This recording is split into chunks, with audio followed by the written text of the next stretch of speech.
is a child, is an orphan, is a widow, is a widower who has made impossible choices in the face of war, violence, or persecution. And yet, despite it all, refugees continue to hope. They continue to rebuild. And at the center of this is the South-South Cooperation, working closely with DRS and the government of Uganda, together with UNHCR, the European Union, and the UN agencies, and implementing partners to provide services to these persons of concern.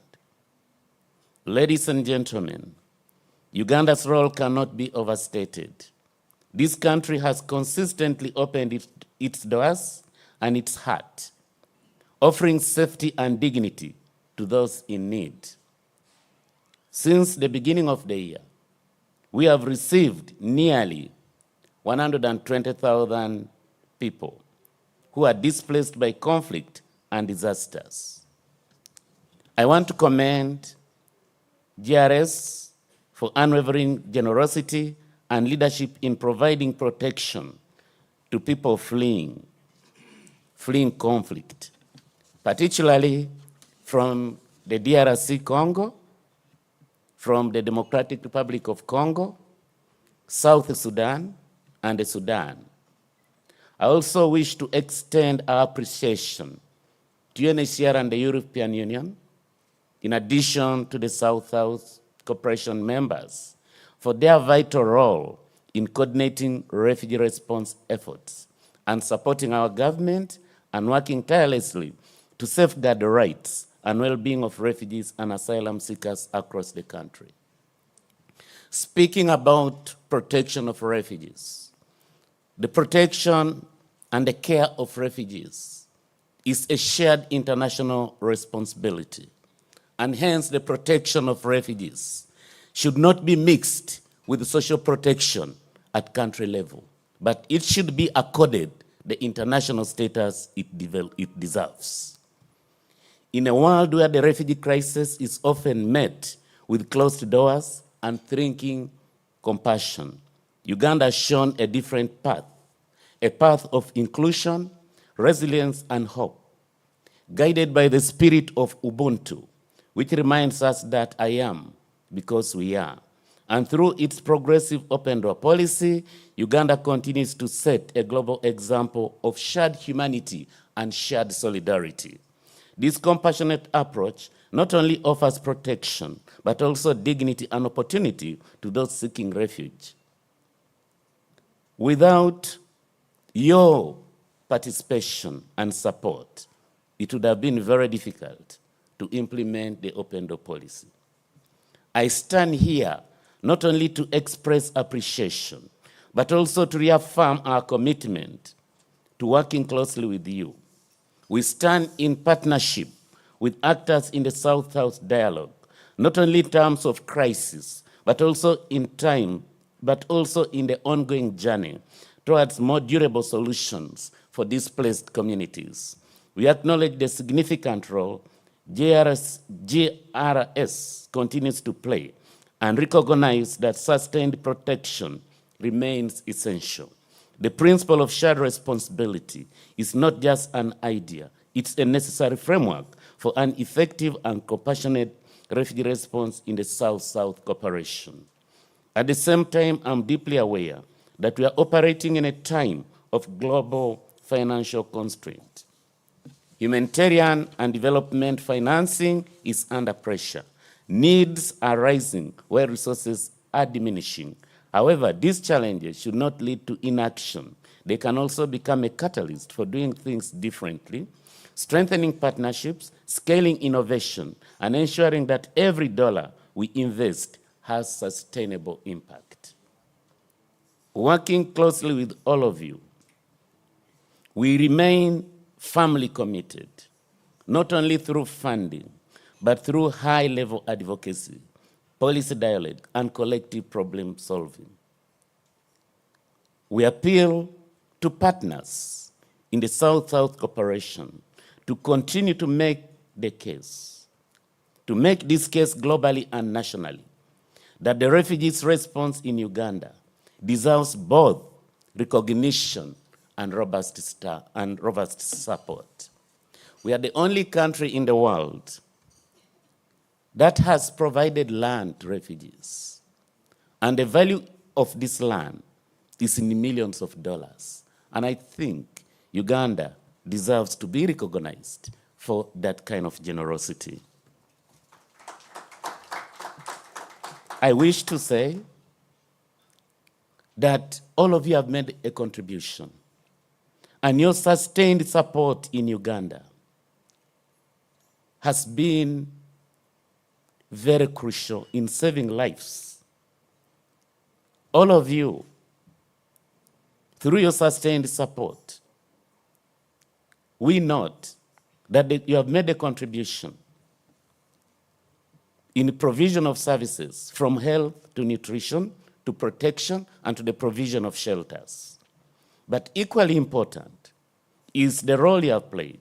It has helped to lay the foundation for a future that extends beyond aid dependency.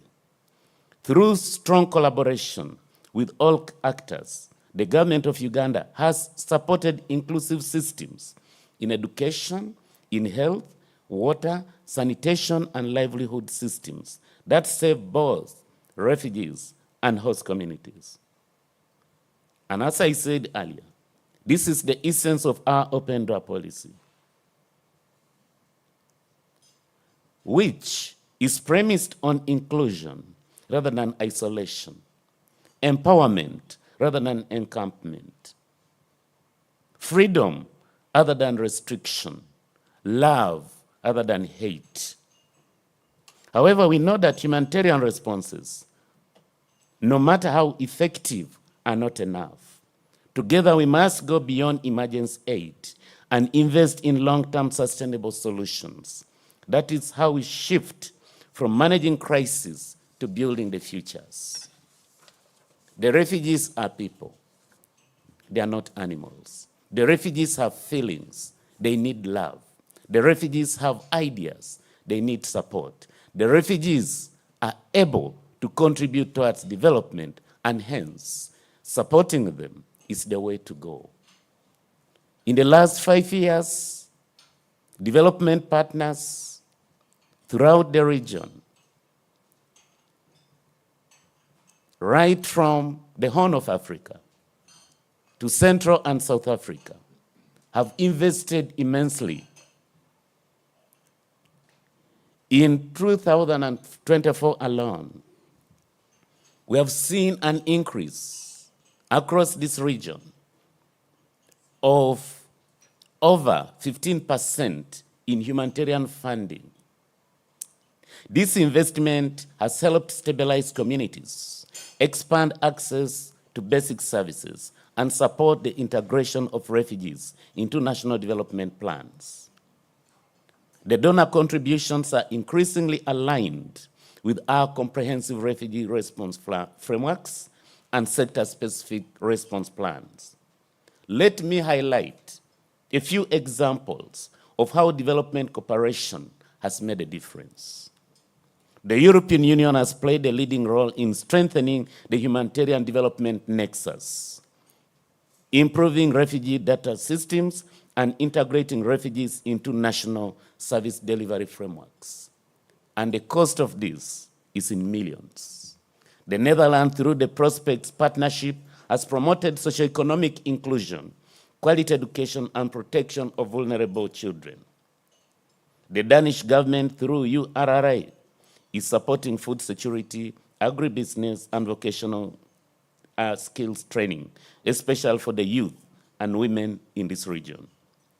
The German government supports the transition in the wash sector through KfW and the GIZ WhatsApp program in various parts of our region.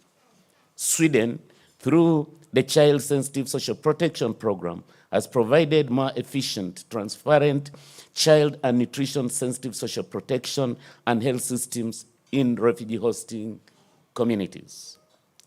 Austria is distributing solar disinfection bags, menstrual health dignity kits, under purification and water purification supplies, and is equipping local volunteers with equipment for transportation, including bicycles. Further, Austria is working with UNHCR on providing clean and safe drinking water to refugees and host communities. As we look ahead, it is crucial to recognize the importance of transitioning from emergency humanitarian aid to sustainable development support in the refugee context. And this is the philosophy the South-to-South cooperation should be built on. If we are going to continue managing the refugee programs basing on handouts, it may not be very sustainable over a long period of time. While immediate relief is vital to address urgent needs, long-term solutions require a shift towards strengthening local systems, enhancing infrastructure, and fostering economic opportunities for both refugees and host communities. Are there some refugees here? I'm happy there are refugees here, and the healthiest refugees are those ones I'm hosting in Uganda. You can look at them. You look at what a refugee in Uganda looks like and compare with the one in Kenya, in Tanzania, the size. And I'm sure even the South Africans who were refugees in Uganda, when they were in Uganda, they looked much better than when they went back home. The ANC is testimony to that. So we continue hosting you and we welcome you, and we encourage you to stay here a little longer. I'm about to complete. Our approach not only promotes resilience, but also encourages self-reliance and dignity for displaced populations. By aligning humanitarian efforts with development goals, we build much more sustainable systems. I want to emphasize, we can build inclusive communities where refugees are not just recipients of aid, but are active contributors to social and economic development. This transition, under our joint efforts, demands coordinated partnerships, sustained investments, and a commitment to integrating refugees into national plans and services, ensuring that no one is left behind as we work towards solutions. Ladies and gentlemen, today I speak not just with facts, but from the bottom of my heart about something we see too often in the headlines, yet not often enough in human terms, the journey of refugees. Refugees are not forgotten in Uganda. Refugees are not invisible. They are certainly not alone. Today we stand together, not just in spirit, but in partnership, in investment, and in wavering solidarity. Ladies and gentlemen, we must continue drumming support and working towards improving the lives of the refugees and host communities. Ladies and gentlemen, we must strive very hard to strengthen the existing partnerships so that we are able to mobilize resources and to cope with the difficult situations that we are experiencing today. With those very many words said, it's my humble pleasure to officially open the meeting. And I say all this for God and my country.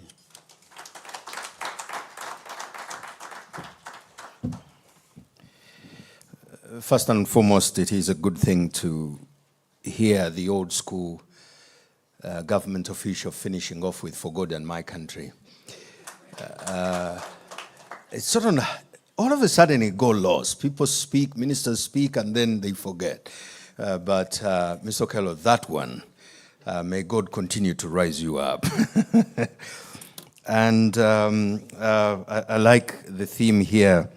Vision it is, a world where refugees and other forcefully displaced persons attain protection, opportunity, and participation. An anecdote, I said I work in the media. So a phone call goes off no, was it a phone call? Yes, a phone call goes off and somebody calls from around Kansanga and said, Mr. Kasumba, I have a story. I said, what is the story? He said, I cannot afford the house where I live. I said, why? He said, these Eritreans have come here, and since they came here, they've made houses very expensive. We locals cannot find anywhere to live. So the house rent has gone up and I can't. So I said, what's the story? No, this is unfair. So I said, that's your story. What's the story of the owner of the house? Well, he said yes, because the owner of the house is also Ugandan, and they're paying. And he would rather, if you are the owner of the house, would you rather have you or the Eritreans? So of course the Eritreans, I said, now for me, I am covering the story of the owner of the house, and here's why. Because I lived in the UK for 4 years, and I know what it means, and it feels when people speak like you. I know what it feels like. So it's different if you have lived somewhere else where it's not home. You tend to understand things very differently. So there's the story of the owner of the house talking about refugees, and then there's a story of the tenant. Which story is the media covering? Because they are both stories of refugees. There is the story about refugees of Obama's mother. It's also a story of somebody who is married to somebody who was, for whatever reason, displaced. So when we're talking refugees, I'm very careful which story am I listening to? And as a media practitioner, which story am I covering? And the story of refugees, the world needs to be very careful. Which story is it covering? I think it should cover more the Ugandan story and the story that we are now building. I will stop telling stories and invite somebody else to tell another story. And that is Mr. Michael John Wells from the United Nations High Commissioner for Refugees in the great Uganda. Or, I mean, when we say we are the Pearl of Africa, that's not our opinion. It's the opinion of somebody else on us. Michael, you're welcome.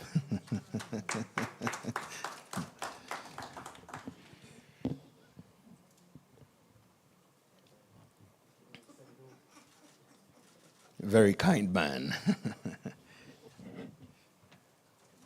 Morning. Morning, sir. Good morning, Commissioner. Good morning, UN partners. Good morning, representatives from the EU. Ladies and gentlemen, my name is Michael Wells. I'm representing UNHCR Uganda today. I have to say, after the first speech, there's not much less to be said. I think the Commissioner has covered it all very, very well, but I would just add some more remarks to that. Also, I can't sing. So we were entertained earlier, but I'll try to keep this as entertaining as I can, because some of these subject matters are very difficult and complex. And I would say that as a first remark, a lot of what I have to say is quite difficult. But there is some room for optimism, and thankfully working in Uganda, there is room for lots of optimism in the work that we are all doing. So I will provide some overview about the protection landscape in Uganda. I'm also going to touch a little bit about how this represents in the region as well, not just talking about Uganda, but regional impacts that have impact for Uganda. I'll also talk about what the Commissioner also raised about issues around funding and shortfalls and the impacts of that. But I think I will start this opening remarks and finish with the same call, and that is, this is an opportunity for us to really address and grapple with innovative solutions to some of these problems. So just to start off with some figures. Right now in the region, in the Eastern Horn and Great Lakes region, there are around 5.6 million refugees and more than 26 million internally displaced persons. Now many and the majority of those persons themselves have derived from conflicts from within the region. As we all know, South Sudan, the DRC, Eritrea, Ethiopia, etc. And with these conflicts, the ability for people to find solutions, long-term durable solutions, is quite limited. The prospects for return are very, very limited. In Uganda, for example, we are actually going to be looking at 2 million refugees by the end of the year, which is a considerable milestone. We've already passed the milestone of over 1 million refugee children, and more arrive every day. With these large numbers, we've also seen, of course, the funding restrictions and impacts. Donors, of course, have had to reprioritize some of their support, particularly to other areas of the world where there are also compelling emergency humanitarian situations and funding is short. But this funding landscape has led us into quite difficult situations for protection for the refugees in the region, particularly in Uganda, where we're constantly dealing with new arrivals and protracted displacement. This year alone, there's been 127,000 persons who arrived to Uganda, and that's quite considerable. We have some individuals who've lived in Uganda for over 20 years, 13,000, can you believe? We also have around 150 that have been here for more than 60 years in Uganda. But within these large numbers, how is protection being affected? I can tell you. I look at the figures every month of the differences, and I compare them to previous years. And quite compelling for this year, there's a 32% increase compared to last year in gender-based violence incidents. A 32% increase. In child protection, compared to last year, a 37% increase in issues of protection around children. This is phenomenal, and this is difficult for us all to manage how we can respond to that. So while these challenges are there, I now want to just talk a little bit more about some of the themes of this conference, especially around access to asylum. And Uganda, like other countries in the region, is not just a receiver of refugees, it's a receiver of persons who onward move within the region. We've seen many mixed patterns of movements from the region passing through Uganda to the south, or some who've moved north, for example, to the Red Sea, the Gulf of Aden, and have gone through what we'd call the Mediterranean route for access to safety. A lot of that mechanics and the movements of people have changed, especially with the situation in Sudan. And we've seen more people moving towards Uganda, for example. And many of those people, when they arrive, they tell about their humanitarian situation in their countries, what they've passed through. They talk about lack of access to asylum. They talk about threats of arrest and limited opportunities for self-reliance. So the reasons for movement are many. When we talk about access to asylum, well, the number of refugees in the region, as I've said, has increased significantly from 1.18 million refugees in 2014 to now 5.6 million refugees now. And you can only imagine the strain that has on asylum systems in the countries of the region. Right now, I can report a figure of approximately 455,000 persons are waiting for those asylum decisions. This is due to the strain upon the arrival trends that we see in the region. Uganda is not free of that. There are also backlogs in Uganda, but it's doing relatively well. And I would have to say, I think we have around 40,000 persons who are pending refugee status at the moment, but comparatively very, very well. And why is that? With great respect and also thanks to the Commissioner and the Department of Refugees, they've embraced new ways of working, identified new ways of doing faster track asylum processes to increase the speed of refugee status determination, but without compromising the standards that are required. Now, durable solutions. Now, this is an issue close to my heart. This has been the most of my career in UNHCR, finding durable solutions for refugees in emergencies or protracted situations. In Uganda, they're limited. Long-term durable solutions are limited. We've only seen 15,000 returns, facilitated returns to Burundi since 2020. It's still a considerable achievement. But we've worked very hard in Uganda to try to find third country solutions to refugees. And the operation and partners worked very hard to try to find new ways of working to identify refugees who needed our help faster, in which third country solutions was the only option. With great innovation, using algorithms and interview assessment protocols, being able to really increase resettlement as a durable solution with over 5,000 referrals per year. Now, we all know resettlement, unfortunately, was one of the first victims of the reductions in 2025. And those solutions afforded by third country solutions have been drastically reduced. And this is a comment that I commonly make: you don't miss resettlement until it's gone. Because when it's gone, the most highly vulnerable individuals that need the most assistance and support and care remain in countries of asylum like Uganda, where resources are very much stretched thin. So our call is also for you to help us with advocacy supporting the resettlement process and advocacy to resettlement countries to increase where they can. One thing I would also like to say is what's a model of Uganda is the work that has been achieved through complementary pathways. And I think a lot of the partners, OPM, have a lot to applaud here. Last year alone, there were over 8,000 persons who departed on complementary pathways. And that's incredible. I mean, I would say that's almost similar as regions in terms of number. And these are complementary pathways for third country scholarship programs, education programs, family unification, and private sponsorship processes. So while resettlement places are reducing, I would have to say and thank everybody who's involved in finding solutions for complementary pathways, including our partner, Finnish Church Aid. I'm not sure if they're here today. But this does maintain our strong footprint in solutions in Uganda. So going back to the region and some of the developments that support the discussions that you'll be having today, there's been notable progress on the Global Compact on Refugees and the Comprehensive Refugee Response Framework. Since 2017, several countries have revised their legal frameworks.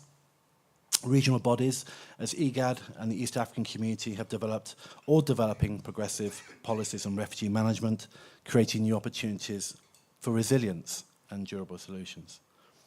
But importantly, 70% of refugees in this region, as I said in the beginning, come from the region itself. But this offers more potential for regional solutions. IGAD and the EAC frameworks on regional refugee management, freedom of movement, cross-border trade, and regional integration are key tools. We are also seeing transformative partnerships with development banks and the private sector that complement the humanitarian efforts. In Uganda, as the Commissioner has mentioned, with the government, with the support of others, are working to integrate refugees into national systems and expand programming. There is also phenomenal work completed and often neglected by the refugee community themselves. In Uganda, we have seen the benefit of refugees not just being the receiver of protection, but also being the providers of protection support. I met two colleagues earlier who are a prime example of how they support their communities. We've seen refugees manage and run protection desks, providing first-hand support for people in an emergency or a protracted situation. We've seen refugees providing foster care, for temporary foster care, alternative care for very, very vulnerable children, and so on and so on. I could list all of the amazing things that I've done. And so with all these funding crises and the new ways of working, we cannot neglect the community and the strengths and the talent that actually exists within the community. So I will end as I started. The challenge and complexity and scale of asylum in the region are huge, and we can only do this with innovative, collaborative, and sustainable solutions. Ladies and gentlemen, thank you for your ears. Thank you.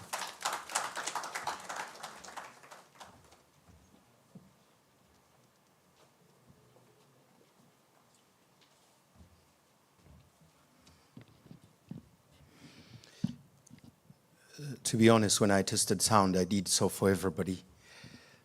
So no one else will have to test the sound. It's now right.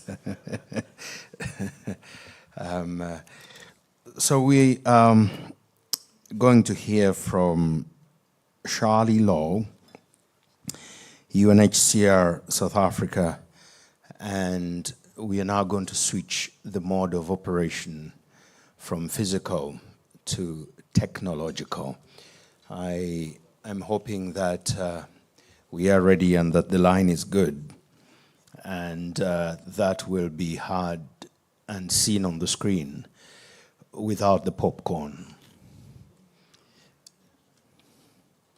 Charlie, we're ready for you.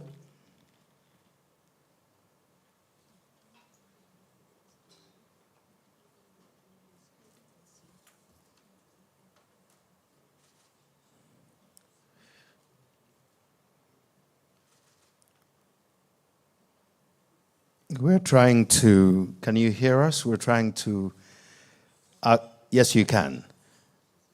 We are the ones trying to be sure we can hear you.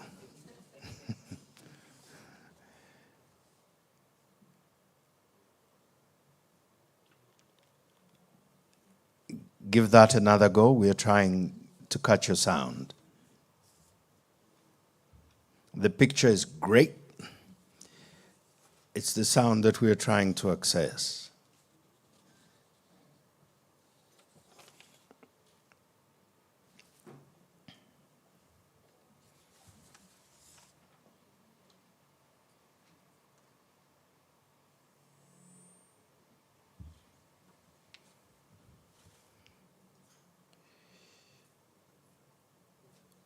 We'll give it another go. Okay, I have just tried to switch my microphone to another one. Can you hear me now?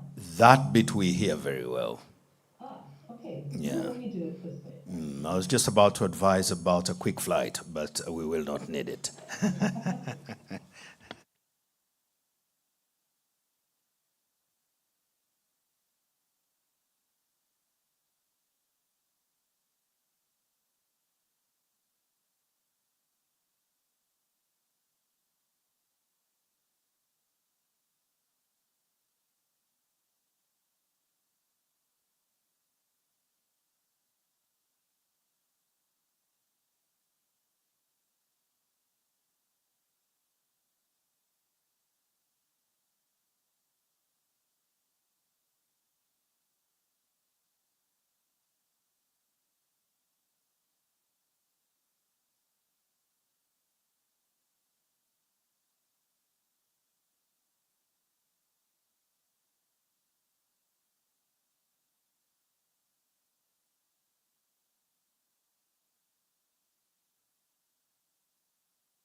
In effect, these interviews end up functioning as a procedural bar to asylum procedures. All of these things that I've mentioned, all of the challenges within the asylum system, and the implementation gaps that are mentioned in this research report, all of this impacts the legal status, the documentation of asylum seekers and refugees, which then have a knock-on effect on their access to protection and access to services. It also, very understandably, contributes to distress, has a significant negative impact on mental health. So what are we as UNHCR doing about this?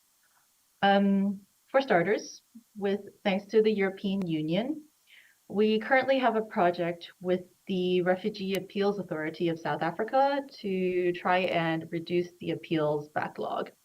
So more concretely, we are working with the Refugee Appeals Authority to increase the transparency, the fairness, the efficiency, and the integrity of the appeals process. We're working to develop the capacity of their staff so that the 120,000 asylum seekers who are waiting for a decision can be interviewed. They can receive a fair and reasoned decision. Under the same project that is funded by the European Union, we're also carrying out judicial engagement. In other words, we're working to enhance the judiciary's knowledge of international refugee law and standards. We're also engaging and working with universities to introduce refugee law into university curricula, with the aim of alleviating one of the problems highlighted in the research, which is that refugee-serving NGOs, including NGOs that provide legal assistance, often feel overworked, overwhelmed, and burnt out. We've also advised the South African government on our position with regards to the good cause interviews that I talked about earlier. We're saying that fear of being rejected or pushed back at the border, of being unable to physically enter through a port of entry, that not having sufficient information or knowledge about how to claim asylum upon entry, that all of these constitute good causes for irregular entry and presence. We've advised the government that even if good cause is not shown and the penalization of irregular entry or stay is not prohibited, it must nonetheless still be in accordance with international refugee and human rights law. So that means that these penalties must not be discriminatory, and they must not undermine the right to seek and enjoy asylum. More recently, we've also started a surge initiative with the government. Through this, we hope to address capacity and procedural issues in the registration and the first instance stages as well. In addition to all of that, we work closely with South Africa's vast and vibrant landscape of civil society organizations and refugee-led organizations, including Scalabrini Center and CORMSA. It goes without saying, of course, that these organizations play a very critical role when it comes to advocacy, when it comes to humanitarian response, when it comes to protection and long-term solutions for displaced populations. Many of these organizations are UNHCR's social assistance or legal assistance partners. The collaboration between UNHCR, between refugee-led organizations, Scalabrini Center, and CORMSA reflects a growing effort to localize refugee responses, to improve community participation, and strengthen protection systems in South Africa. We're working together to try to influence laws and policies that affect refugees. And these organizations' longstanding involvement in this field is a testament to their deep commitment to refugee rights protection in South Africa. In closing, we're really hopeful about what will result from the dialogue over the next 2 days, and we're really looking forward to the recommendations and the initiatives that will stem from this conference. Equally, we're looking forward to the return engagement on asylum that's going to take place in Johannesburg in, I think, late October. Thank you very much for your time and your attention. That's it from me. That hand clap is yours. I hope you heard it. I heard it, thank you. Fantastic, fantastic. Very well, very well. Thank you very much. And the October event, I look at my calendar. I think I'll be available. Some people could use some singing. Anyways, on a more serious note, we want to bring in Mr. Marcello Giordani, Marcello Marcello, depending on when you had kindergarten and where, or whether you had kindergarten or nursery school, but it can either be Marcello or Marcello. But we will go with Marcello Giordani, Portfolio Manager, Pan-Africa region, the MDD Grant Facility and Coordinator, the ICMPD. He is already online. You are very welcome. And this is a very happy lot waiting to listen to you. Crack on. Good morning. Good morning. Good morning, everyone. Thank you for the kind introduction and congratulations to the Master of Ceremony for the excellent job.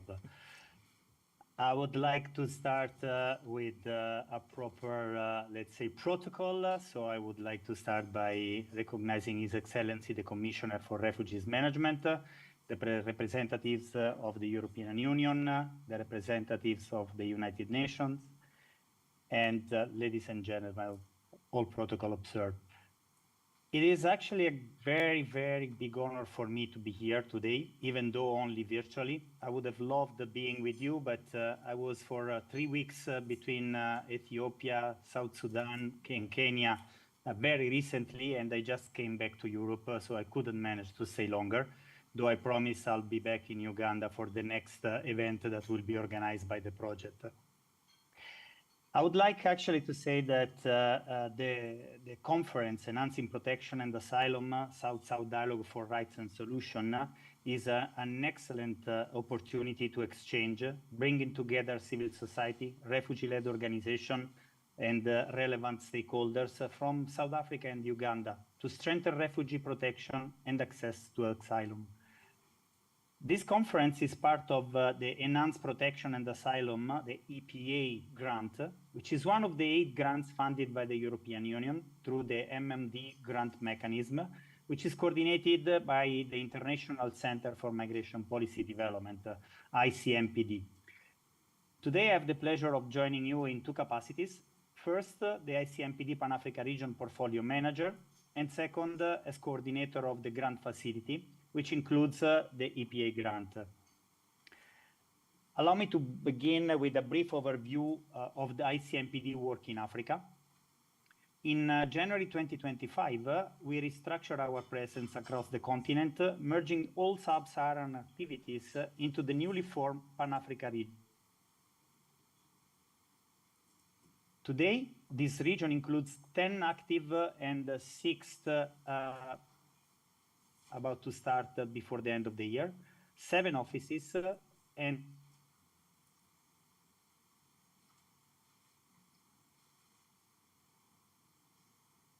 is to support effective migration,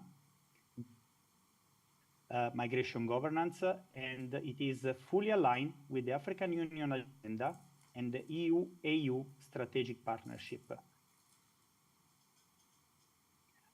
We do support our partners through delivering targeted technical assistance, facilitating inclusive and evidence-based dialogues,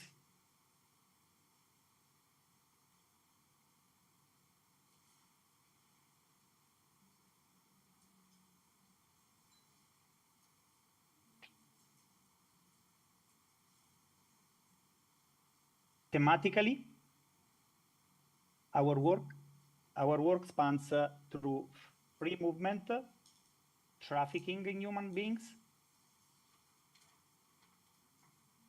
and return sustainable reintegration, gender-sensitive migration governance, border management, and remittances and diaspora engagement.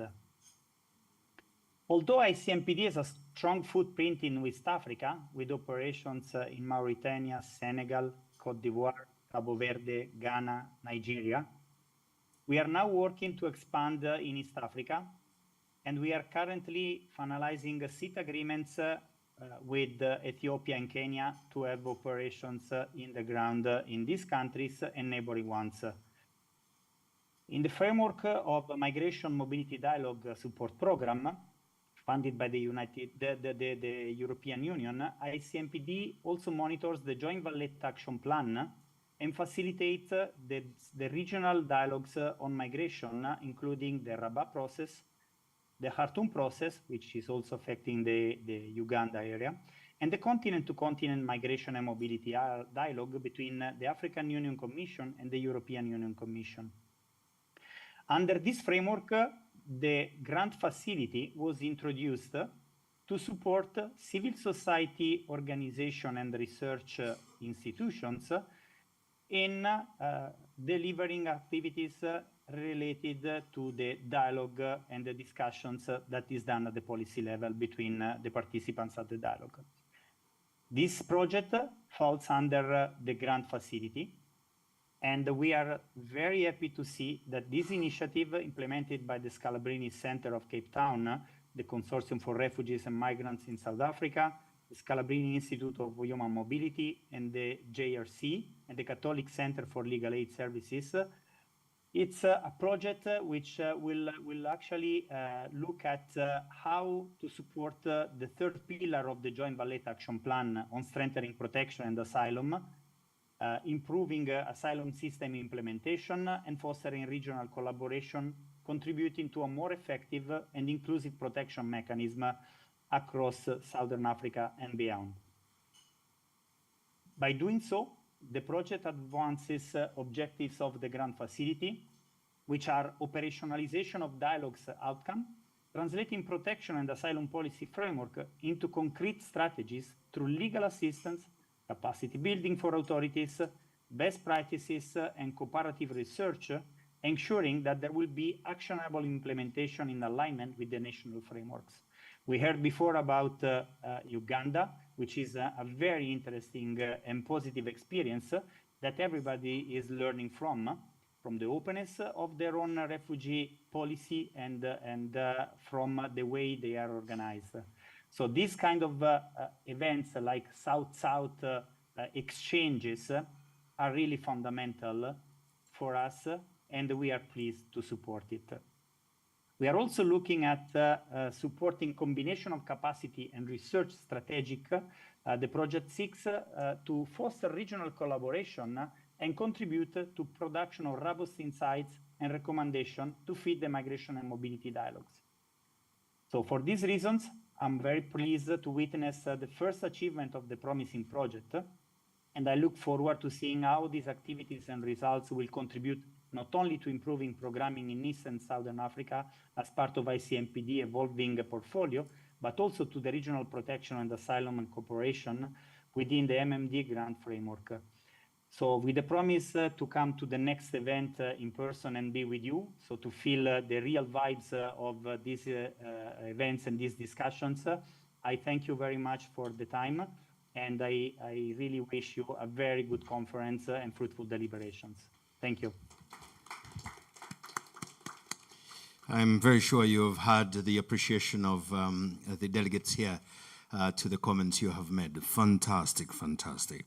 And that will now take us into a very interesting conversation. He mentioned Scalabrini. If you did hear, we are going to know more about Scalabrini, the center of Cape Town. And we do have Mr. James Chapman here, who is coming. Chap, chap.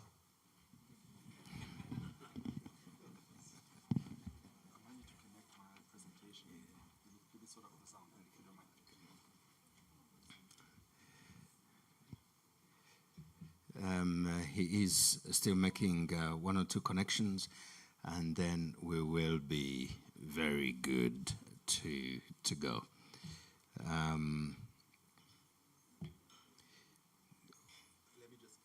Okay. You're now ready to go? Go.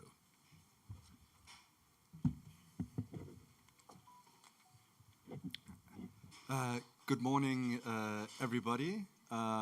It is a distinct pleasure and privilege to be speaking with you all today. I acknowledge the Office of the Prime Minister, the government delegates, the European Union, the UN agency present, and all protocols observed. I also want to expressly also acknowledge the people with lived experience, asylum seekers and refugees, who are the focal point. It's not about refugees and asylum seekers, it's with asylum seekers and refugees, and journeying together to come up with the to assess what challenges and difficulties are experienced, but also to forge a way forward in terms of practical solutions. So, may I just begin? Yeah, so, as I say, we are looking at enhancing protection and asylum and a South-South dialogue for rights and solutions. And this project basically has three distinct pillars that we're looking at. The one is asylum access and protection. The other relates to children on the move, and then the third one looks at alternatives to immigration detention and more durable solutions. And today in particular, we're looking at the asylum access, asylum process and protection. This project, in terms of the consortium that is together, that makes up the South-South Dialogue, is comprised of the Scalabrini Center of Cape Town, the Jesuit Refugee Services in Uganda, the Catholic Center for Legal Aid Services, the Consortium for Refugees and Migrants in South Africa, and the Scalabrini Institute for Human Mobility in Africa. So these are the partners involved. I will talk with the co-organizers. Maybe we will have an opportunity later in the program to hear from each of the different partners a little bit more about what they do, what JRS does, what COMSA does, what SEMA does. So we'll see if we can accommodate that. This dialogue gives us an opportunity to engage, to discuss, and then collaboratively offer an opportunity to meaningfully contribute to the development. Thank you. It looks like we might be able to connect the presentation, which would be wonderful. Yeah, we're wanting to ensure that we develop the frameworks, the policy, and the practice in the Ugandan context, in the South African context, and the Southern African regional context to ensure enhanced protection and asylum processing.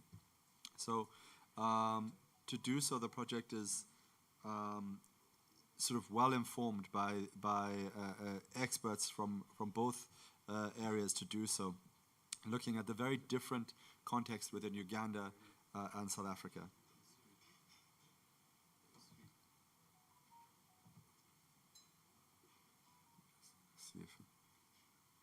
All right. So if I can maybe invite the participants to just take a look at the booklet on your desk. One of the main purposes for my discussion today is to actually take a little bit of a look at the research that was the initial part of our project. So we thought that in order to efficiently engage and dialogue, we wanted to look at the situation, the Ugandan context, what are the challenges, what are the solutions offered in the context, and how does that compare to the South African context. So if you turn to the page entitled Summary of Key Differences and Challenges in the Asylum Cycle. And apologies, I would be projecting it, but it's not possible at present. So if you look at the Ugandan context, it's generally quite open, particularly so in terms of the prima facie refugee status determination process, which if you compare to the South African context, South Africa has a very progressive set of laws and legislation in place, but the practice and recent amendments to the law has meant that our system is very highly restricted. There are barriers at the border, at refugee reception offices. If you look at language access in the Ugandan context, it's not as prominently an issue as in the South African context, and there seem to be quite effective systems in place in terms of interpretation. That said, in preparation for this conference, one of the people with lived experience of the refugees was saying there were actually quite big challenges experienced in terms of legal representation and interpretation, and the person had to step in to assist with interpretation. So I understand that even in the Ugandan context, there are some instances where language barriers and interpretation could be improved upon. In the South African context, it's a major obstacle. There's, at some stages in our asylum process, there's informal interpretation services. In other instances, there are state-provided services, but it's done via the telephone. And as you can appreciate, and it's all centralized within the country's capital, within Pretoria. So you can imagine if you're trying to explain the reason why you left a country, reason why you can't go back, over the phone, maybe in a slightly different dialect of your language to the dialect that you speak, some things are lost in translation, and that can compromise the asylum process. What is positive, though, is that in the past, where you had in-person interpretation services, there was a lot of challenges with corruption and difficulty in the process. So that centralized process has improved within that context. So there are different learnings that we can get in terms of language. And then taking a look at documentation. So again, by and large, from the Ugandan context, documentation is accessible, particularly for those in the prima facie route. The prima facie route is those who are automatically granted without, because of the circumstances in their country. So we look at Eastern DRC and North and South Kivu. You look at the situation in South Sudan, and it's clear the situation in Somalia. South Africa doesn't have prima facie refugee status determination. And there are extreme delays and difficulties. You heard from Shirley Law from UNHCR how there's over 120,000 cases in our appeal backlog. There are some which about maybe a quarter of those, 30,000 of those, that are delayed since before 2012. So it's quite commonplace in the asylum system in South Africa that if you receive asylum, you will be an asylum seeker for 10 years, 15 years, even 20 years without being granted refugee status. Okay, so it's a very long process. Then there are, if we take a look at the next step, the appeal process, and comparing the two systems. The appeal process in Uganda it's a good one, but there are some limitations in terms of how it is the appeal process is approached. There's not the decision making is not as authoritative. So you might, for example, the Refugee Appeal Board might make a recommendation, but as to whether or not that will result in the granting of refugee status, it's still a process. It's not as straightforward as perhaps it may be or could be improved upon. Relative to the South African context, where in law there's a very good and effective appeal and review system, but in practice we see a number of challenges, and it was mentioned by Shirley, but there's a very extensive backlog project supported by or funded by the European Union to see how ways and means in which we can kind of improve upon it. I mean, one of the classic examples of a learning might be that in the Ugandan context, you have prima facie refugee status determination. Could we not perhaps say, well, look at these who are on appeal, who've been on appeal since 2012. Can we not take a look at that population and say, at least for a certain group where it's a very glaring situation, they are from North Kivu or South Kivu, they are from Mogadishu, Somalia, they're from a context in which it's a very clear and refugee-producing situation. Can we not address and grant status to those without a lengthy and intensive appeal process? The current appeal system in South Africa, just to give you an idea, to clear the backlog at the current rate will take about 67 years, which is an inordinate amount of time. So we need to do better, and we can learn from one another in terms of that. When we're looking at the next in that table in front of you, deportation risk. one of the things that are involved in the project is we have monthly dialogues with our colleagues from GRS, from CLAS, together with COMSA, CIMA, and Scalabrini.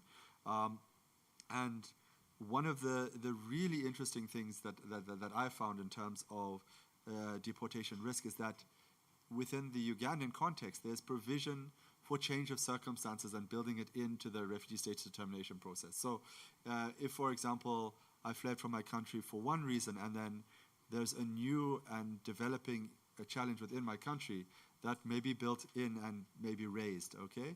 In South Africa, if you have a new basis that is different from the basis that you raised, it's very hard to bring up or raise that information in the process. There's also another question. What about if you have been finally rejected, if you've been told you're not a refugee, okay, in the Ugandan context and the South African context, but then new circumstances arise, okay? In a lot of these cases, they call it a surplus claim, a claim that arises when you were there, okay?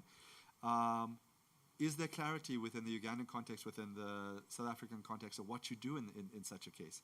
Because in theory, if it's not safe for me to return to my country because of new circumstances that have arisen, I should be able to receive protection, okay? In the South African context, the answer is no. The answer in law and the narrative from our government and our Department of Home Affairs is that once you've been finally rejected, you are required to return to your country, and then if it's not safe, you must return, which is obviously an untenable approach. And so that's another, I think, quite interesting contrast, is that in South Africa there are numerous cases that have gone to our High Courts, Supreme Court, and our Constitutional Court in relation to refugee law and protection. Probably a lot more than maybe in the Ugandan context. But that's because I think you have a much more receptive and inclusive. I was amazed by the delegate from the office of the Prime Minister talking about,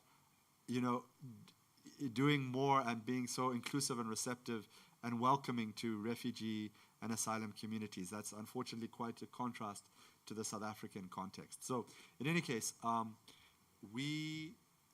number of organizations launched a case that went to the Supreme Court of Appeal with respect to subsequent applications, those cases where you need to apply again because of the change in circumstances. And that case is now going to the Constitutional Court for confirmation. So it's quite exciting that maybe, and one of the opportunities that we can do is we can share our case law in relation to delays in applying for asylum, in relation to access to the asylum system, in relation to these subsequent applications, these surplus applications I was talking about, and others, with our Ugandan counterparts. And your procedural systems in place, and we can learn so much from. As I said, I just gave the one example of the prima facie process. Another really glaring and important example is the access to the system. Because we know that refugee law says that we protect somebody who has a well-founded fear of persecution based on the enumerated grounds, or we have refugee protection from somebody who fled from events seriously disturbing and disrupting to public order, from like a war-torn situation. And to protect that, there's another provision, Article 31 of the 1951 Convention, which says that you shouldn't punish or penalize somebody for illegal entry or illegal presence in the country. And it makes sense. How can you effectively protect a population from war, from violence, from persecution, if you say, but wait, unless you came in legally, we're not going to protect you, okay? Non-penalization, it makes sense. It's part of our international law. It's also part of the legislation in Uganda. It's part of the legislation in South Africa, okay? Unfortunately, that provision is not respected in South Africa at all at the moment, okay? There is no access to the asylum system. It hasn't been for almost 5 years now, because there wasn't during COVID, and then post-COVID, shortly after, there was a stop in access to asylum. Until you can justify unlawful entry, until you can show good cause for unlawful entry, And the response of our government, the government in South Africa, has been that nobody is found to have a justification, a reasonable justification for unlawful entry. So there's a lot of learnings that we can take from Uganda and your inclusiveness and your welcoming at that initial stage. Going back to the table, if you look at the deportation risk, okay, there's a very, very high risk of detention and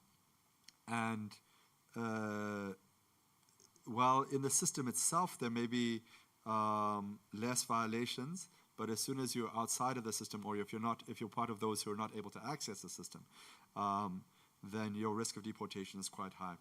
On the other hand, so as I say, very, very high routine detention, deportation. In fact, the South African Minister of Home Affairs has prided himself on having the highest levels of detention, deportation in years. And there's a lot of, in fact, there's even citizens' arrest of asylum seekers and migrants in South Africa. So in Johannesburg, the economic capital of the country, there are wardens who then take people to the police station because of documentation challenges. So it is really quite a challenge. Whereas I say, if you contrast that with the Ugandan context, there's a very low risk of detention and deportation, especially if you have a genuine refugee case. And so that's really positive. And then lastly, in terms of the cultural and political climate, there's a very refugee-friendly, integration encouraging environment in the Ugandan context. In South Africa, and we heard from Michael about durable solutions, and it's one of those things that maybe it would be really positive from the Ugandan context to take from the South African context, where in South Africa, after 5 years of having refugee status, you would be eligible for permanent residence. And so that is long-term integration, durable solution. As I was speaking to the EU delegate, Grazia, earlier, unfortunately, we have taken some steps back in the South African context, moving from a 5-year period to a 10-year period. And so there's a lot of room or space in the South African context for advocacy and maybe partnership with our Ugandan partners, as well as regionally, to try to say, let's go back to the 5-year period, because 10 years is a very long period before you even consider the durable solution to integration, permanent residency. Beyond that, as I say, while the law in South Africa might be very similar to in terms of the cultural and political climate, might be very similar to Uganda, sounding like it's friendly, welcoming, encouraging integration. The practice is that there's a overwhelmingly large xenophobic populace. There's an increasing growth of anti-migrant political parties, anti-migrant movements. We have groups that are stopping people from accessing public health facilities, from accessing schools, there's just a real prevalence of a need for, or a rhetoric of, we need to securitize, we need to close our borders, we need to be less inclusive and more restrictive. And so it's quite a different context in practice in South Africa. I was thinking to maybe go into a bit of detail in terms of looking more closely at access to asylum in the Ugandan and South African context, as well as legal representation and appeals and documentation. But I think I'm going to actually end it there, because while we have a sort of 70-page research that informed this summary conference report that we have before you, I think it would be really wonderful to engage in more detail and to learn from one another in the next session, which I'm going to hand back over to to Samson, our Master of Ceremonies, so that we can have an opportunity to maybe have some of the previous speakers all here and some other speakers here to come and really talk to different aspects of the asylum process, and we can then learn from one another in that context. So I will leave it there for the moment, and thank you very much for your time.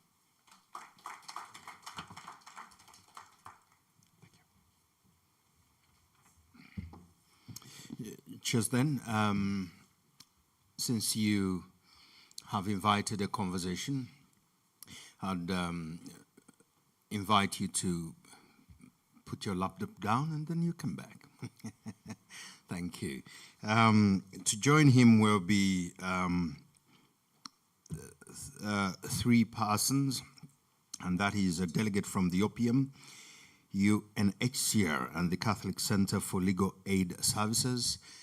And this is my favorite part because my day job is about asking questions, and I'm going to do that. The difference between this session and my day job, today I'm asking honest people. I'm not so sure I can say that about the people I normally ask. Because there is politics. So let's have the four persons coming up in the front, and then we see how they do with fielding of questions. That's a delegate from the OPM, UNHCR, the Catholic Center, and our very good Mr. Chapman.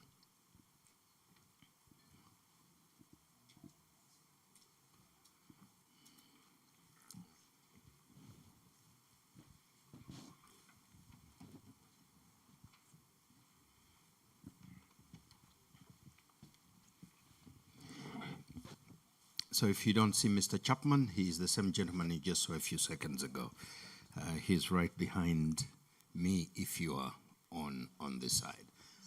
But there are a few seats that way if you... Oh, the screens are doing fine. I just realized. Good. So...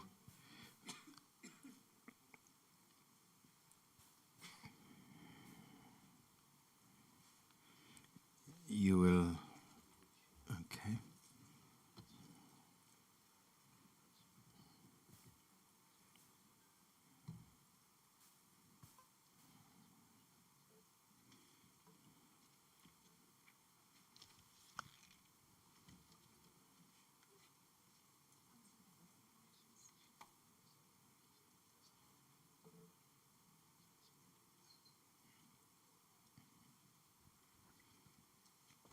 Does everybody have one? Or they don't each one? Oh, yeah, okay, fine. Great. We'll begin with the very brief introductions so we can, yes. Good morning, everyone. My name is Caroline Akello. I work with UNHCR as a protection officer, and I'm happy to be here. Thank you. Okay. Did they just make your mic lower than mine? Deliberately? You said Caroline, right? Caroline Akello. Caroline Akello, yes. And then, sir? Good morning, everyone. I'm Kasole Muhammad. I work with Catholic Center for Legal Aid Services, class in legal aid mainly. Okay, Muhammad, thank you very much. And then the lady here. Good morning, ladies and gentlemen. My name is Achibo Helen, and I work with Office of the Prime Minister, Department of Refugees. Happy to be here. Okay. Helen, we will begin with you. Sometimes there could be challenges, if you may, and delays in accessing refugee documentation and processes, including appeals and reviews. From where you sit, what do you see as the correct processes for accessing documentation, and what are the areas for improvement to addressing the challenges faced? 25 marks. Thank you. Samson for the marks. I received them before I answer the question. Challenges in accessing documentation, appeals, and reviews in the refugee processes. One, I will throw this back to the clientele that we serve, and these are refugees and asylum seekers. Oftentimes, they come, start up the processes of asylum seeking, and they themselves fail to follow the process. So at the end of the day, you realize that some people have not completed their processes. However, the process should be when you arrive into the country, OPM welcomes you. You know, you avail yourself to OPM, Department of Refugees. And by speaking of OPM, we are spread across the country, not across the country, 12 other host districts where we have representation, we have transit centers. Of course, we have the official ones that are designated, but there are also refugees who opt to come through Kampala. When they come, we refer them, we have a police desk at Old Kampala still, where we work with them, and they are profiled, sent to the Office of the Prime Minister for registration and documentation. It's upon this point that we give them appointments for when they will come as their family, if it is on individual, the household is on individual basis or family, depending on the sizes. So they come, we register them, and we issue them one with asylum seeker certificate document. And these are for cases that are individually recognized, that will be going to face the Refugee Eligibility Committee. We then program them to come back for an RSD interview, upon which, this is now for the case of individual recognition, upon which after that interview, these cases are submitted for the committee that is interministerial, and UNHCR is also an observer in that committee who grant or reject. Upon grant or reject, we give you, remember, after registration, we gave you an asylum seeker certificate. So after the grant, we issue with a notification for grant of asylum. And then that leads you to getting your refugee identity card, your family attestation, and these documents are all given to refugees as and when they come to the office. When it comes to the appeal, okay, yes, now that I will also speak to rejected cases. When it comes to appeal cases, when a refugee receives or has been rejected by the Refugee Eligibility Committee, the Act 2006 still provides for them to appeal if they feel the committee did not consider their case for seeking asylum or protection in Uganda. So they oftentimes, they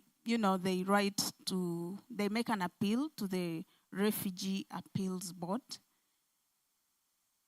However, we have cases when they receive the rejected notification. They tend to, swim into the community and dissolve there. They don't come back.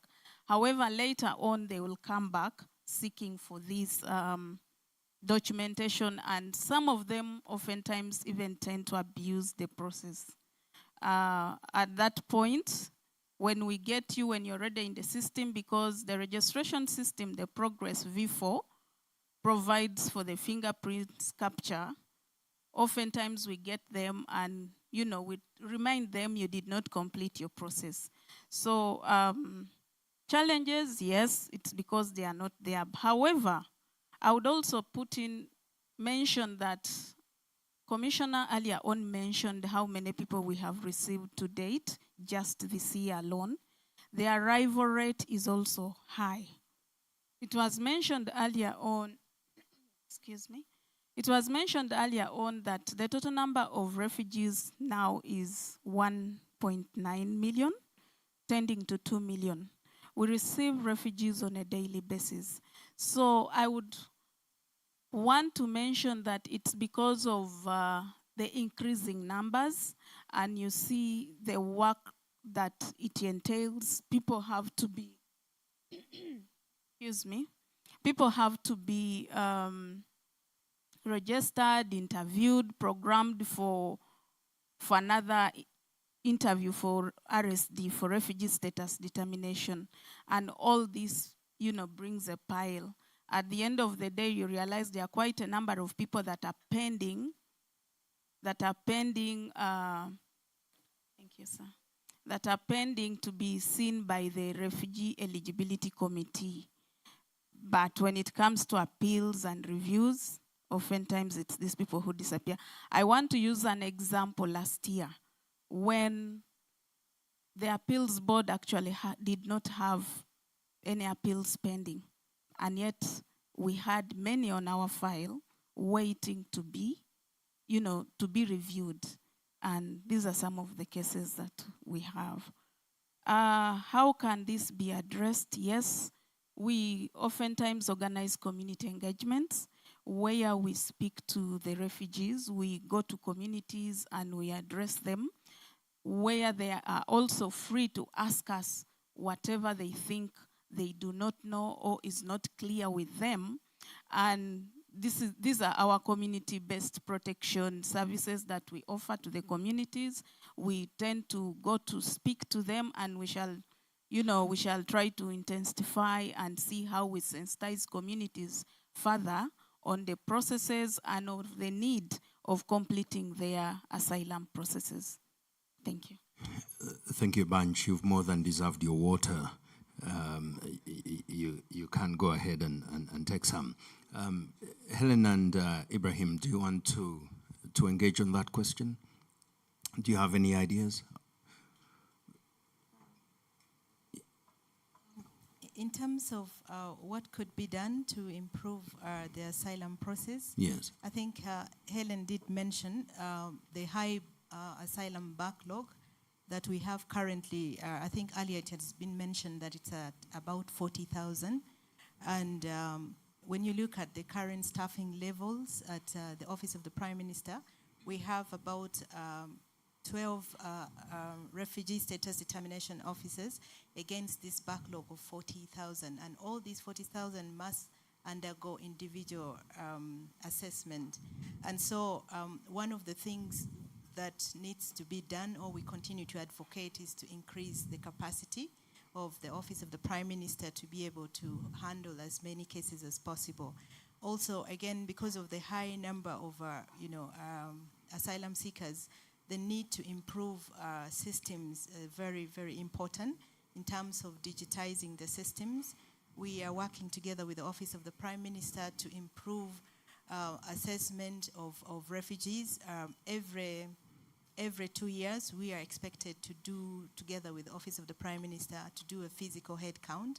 And these are processes that take quite a long time, considering the high number.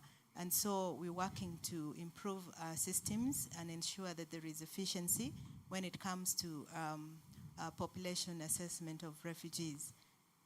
We could also improve perhaps outreaches.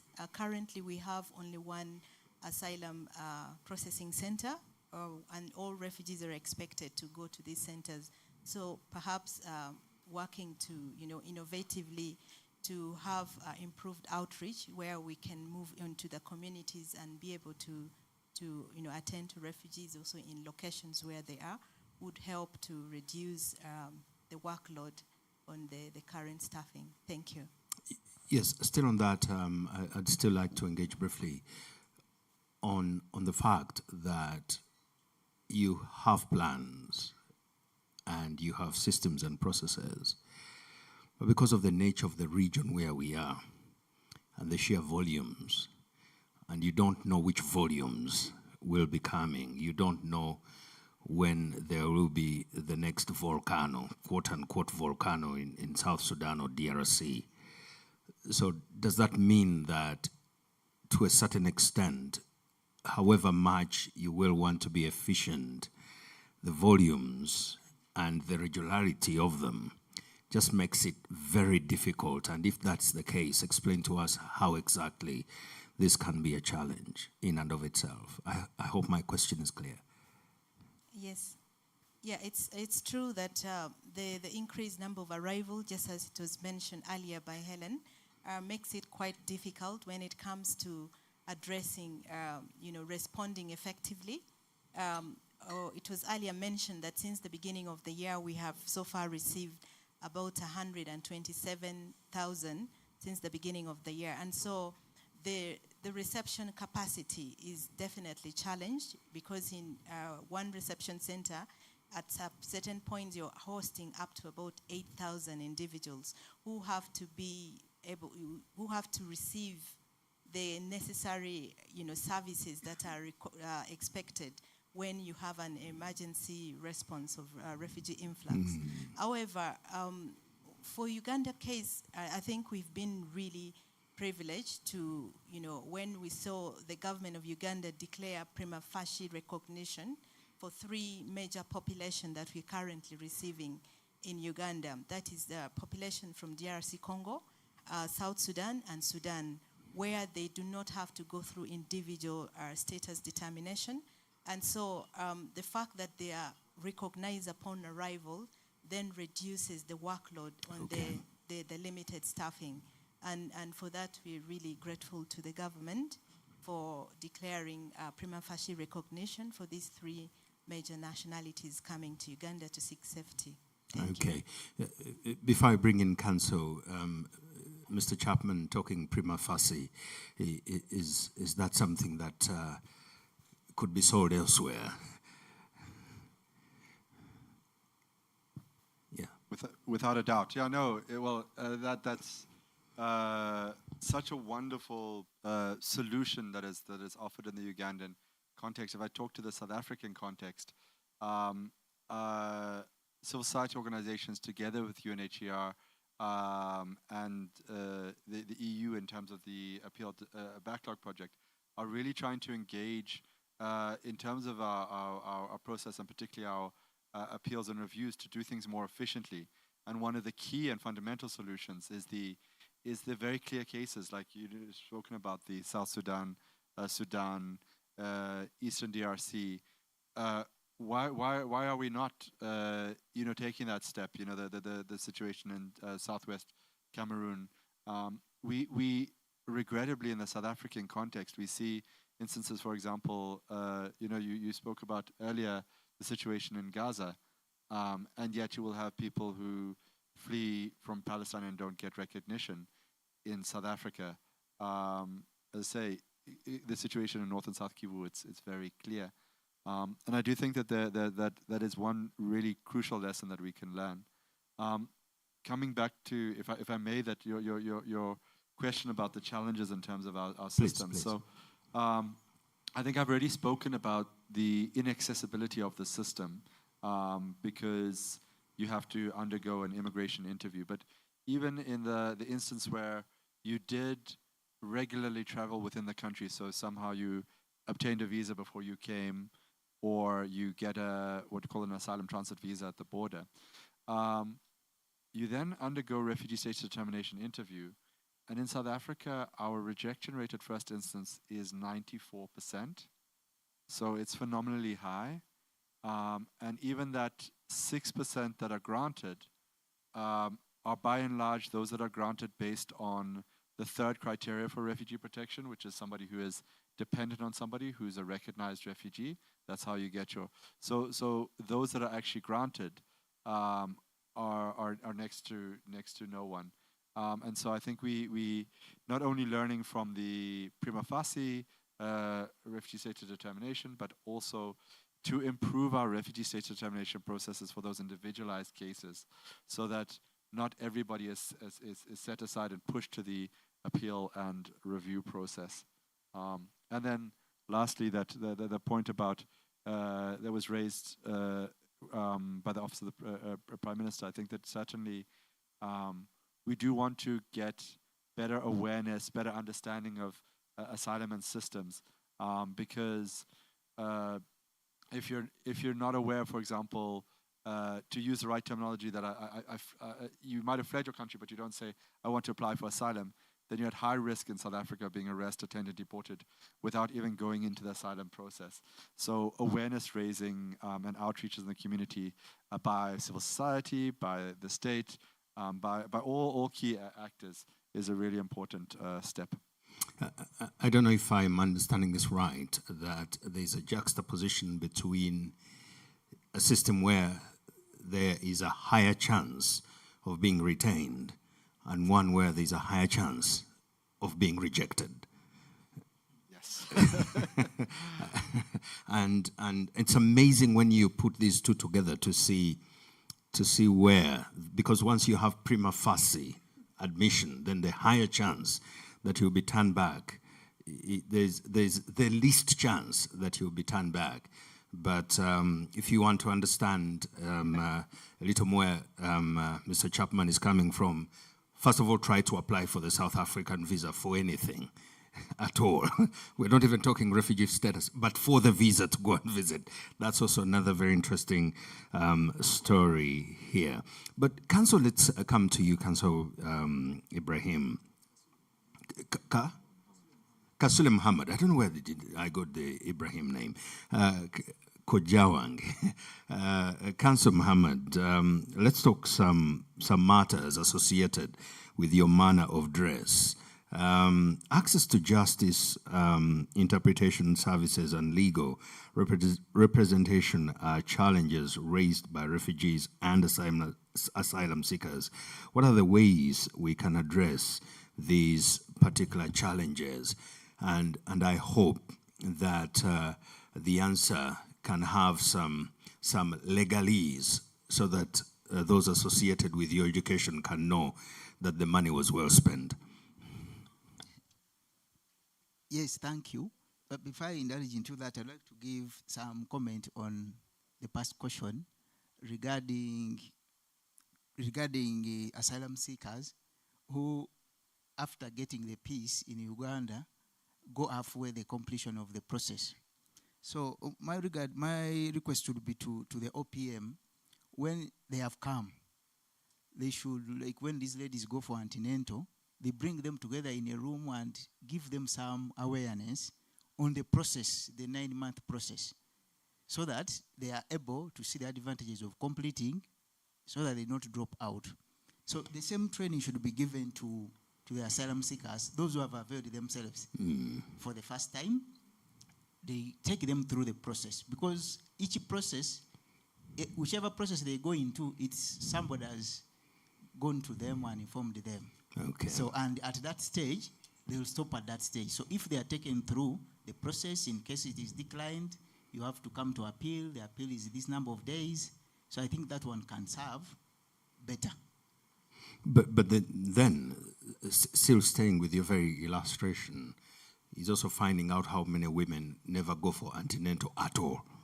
Those who have come. Now, if we stay, if we go with those who have come, I want you to picture the idea that the people coming know they are coming to Uganda, prima facie, a place known to accommodate strangers. So what is the point for them to go to the system anyway, when they know it is very easy to dissolve in Uganda? So how do you fix that? Now, If you're coming to my house and you know you'll have a bedroom even without being registered, what's the point of coming to the front, to the sitting room to get registration? my concern is on the 40,000 Yes. that are pending, and those who are rejected. Yes. And then don't go back.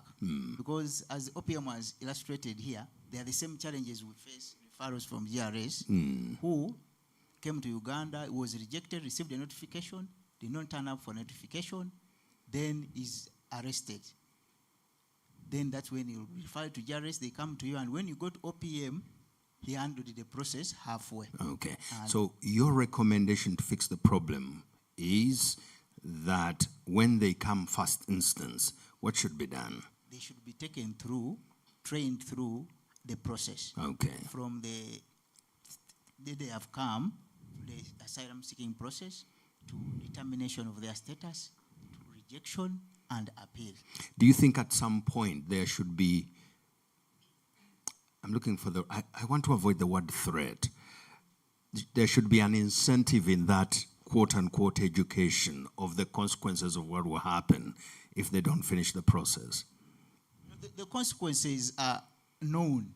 That they are? They are, in case you don't complete the process, you are as bad as the one who didn't start it. Okay. Yes. In a nation where dissolving is easy.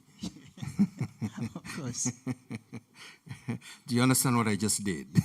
So that incentive is interesting, but go to the other matter. Maybe I'll ask the expert here to come back on it and elucidate on how challenging it is to take people through a process in a very kind country.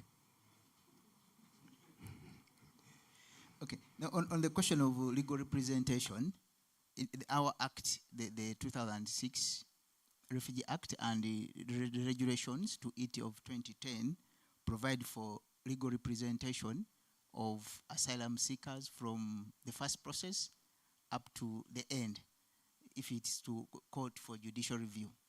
The challenges in that is it is well stipulated in the law that the legal representation is at your own cost.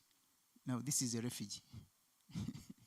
And you are telling him or her that the legal should come here and then go to an advocate's firm and pay instruction fees, and then he's helped out through the process. So that one is a challenge. What was in the mind of the lawmaker? In your humble opinion, what was in the wisdom of the lawmaker when they said that a refugee running away from another country should be represented at their cost? Was the mind that when they run away, the first thing they pick is money? No, I think the under the convention is that a country provides similar services to what it provides to its ordinary citizens. So in that mind, the legal representation here can only be free in those high-level offenses, murder, where the determination is death. Okay, so I think it was in the same. They had the same mind at the time that since Ugandans, as the host country, is given this, so they should share the same. Okay, then that one is maybe calling upon we, the civil society, who provide legal services, to come up and provide the same. But that is the law. The other is when it comes to still, there is an issue of interpretation, not of the law, but to the refugees or the asylum seekers. Even to us, where they have been referred to us and we are handling, we may have to take time to look for an interpreter, because we may not be able to have staff that is aware of some of the languages. Some come from French, some from DRC may know Kiswahili, and we may try that out. But still, when you go into documentation, whether these are married, they bring a document that the father of the bride gave out, and it is in a unique language that you may not understand. So you may have to first seek interpretation so that you can confirm whether they apply as a family or the lady and the man apply for asylum separately. So the other issue with the legal representation is, with my colleague here at OPM, you stop somewhere, like at the interviews, the police desk, they say they are technicals. So the lawyer may be aside, may advise maybe before or prepare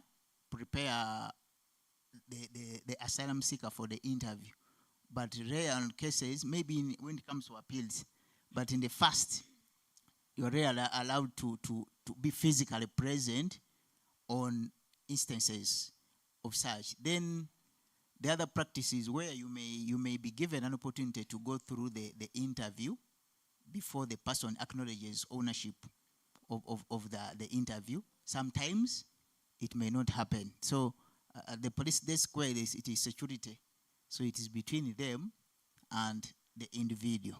So those are some of the challenges when it comes to the legal representation. And usually people who provide challenges also know remedies. Can we hear some of your remedies to the challenges you have suggested? The remedies mainly come to us more. I think we came up with the Madam Akero here. We came up with we have access to justice. It is an initiative taking a number of service providers to the refugees, and we have some like law reform, refugee law reform, refugee law project, then GRS, we have Caritas, so and more of those. They come together, we provide the free legal aid service as we are doing free representation.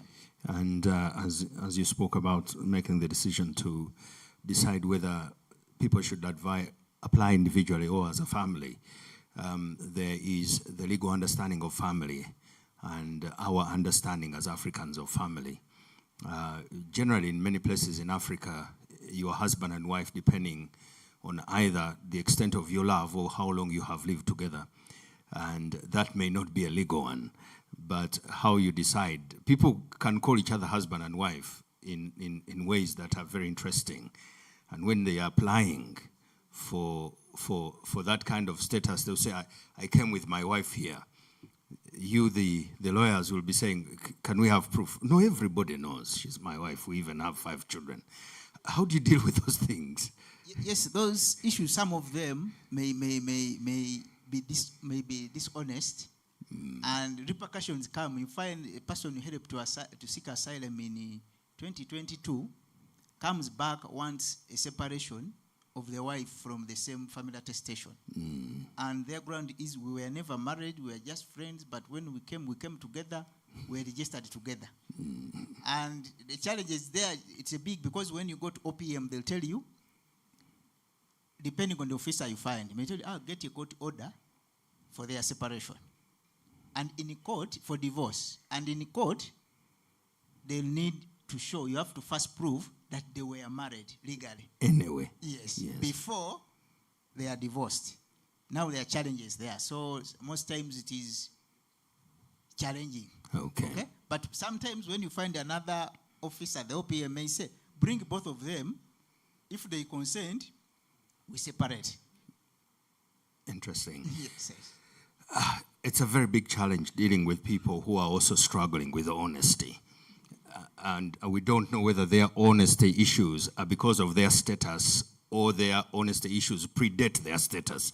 But I'd like to invite the two of you to respond, beginning with yourself, now that the water has cleared the throat finally.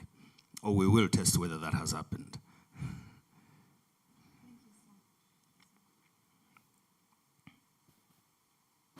Hello? You're live. Thank you, Samson. I think I would like to comment to what my brother Mohammed has said. One issue he has talked about is that they are recommending, if I heard well, application for these asylum processes. You separate when you come into the country. This will eventually have further repercussions at the end of the day. So I should discourage you going forward, because I'm looking at a household that has come father, mother, and children, and then you split for purposes of asylum process. It's very wrong, and at the end of the day, you will again say my spouse is the other side. Of course, as OPM, we are always available to recognize families, and we merge them, put them in one household. But in the event that you really came, your purpose was to seek protection for this country, from this country rather, one of you had a case that made the whole family to flee their country. There was persecution either to the husband or the other. So at the end of the day, when you split, it means your other part of the family may be rejected. And what does this mean? Samson, if you allow me, I wanted to go back. I just wanted to make clarity. We seem to focus on grant of asylum through prima facie. I needed us to be clear that in Uganda, for example, like I mentioned earlier, we grant asylum based on the 1951 convention that bases mainly on individual assessment. When it comes to grant of prima facie, this is now it's provided for under the OAU. OAU provided for grant of asylum under generalized situations. Now, when we talk about this, we look at the DRC situation, we look at the South Sudan situation right now, because this is a well-known case to the world and everyone else that, you know, they are really running and fleeing for their safety.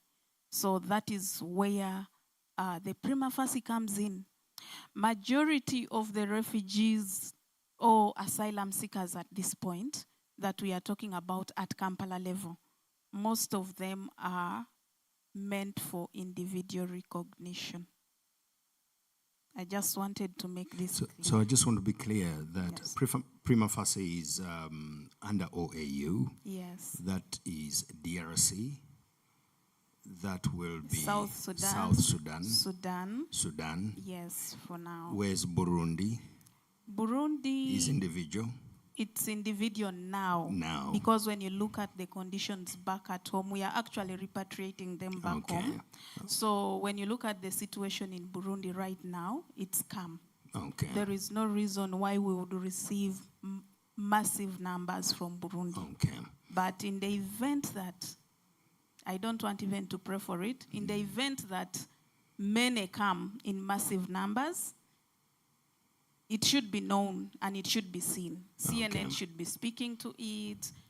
NBS should be speaking to it. Now you're talking. Exactly. So at the end of the day, we shall all get to know that, yes, this is a deserving population for grant of prima facie.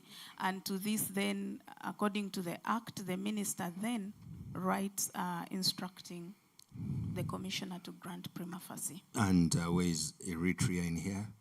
The Individual. Eritrean, I beg your pardon? Eritrea is still individual? Eritreans is still individual. I heard you mention of some stories earlier on, and yes, it's still on individual basis. And maybe for the purpose of this conference also, for the time being, they are actually on hold, just for, yes. We are not too kind that direction anymore. We are not too kind that? We are not too kind to them anymore. Not on hold, meaning? That's not I'm just interrogating what you mean by they are on hold. Yes. Meaning? We are currently not registering the Eritrean new arrivals. Okay. Government is still looking into their situation. Okay. Because at the end of the day, maybe I can also mention this. At the end of the day, not to divert you, when you flee your country, one of the tools that the Refugee Eligibility Committee uses is country of origin information. Okay.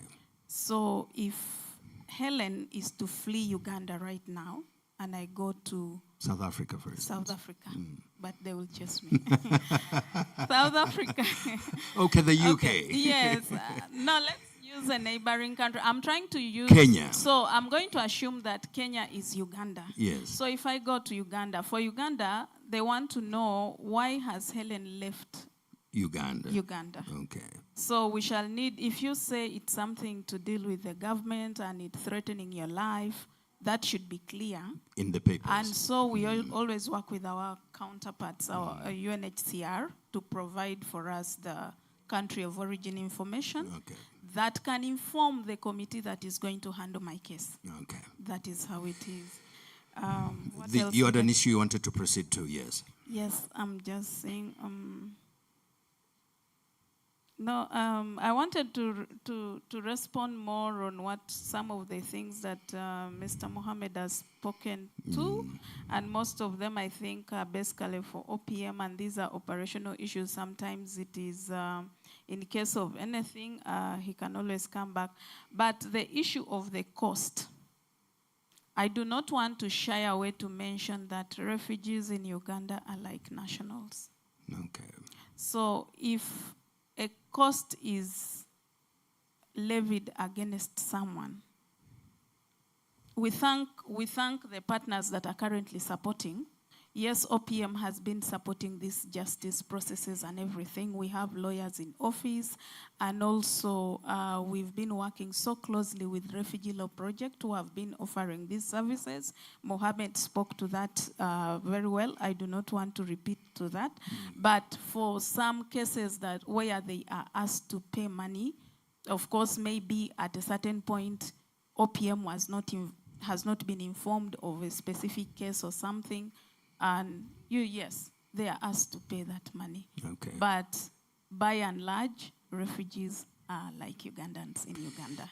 Did I hear a hand clap to that? Maybe one will. That's incredibly generous. You wanted to respond, my lady, the Duchess?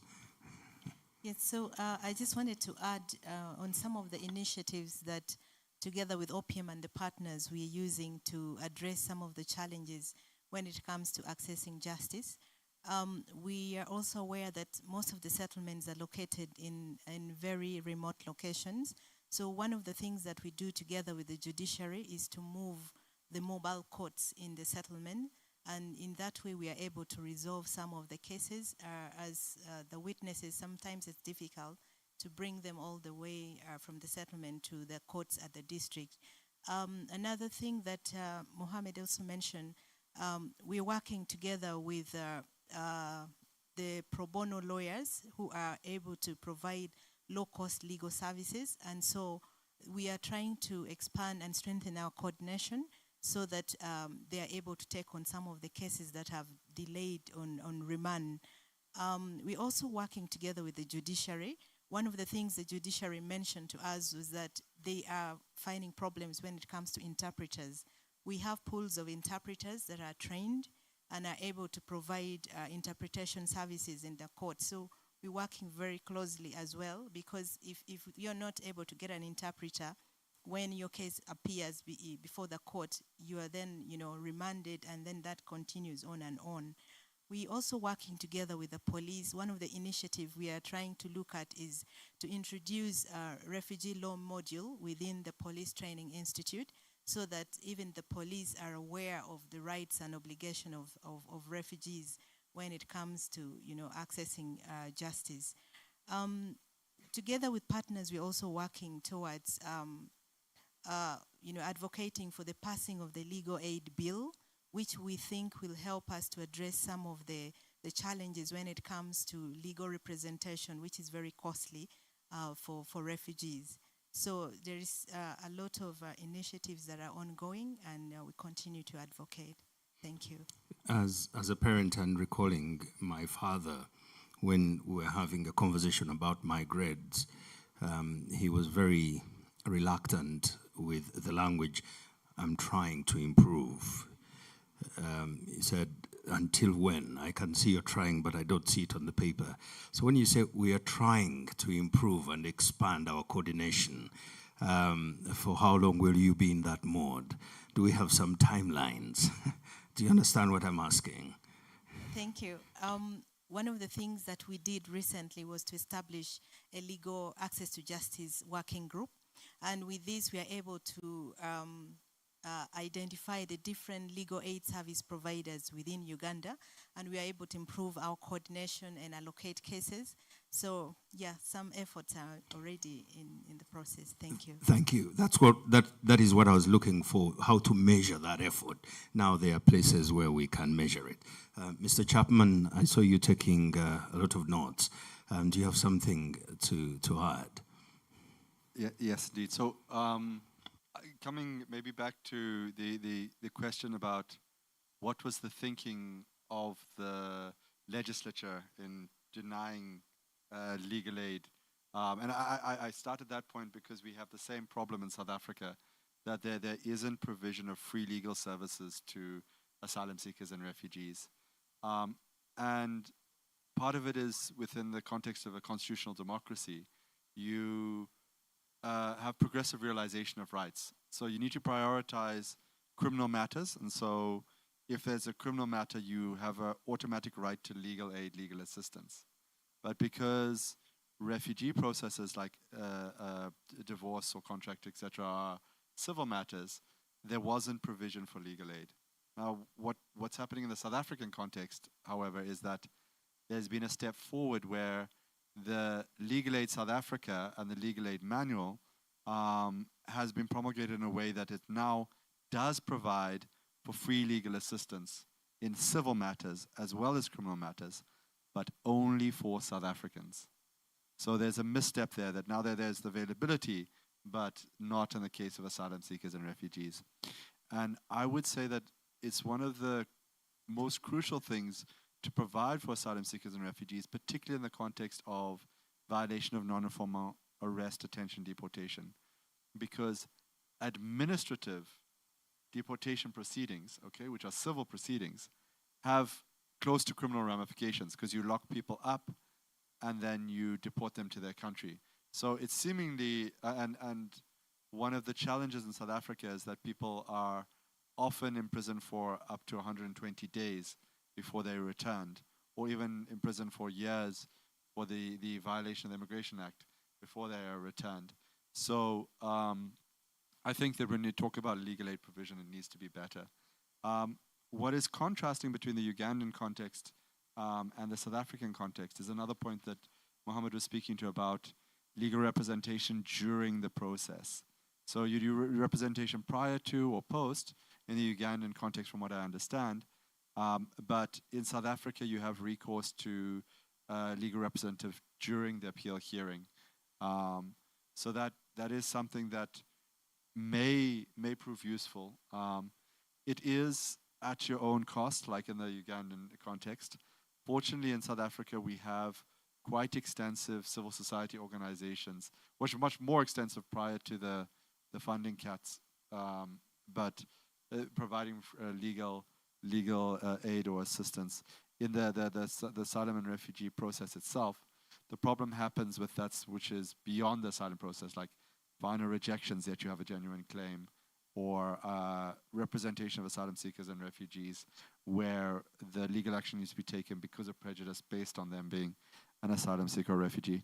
And then lastly, just to pick up in terms of the family unit and the splitting up of claims and things like that. So we have unfortunately seen instances, for example, when somebody enters the country in South Africa and they advise the official, well, I'm on my way to Cape Town. So the official would then say, well, okay, we'll register you now and sort the children out when you get to Cape Town. Then when you get to Cape Town, the narrative is that you cannot join because you didn't initially declare at first instance. Similarly, there are sometimes some mistakes that are made with language barrier at first instance. So, somebody who doesn't, who's filling in the initial Home Affairs form, the initial form for the government, and says that they're not married, but they're misunderstood and it's written married on their document.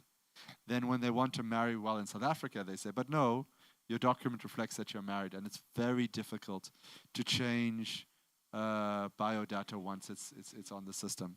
And lastly, there's a big fallback on DNA in South Africa. So if you say this is your child or your wife's child, do a DNA test, otherwise we're not going to hear you. And there's a non-recognition of family in the broader context, that it might not just be immediate family.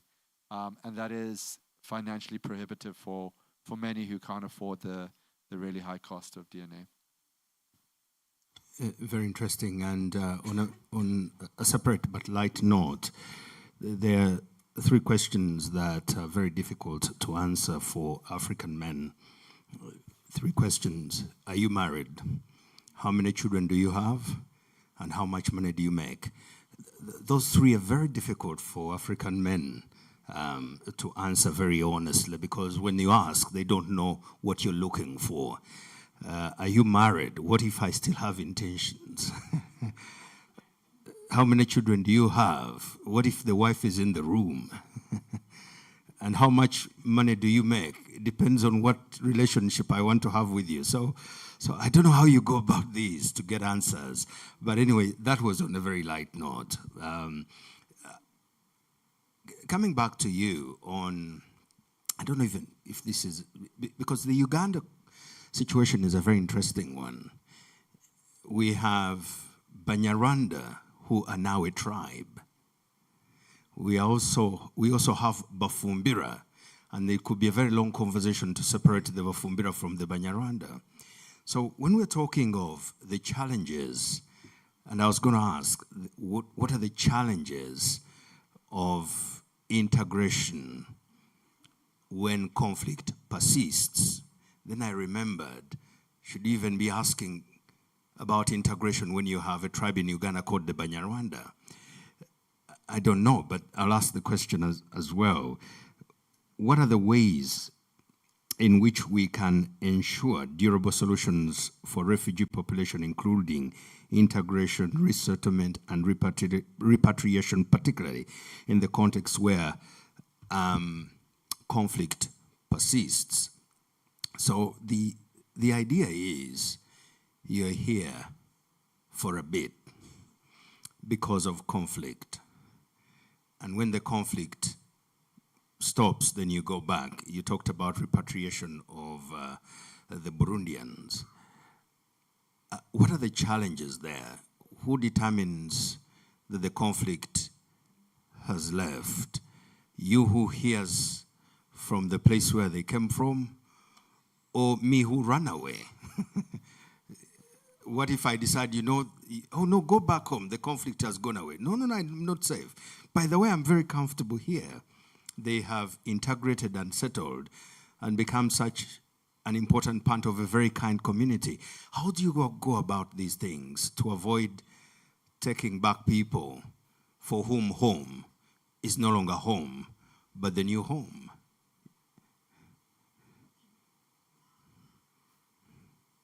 Okay, thank you, Samson. Is my question clear? Yes, very clear. One, how do you know that Burundi is safe? I'll start from there. Okay. So what happens if a country where refugees are originating from, let's use Burundi. I hope Burundians in the house, you're not going to to misquote me for using Burundi as an example. Yeah, the ones here might even be already feeling Ugandan. So what happens, the government of Uganda usually works together with UNHCR.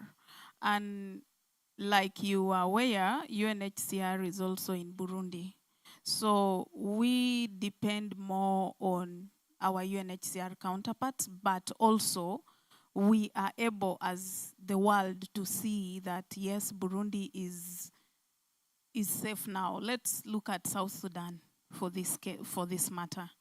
South Sudan, we know they have attempted to sign agreements here and there, and we all know that they have not yet worked. And we know that they are still, there is always media that is informing us. And media side, UNHCR South Sudan must confirm that the place is now safe. And so after that, the government of Uganda will then engage the government of South Sudan or whichever country together with UNHCR around on the table, and they assure us that South Sudan or Burundi, DRC is now safe to welcome back their children, their people. Based on that, then we come back home and do sensitization. We come back to Uganda and do sensitization.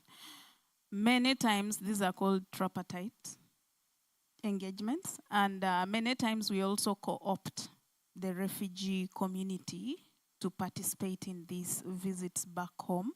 We go with them and come back with them. to facilitate the process and assure them, the ones that we go with, that you should be able to see by yourself that the situation back at home is safe for you to return. Now, challenges to integration. I think I would want to speak only to one durable solution, which is integration.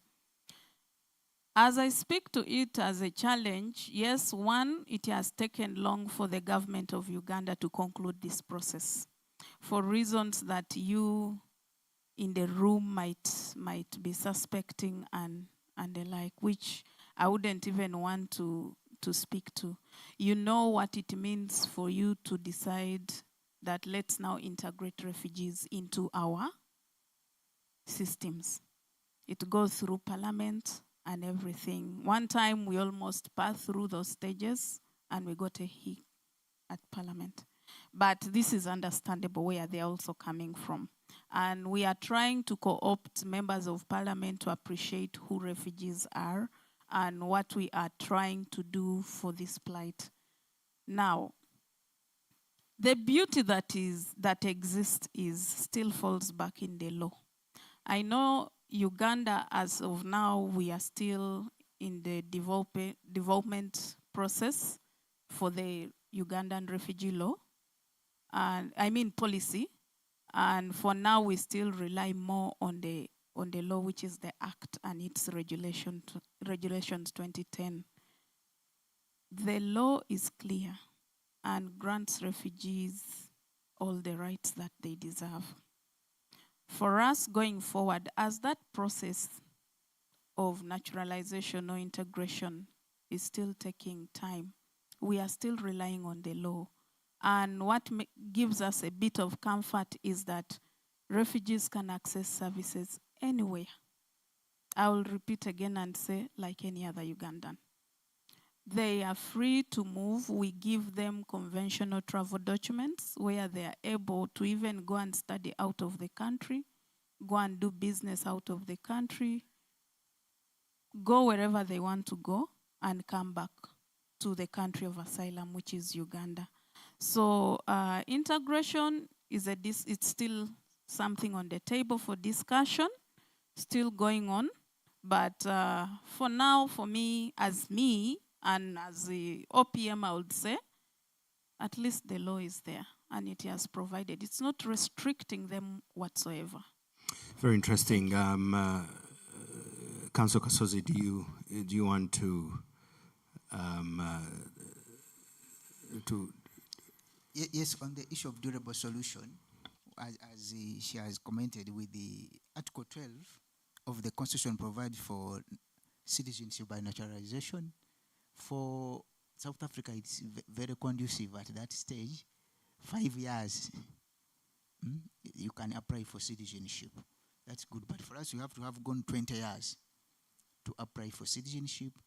But we need to have an act on the procedure and implementation of that provision. So that is what is pending. Then and when you spoke about if refugees have all rights, literally, that citizens have, then if I'm a refugee, I'm wondering why I'm looking for citizenship. But already I think they have more than they need. I think, isn't that the reasoning behind the 20 years? After all, you have almost equal rights. Yes, but still they are not provided for under citizenship. There are some others, like government jobs, they cannot go for them, they cannot vote. Under normal circumstances, they shouldn't vote. Yeah. So yes, you also have a right to vote, but remember you have lived in a country for 20 years, but you don't have a say on even your LC1 chairperson. Okay. So they miss out certain items if they are not citizens. Then the other one should be the national children's policy, that is for 2020-2021 to 2024-2025, also provided in the progress to integration as ably provided for children, accompanied and unaccompanied children, refugees in Uganda, which is a step towards integration of the children. Then government policies should also, we have government programs like the PDM. If you have PDM in Chisenyi, you should not leave out the refugees. So refugee IDs should also be considered as a requisite for access to those funds. Oh, interesting. So the refugees cannot be part of the parish development model? No. They Aren't can't. they in the parish? Yes, that's what we are seeking. So if you, because that would be a very interesting one. If you have, I don't want to use this word, but I want to borrow it for purposes of this conversation. No, I found a better word. If you have a parish, if you're talking, for instance, Kisenyi, that is predominantly refugees, and you're developing parishes, if you leave out this parish, then are you developing the country? That's a rhetorical question. You don't have to answer it. Good thing she's nodding, and she's in the OPM. I don't know whether the PDM is in the OPM, but we'll check. Then the other one should be, when it comes to these refugees, those who are in settlements, they are accorded land as the OPM area deliberated, but ownership is still very key. They don't have key documents. Then second, the provisions in the Constitution, they can only own land on leases. They cannot own Chibanja land, which are cheaper, and in areas where they stay, it would be easier for them to acquire land, but they cannot. And some who have acquired, we have cases where they came, we bought his Chibanja, but in the legal norm, you see there is already an illegality on whether bona fide, but it was illegally obtained. Now he's seeking to remove a citizen who is trespassing. So you find that there is a legal challenge there. Okay, you have your land, you bought it, and then somebody is encroaching, but the mode, you bought a Chibanja, you can only have a lease. Okay, so there are also some challenges there. I also faced one who had a title taken over by the husband. It was a freehold. And we had to just use mediation and settlement so that this husband can return the title, because still they could legally, they don't have to own land in perpetuity like citizens. So the husband was a national. The husband was a national. And the wife was a refugee. So the wife buys land, and in her names, the husband knew exactly which corner to meet her. So I think in the process of integration, you can also work on the Land Act, so that even before acquiring citizenship, they can acquire land like other normal, ordinary Ugandans. Then we can also think of the voluntary, as she elaborated earlier. Then also the third country, because some Eritreans and Eritreans and Somalis, some of them Uganda is a transit. Okay? So in case they are on that process, we can still help them out on that process so that they quicken their process to their destined countries. Okay. Thank you. And for those of you who are in the room, if you hadn't registered already, I'd ask that the QR code will continue to be on your screen. Please make sure that you register. Just open your camera, face to the point of the QR code. That's the QR code. If your phone doesn't pick it up, we'll have a conversation about the kind and type of phone, but for now, just try and let's be sure that it can pick that up. We can have that conversation about why it can't during the break, why it can't and why you still have it during the break. But for now, let's make that attempt at the registration for all of us. Yes, did you want to weigh in on that, the subject? The one, not the registration, yes. Thank you very much. My comment is on the component on local integration. Again, as I agree with Helen that quite a lot of rights are afforded to refugees, which really has helped to make the integration of refugees quite very easy in Uganda.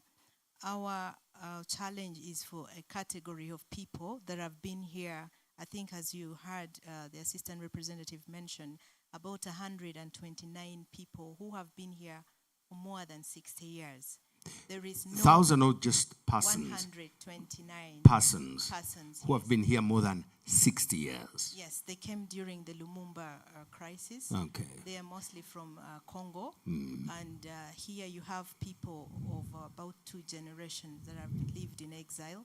And the opportunity for return is almost non-existent. Okay, because their countries have never been safe. Absolutely. Those that were also born in a refugee setup, they continue to be refugees and they've never been to Congo. So we have this category that have been here for 50, 60, 20 years who have never really been to their country. And for this category of people, return is almost non-existent, especially for those that have been here for so long. And so you look at the fact that no peace is in sight as yet, as far as Congo is concerned. And for this group, perhaps the government could exceptionally consider them and grant them legal citizenship. The pathways to citizenship is available through naturalization. The challenge exists in the administrative procedures. You should have been in the country for 20 years.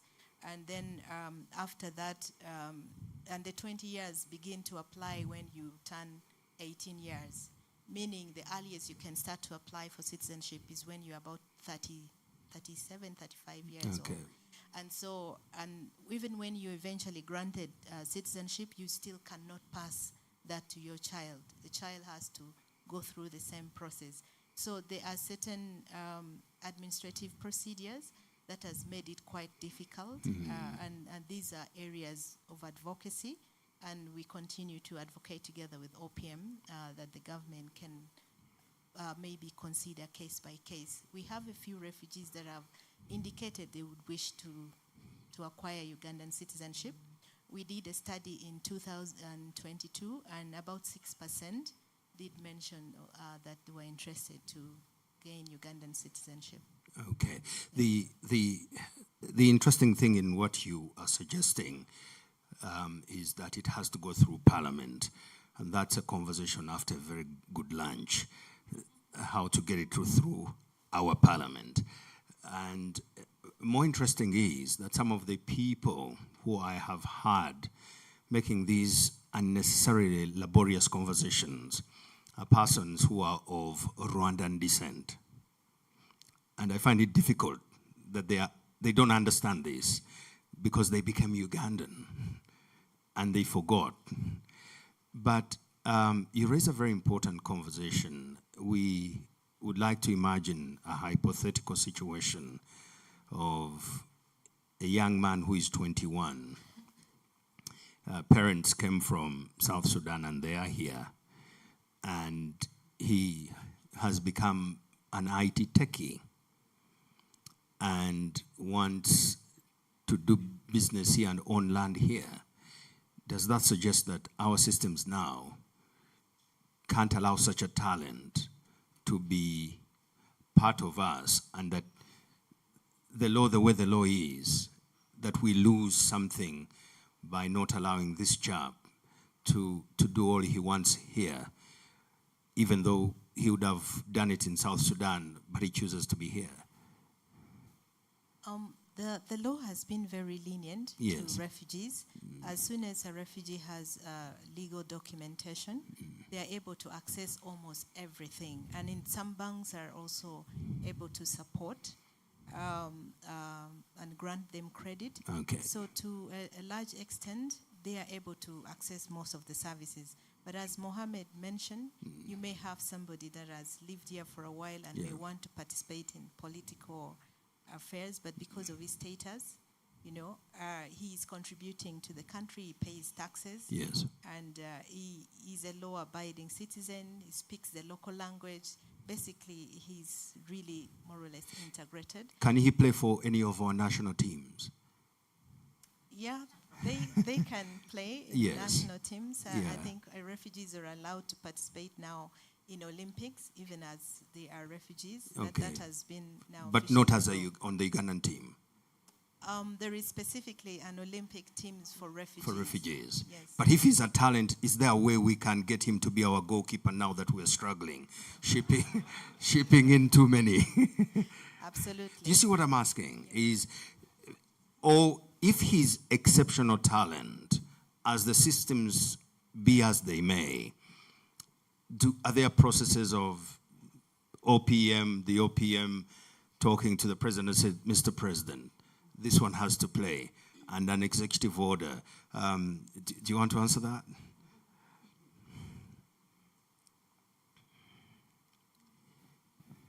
Hello. Samson, I don't know how to respond to that, but I'm going to say... Is there a response on microphone and a response during lunch? I'm going to say, for now, I will say yes and no. Okay. Because if we have a talented person, yes, we are also trying to encourage refugees to come out and show talent. Yes. And, you know, now that would be a credit. Yes. So this will only mean if OPM is involved and we then talk to the president. Yes. You know, we go through the procedures and recommend, and oftentimes when we make recommendations, they are considered. Fantastic. So that's why I'm saying it's a yes and no, depending on what job it is. Okay. Yes. Good. You know, we just considered 3 goals, and there's a footballer I know who could put some on the other end. Do you want to say something about that? Or we move to the next, maybe final question? If I may quickly, just a couple of things. Yes. Yeah, I think Caroline was talking about, you know, contribution. And I mean, if you have a regularized population, that's a population that can contribute economically, that's tax paying, and it's so much more beneficial in policy making that you regularize and you provide the asylum certificate or the refugee status and take steps towards integration. There was this question about what does it mean to have human dignity? And it was asked about if a mother cannot work and put food on the table, cannot support her children, cannot open up a business, can it be said that that mother has human dignity? Okay? And our Supreme Court of Appeal in South Africa said no.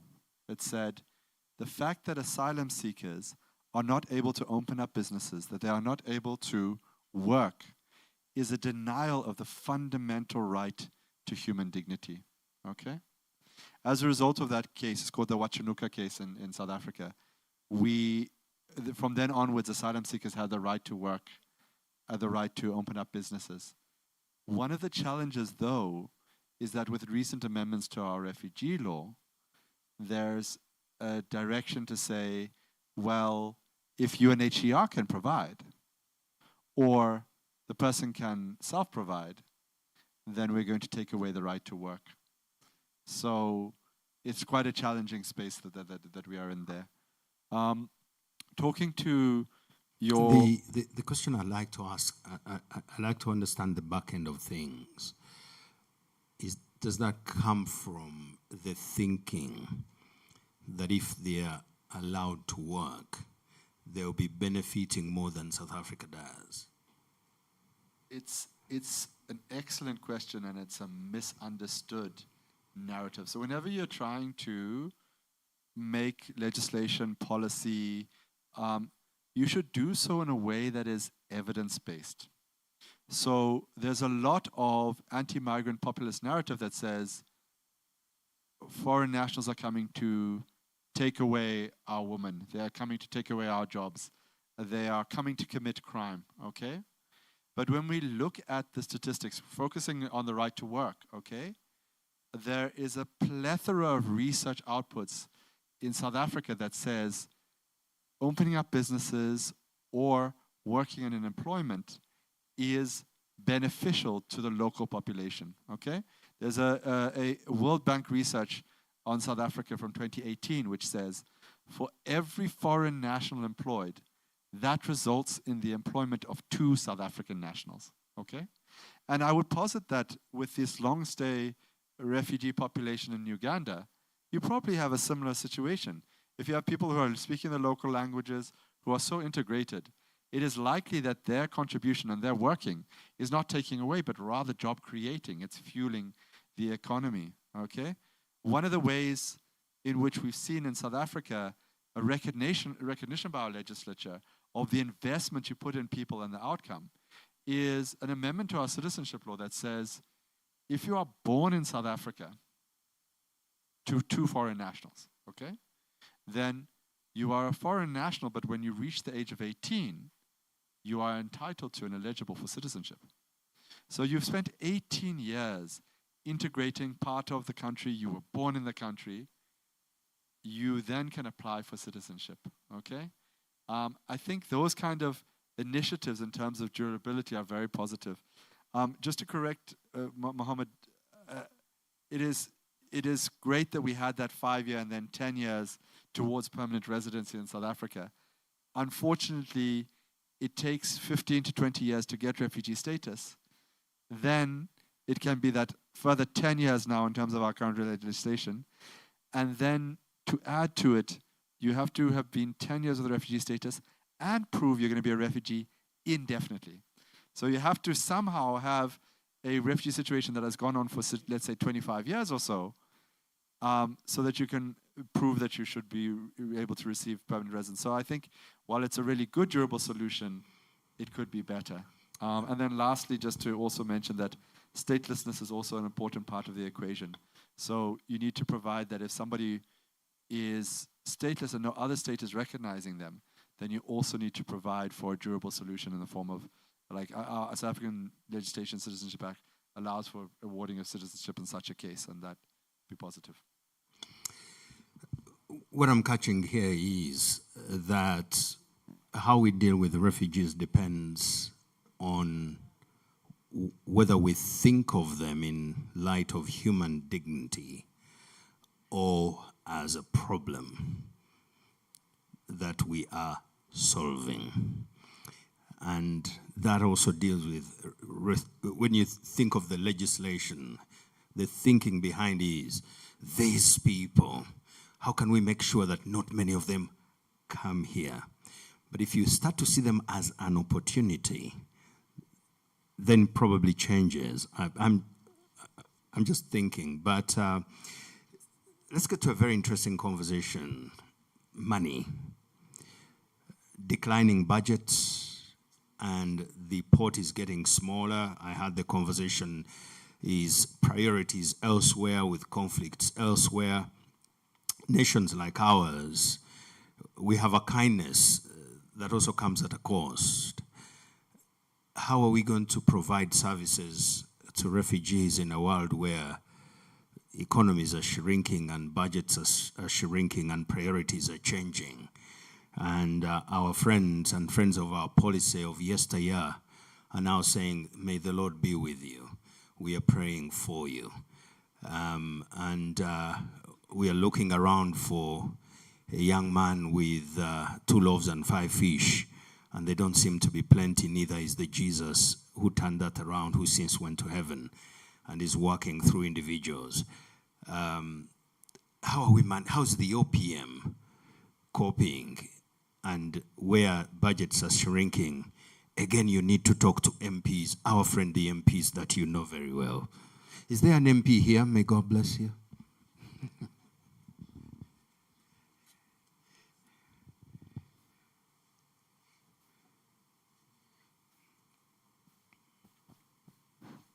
Hello? Hello? Okay. How is OPM managing with the services? Yes, over the years and still going through, Office of the Prime Minister has still stuck on the aspect of international responsibility sharing. And we have been working together with partners. Definitely partners have really been supportive to the Uganda's refugee response.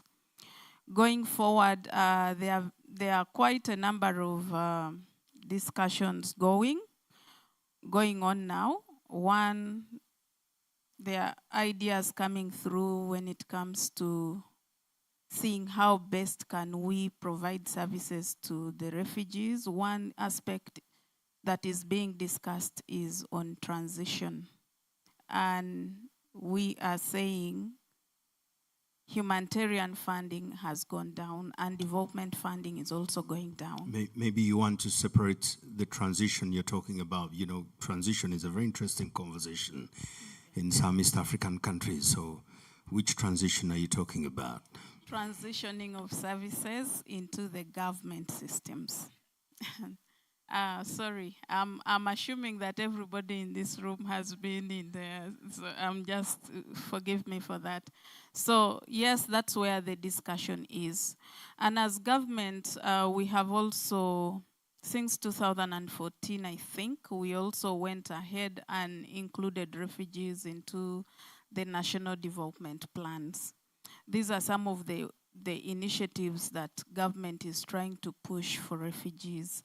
But of course, there are concerns also that come from the host community at the end of the day. Do you want to give us the burden of refugees? Are you removing it from the international responsibility to localize it now to a country level? All those questions are being raised here and there, and that's why the discussion around transition is still a bit sticky, but yes, I think some strides are being registered. As government also, we have, Samson, you're aware that we have gotten a loan and a grant from World Bank. Earlier, we got a loan for both refugees and host communities for the Dr. Deep project, which ended, and now phase 2 is also about to kick off. So now there is GROW project that also came through as a loan and a grant to refugees, and then the loan to the nationals. But also if refugees want the other side, they are also free. So all hope is not lost. We are still trying to see what is workable. And with the Ugandan system of the settlement approach, I want to say that the Office of the Prime Minister Department of Refugees currently is trying to see how do we do physical planning for the land that we own as government, especially in the Southwest, and we see how to engage both refugees and the host communities to do, farming that is going to we are trying to connect them to the private sector and see how that can be commercialized to support the livelihoods of refugees as they are here. Because also the food aid is no more, and refugees now have to fend for themselves as they are. And there are those categories that actually do not have what to do and had been relying on food assistance. Samson, I don't think there is anything I will want to mention outside what I have talked for now when it comes to providing services to the refugees. But also they continue to share the services, health sector, and everything else. Like I've said, transition now. The donors are going away, but we've not yet got instances where refugees are sent away that you can't access services here. Very interesting. I just wanted you to reiterate. Did you say that we are a society that borrows money to handle our brothers from distant mothers? That's huge. I do not want to say that is us. But when there is need. You spoke about a loan and a grant. Yes. Yeah. When there is need, I'll then refer to the Dr. Deep loan that we got earlier. Okay. And we implemented Dr. Deep, but this was benefiting both host communities. And at the end of the day, I think we have to look at the bigger picture. Okay. What does it come with?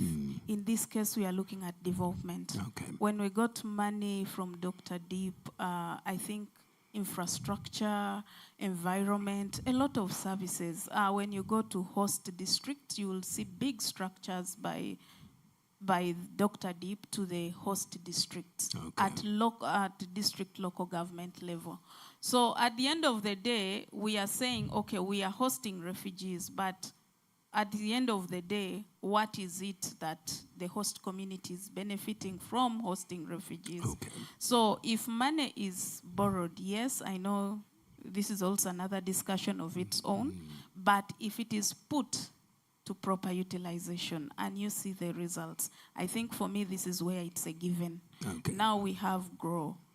Ugandans are also able to borrow money from this project, just like refugees. Okay. And at the end of the day, we are targeting development for both host communities and refugees. Okay.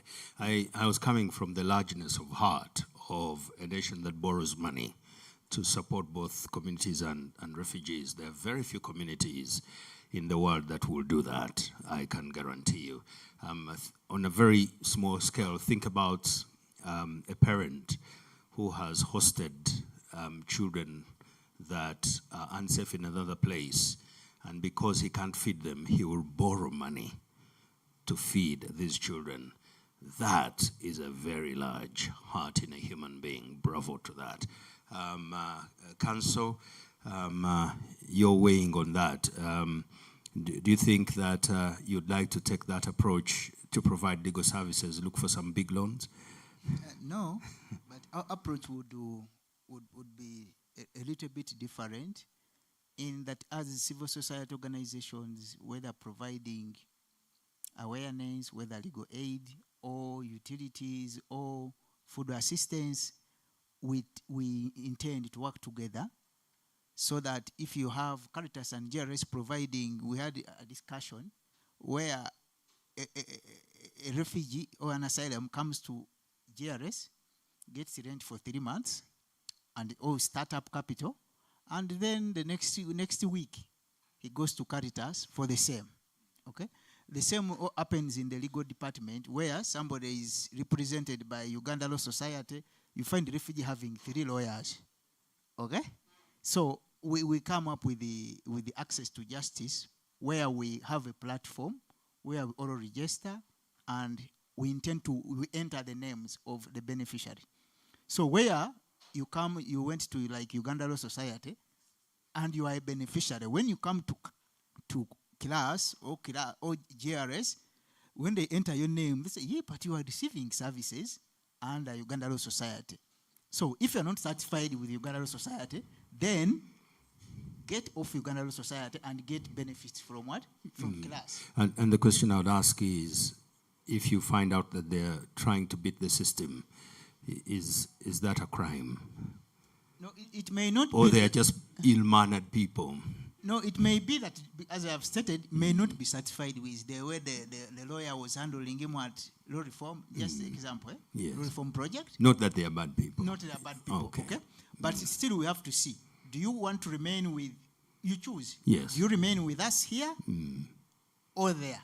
So most cases, if you are dissatisfied with the URS or law reform, you will say that you remain with class. Okay. So we save, it's a mode of saving resources. Yeah. Okay? At least another someone will be able to benefit from the resources. So you are either in class or out of class? Okay.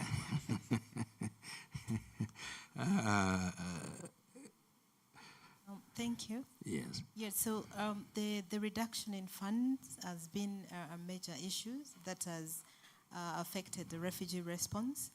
And we have to work innovatively in order to try and come up with different mechanisms to address situations that we are faced with. For instance, within the access to justice, we know that the judiciary is currently encouraging alternative dispute resolution. So we're working collaboratively to really build our capacity to be able to deal with certain cases outside before it goes to court in order to resolve it. And in that way, we're able to save a lot of cost for legal representation. And even for cases that are already within the judicial system, we provide options to the refugee inmates. For instance, a plea bargain, so that you take much less time in detention based on an understanding between yourselves and the judicial systems. So that is one way that we're trying to work innovatively. On the other aspect, we are also trying to prioritize very essential services and also to adopt cost-effective service delivery models. My representative spoke about the need to involve refugees in trying to also support in identifying solutions to some of the problems that they face. And so we are integrating some of the protection services within the refugee community and involving them in identifying solutions to some of the problems. And in this way, we are able to, to save costs and also use whatever resources we have. Helen talked about involving the private sector. They are a key player in terms of, creating linkages to be able to provide jobs to refugees who are in need of, employment opportunities. And we're also looking up to the private sector where possible to be able to provide support in terms of funds for the refugee response. So yeah, there are options, although they may be not very easy, but we have to work innovatively to be able to address the current challenge. Thank you. I can guarantee you there's nothing easy in life. Yes, in addition, we can have also the fellow beneficiaries who seem to have a better economy and status. Still refugees, but they are in a better status. If you have benefited from education of where they are taught English, and you still remember your country of origin language, you can provide free interpretation services, which takes off the burden of hiring one. So such services where after you have gained knowledge, whatever you have acquired from the different civil society organizations, then you can return back. So we engage them in such, even also use of their organizations, their lead organization, involving their leaders. We have the Congolese, they have their leaders, you have the Somalis, the Eritreans.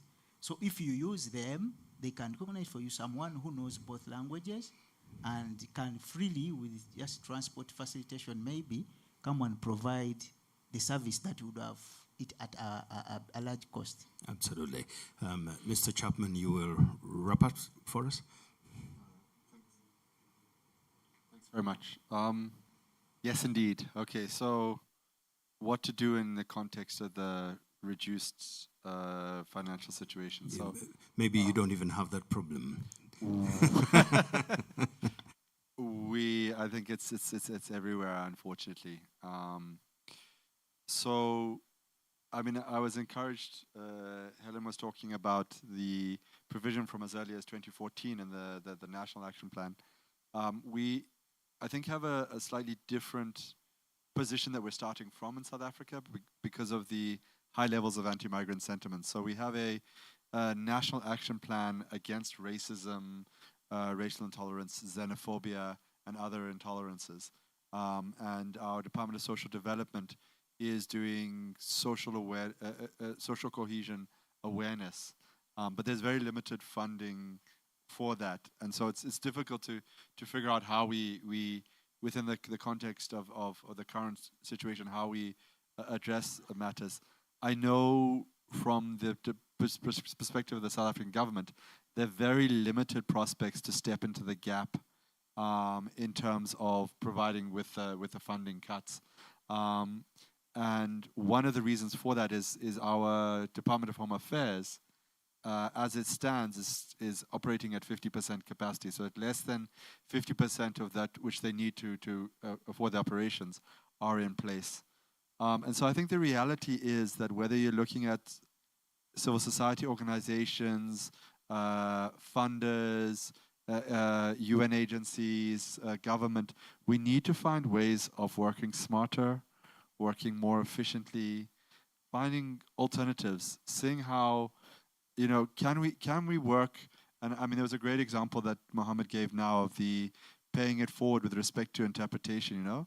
Within our organization, for example, we are doing a lot of trainings to sort of train the trainer training so that we empower the refugee and asylum community in terms of alternatives to immigration, detention, asylum processes, and then they go on to lead and train within the community so that we can get the message out, but also to address the limited resources we have. There's a big role that can be played perhaps by technology. So we've been seeing, for example, visa processing, e-visa processing in the Middle East, in the UK. I mean, I was told at a conference recently that it takes, even for complicated cases, about 7 minutes for assessment of a complicated case in the UK through the AI system. You know, is there scope for technology to play a greater role? Coming back to the asylum system, for example, COVID-19 had a lot of problems with it, but one of the results in South Africa was that instead of queuing for sometimes 2 to 3 weeks to get your asylum document, they introduced the system of emailing for an extension of your document and emailing to apply for asylum. And that change, at least with respect to extensions, has revolutionized, because instead of the economic impact and the lack of the amount of resources also that the government has to put into receiving people in queues and processing them and assessing their extension, is cut substantially by the use of an email in. And it's not perfect. I mean, the next step that has been proposed is to have a submission, you submit online rather than via email, because email still has a requirement of people monitoring that email address and processing from it. So it doesn't take away the cost. But that is an example of how we can maybe find really good solutions. And then the last point that I wanted to make is that we need to prioritize the most vulnerable and prioritize the needs and wants of the refugee and asylum population when serving the refugee and asylum population. So, for example, the Department of Home Affairs in South Africa is within the security cluster, and it's got quite a security outlook. But when it comes to refugee and migrant children, particularly in this context, asylum-seeking or refugee children, there's far greater provision and understanding. It almost seems like what we're hearing a lot from the Office of the Prime Minister in terms of the response and inclusiveness and effective with respect to asylum seekers. Similarly, in terms of the Global Refugee Forum, there were certain pledges, including the Legal Community Pledge. And part of that Legal Community Pledge was to say, can we have environments where we can get large numbers of refugees and asylum seekers together with service providers, with UN agencies, with government, and say, okay, look, we appreciate there are a lot of challenges in place, but can we identify what these challenges are? Can we prioritize them and ensure that those highest priorities identified by people with lived experience are attended to and addressed? Because we know that the trajectory, the resources are limited and getting less and less. So with what we have, how can we best do that? And to my mind, the best way is to say, you know, what are your priorities? What are the challenges that you are facing? And how can we hand in hand work together to bring about solutions to those? Thank you. Thank you, Bunch. What a conversation. And I did hint earlier that my major in education is biblical theology, and that's the lens through which I read life. And when we're talking matters, refugees, I think of the story of Moses and how he is picked by the daughter of Pharaoh, and he ends up being integrated into Pharaoh's family. But then he commits a crime when he sees some of his own being treated in a way that he was uncomfortable with, and then had to run away. when he comes back on a very different mission. Then again, speaking integration, there's the story of Joseph, who goes as a slave, and he's integrated, rising through the ranks to the level of the prime minister. He ends up serving the nation that took him in as somebody who is willing and able to help. He served them a famine. And there's also the story, more recent one, of Daniel, talking what we're talking about. When you pick refugees and pick the best among them, and then you integrate them and the king says, feed them with my diet, give them everything possible. Because they were willing to say, we've brought these people here, but let's screen them and find the best among them to contribute to the development of the empire of Nebuchadnezzar. So they had a very interesting system. When they come here, we screen. The talented one can't remain there. They get integrated so that they begin contributing. And right away, Daniel and his 3 friends were contributing to the development of the growth of the Babylonian Empire. Those are things to think about. I don't know your screening mechanism, but I'm giving you the Babylonian one. And if it made an empire, maybe it's something to think about. I'm just a biblical theologian. I'm not an expert on these things. And I'm giving you something that sister there would resonate with at least. One other thing I'd like to give you is a prayer, because I've heard that there's a discriminatory system for lunch. And that is to make sure that those who haven't registered will be compelled to register. So if you don't have a coupon for lunch yet, it's because you didn't register. We want you to eat, but eat systematically. So just be sure to approach us. We register you, then you can have your lunch. This is the prayer for lunch. Lord God, we thank you that there's food to eat. Unlike all other occasions, today, because we're speaking about opportunity, we have all agreed that whoever serves meal will eat every last bit off their plate. It's just not that day for wastage. In a very special way, we bind calories in Jesus' name. Amen. So, you're ready for lunch. Did I bias anybody? I just bound calories so you can eat as much as you want. Please don't follow my cue. I spend a bit of time in the gym, so mine is the wrong cue. I burn off everything I eat. The Samia in the east of the country, when the Samia are going to lunch, they normally tell each other, bon appetit.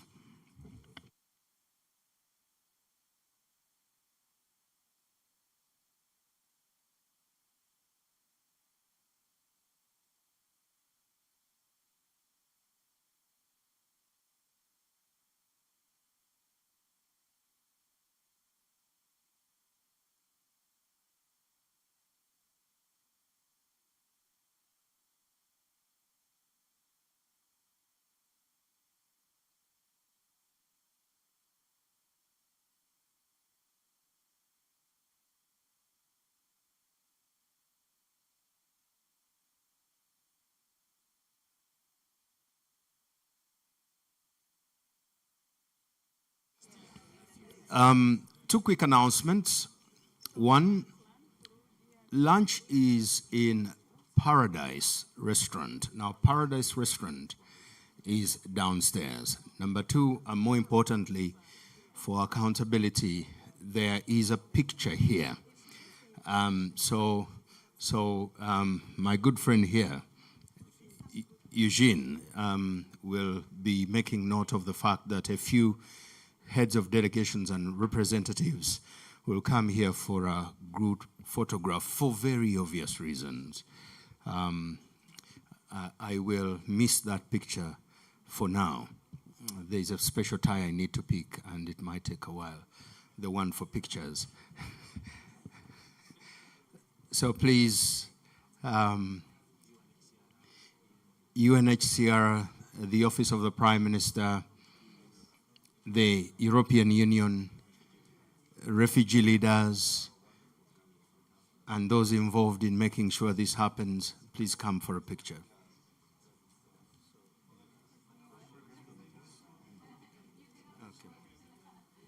We will also have a very engaging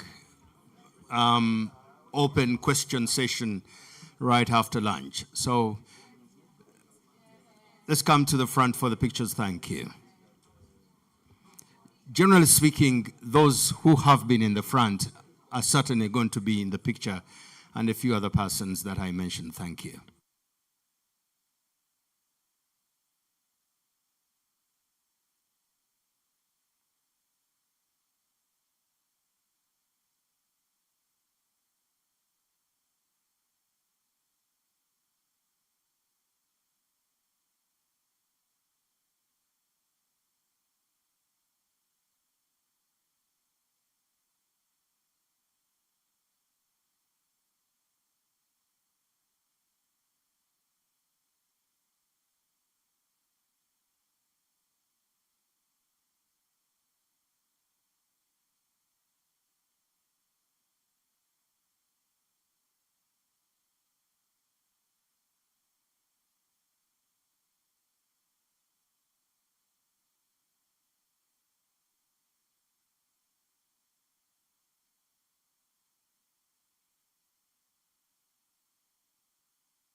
So that love may extend.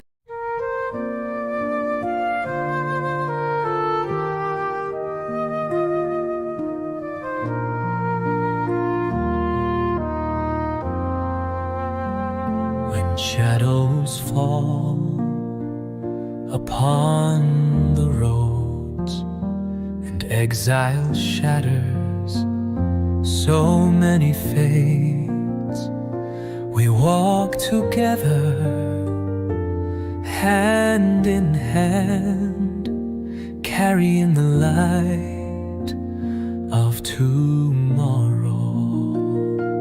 JRS, flame of hope, force of peace and kindness,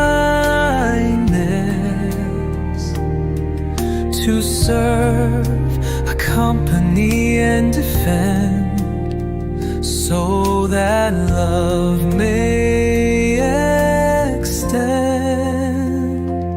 Under torn skies, wandering souls seek shelter, a little trust.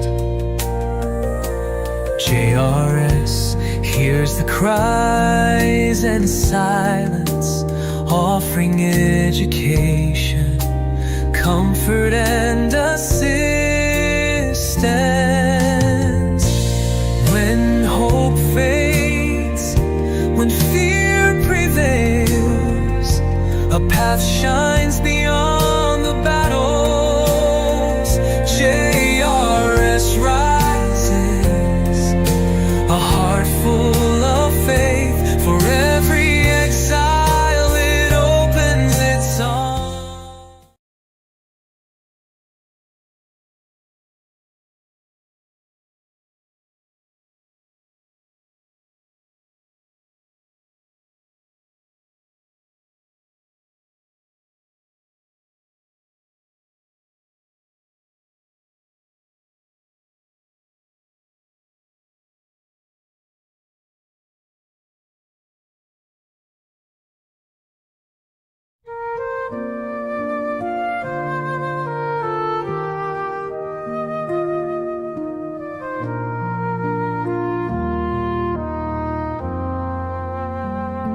Shadows fall upon the roads, and exile shatters so many fates.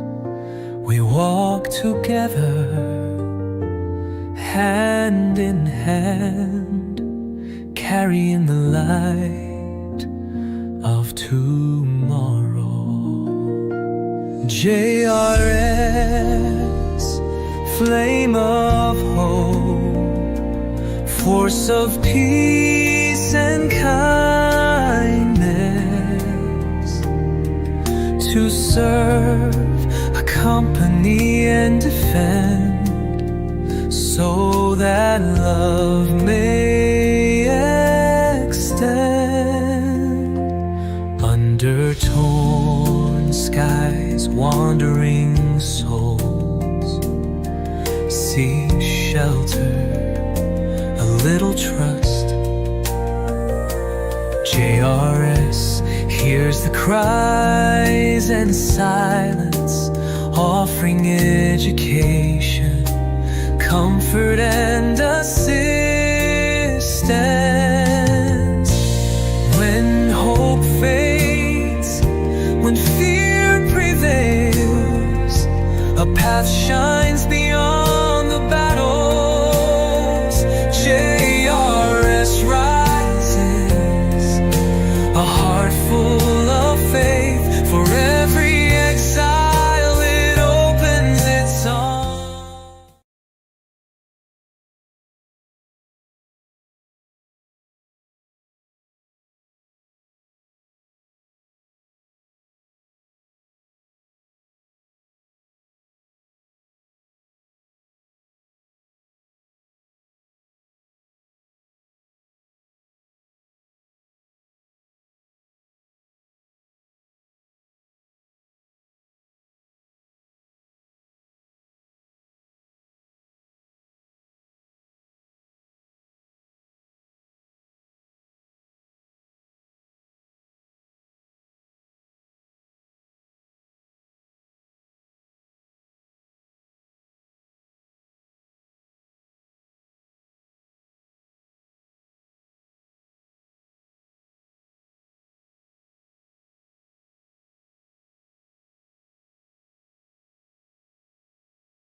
When shadows fall upon the roads, and exile shatters so many fates, we walk together, hand in hand, carrying the light of tomorrow.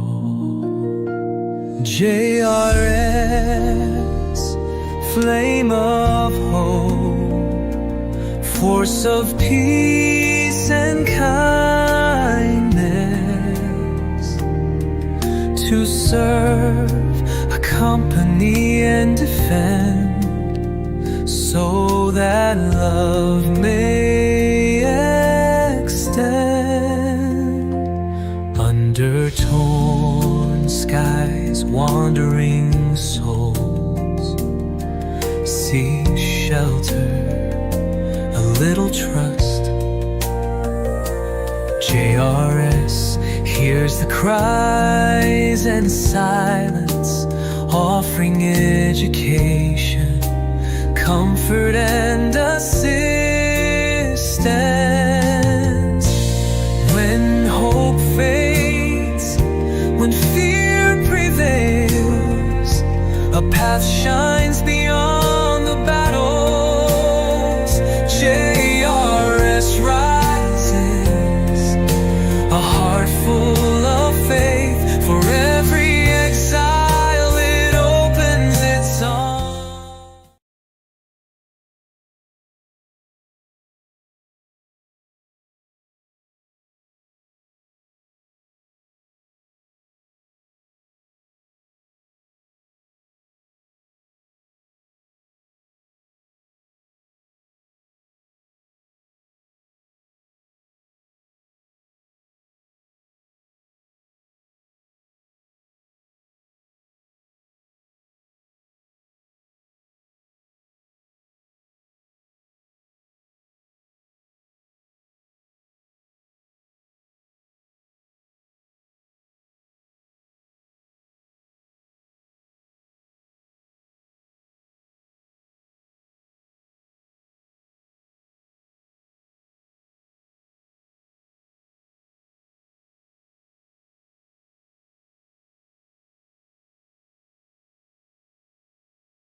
When shadows fall upon the roads and exile shatters so many fates, we walk together, hand in hand, carrying the light of tomorrow. JRS, flame of hope, force of peace and kindness, to serve, accompany and defend, so that love may extend. Under torn skies, wandering souls seek shelter, a little trust. JRS hears the cries and silence, offering education, comfort and assistance. When hope fades, when fear prevails, a path shines beyond the battles. JRS rises, a heart full of faith. For every exile it opens its arms.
Shadows fall upon the roads, and exile shatters so many fates. We walk together, hand in hand, carrying the light of tomorrow. JRS, flame of hope, force of peace and kindness, to serve, accompany and defend, so that love may extend. Under torn skies, wandering souls seek shelter, a little trust. JRS hears the cries and silence, offering education, comfort and assistance.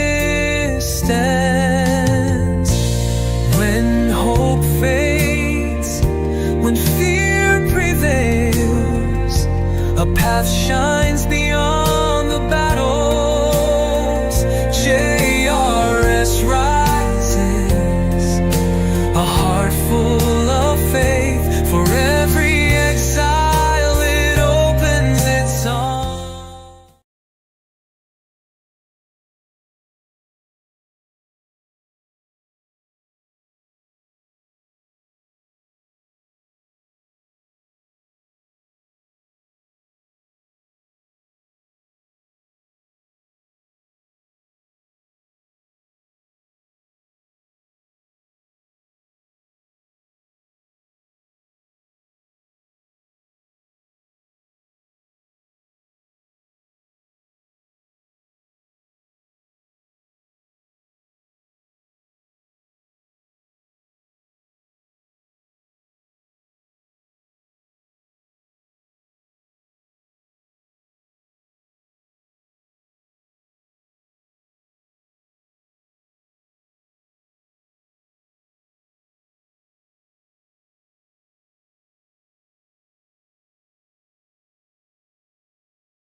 When shadows fall upon the roads, and exile shatters so many fates, we walk together, hand in hand, carrying the light of tomorrow.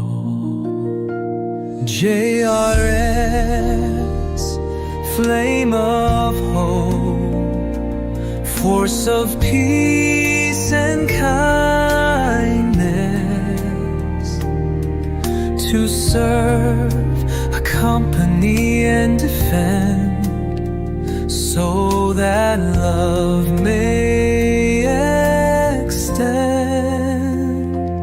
Under torn skies, wandering souls seek shelter, a a little trust. JRS hears the cries and silence, offering education, comfort and assistance. When hope fades, when fear prevails, a path shines beyond the battles. JRS rises, a heart full of faith. For every exile it opens its arms.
When shadows fall upon the roads and exile shatters so many fates, we walk together, hand in hand, carrying the light of tomorrow.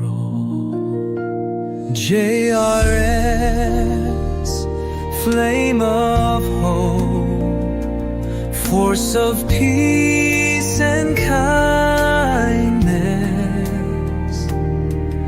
to serve, accompany and defend, so that love may extend. Under torn skies, wandering souls seek shelter, a little trust. JRS hears the cries and silence, offering education, comfort and assistance. When hope fades, when fear prevails, a path shines beyond the battles.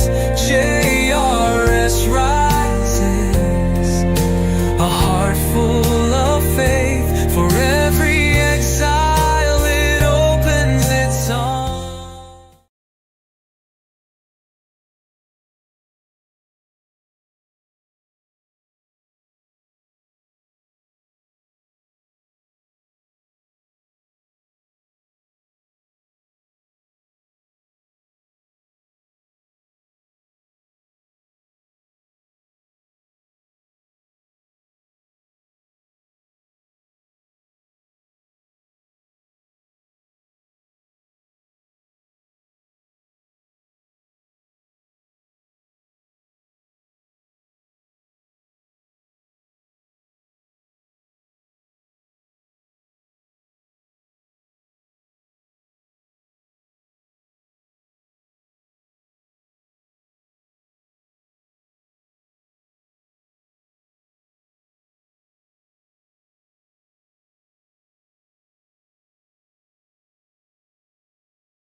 exile shatters so many fates. We walk together, hand in hand, carrying the light of tomorrow. JRS, flame of hope, force of peace and kindness, to serve, accompany and defend, so that love may extend. Under torn skies, wandering souls seek shelter, a little trust. JRS hears the cries and silence, offering education, comfort and assistance. When hope fades, when fear prevails, a path shines beyond the battles. JRS rises, a heart full of faith. For every exile it opens its arms.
Shadows fall upon the roads, and exile shatters so many fates. We walk together, hand in hand, carrying the light of tomorrow. JRS, flame of hope, force of peace and kindness, to serve, accompany and defend, so that love may extend. Under torn skies, wandering souls seek shelter, a little trust. JRS hears hears the cries and silence, offering education, comfort and assistance.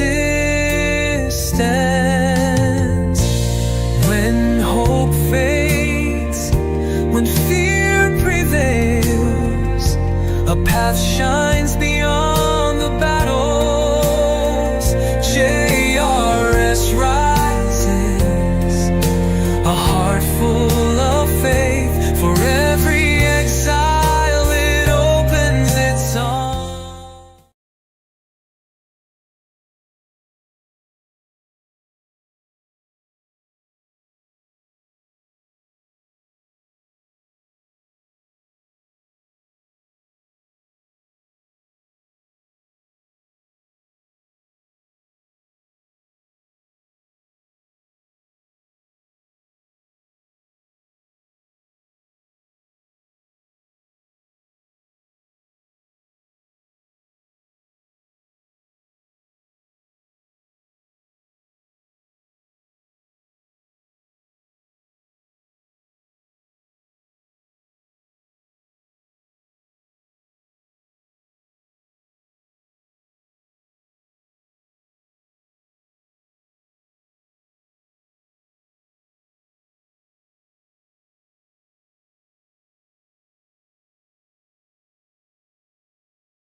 When shadows fall upon the roads and exile shatters so many fates, we walk together, hand in hand, carrying the light of tomorrow.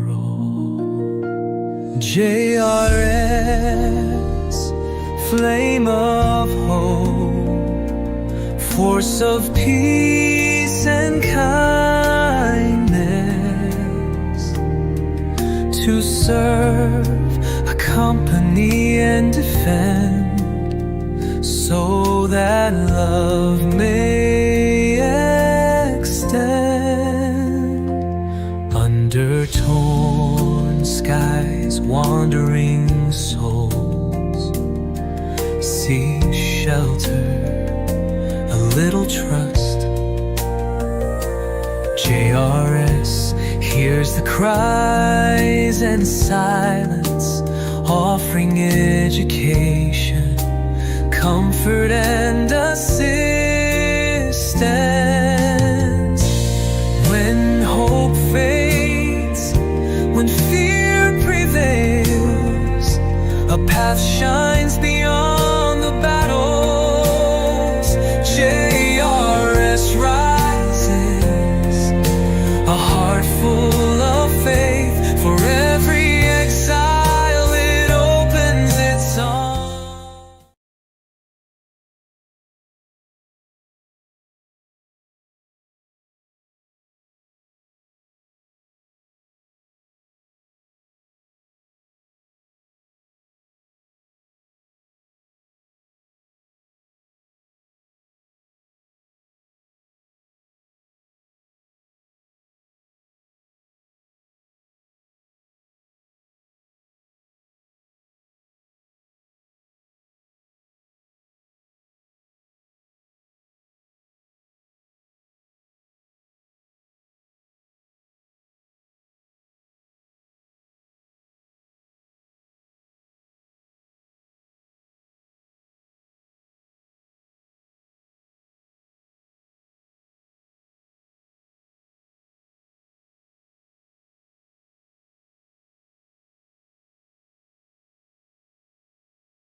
shadows fall upon the roads, and exile shatters so many fates.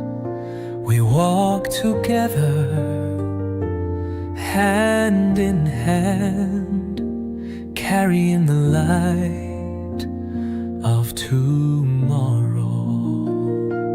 JRS, flame of hope, force of peace and kindness, to serve, accompany and defend, so that love may extend. Under torn skies, wandering souls seek shelter, a little trust. JRS hears the cries and silence, offering education, comfort and assistance. When hope fades, when fear prevails, a path shines beyond the battles. JRS rises, a heart full of faith. For every exile it opens its arms.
When shadows fall upon the roads, and exile shatters so many fates, we walk together, hand in hand, carrying the light of tomorrow. JRS, flame of hope, force of peace and kindness, to serve, accompany and defend, so that love may extend. Under torn skies, wandering souls seek shelter, a little trust. JRS hears the cries and silence, offering education, comfort and assistance.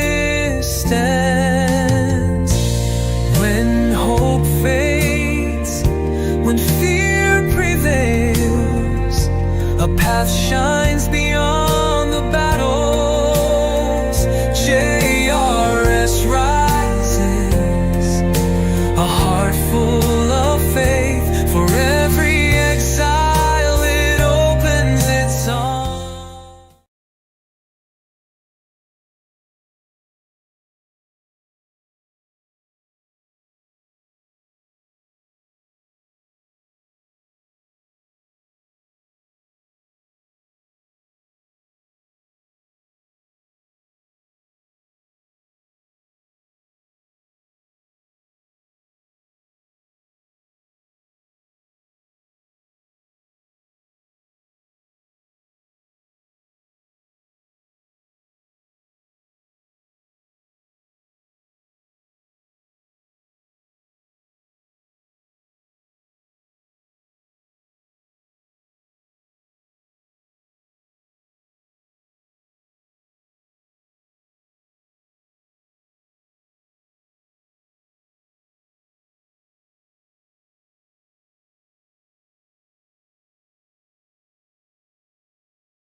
When shadows fall upon the roads and exile shatters so many fates, we walk together, hand in hand, carrying the light of tomorrow.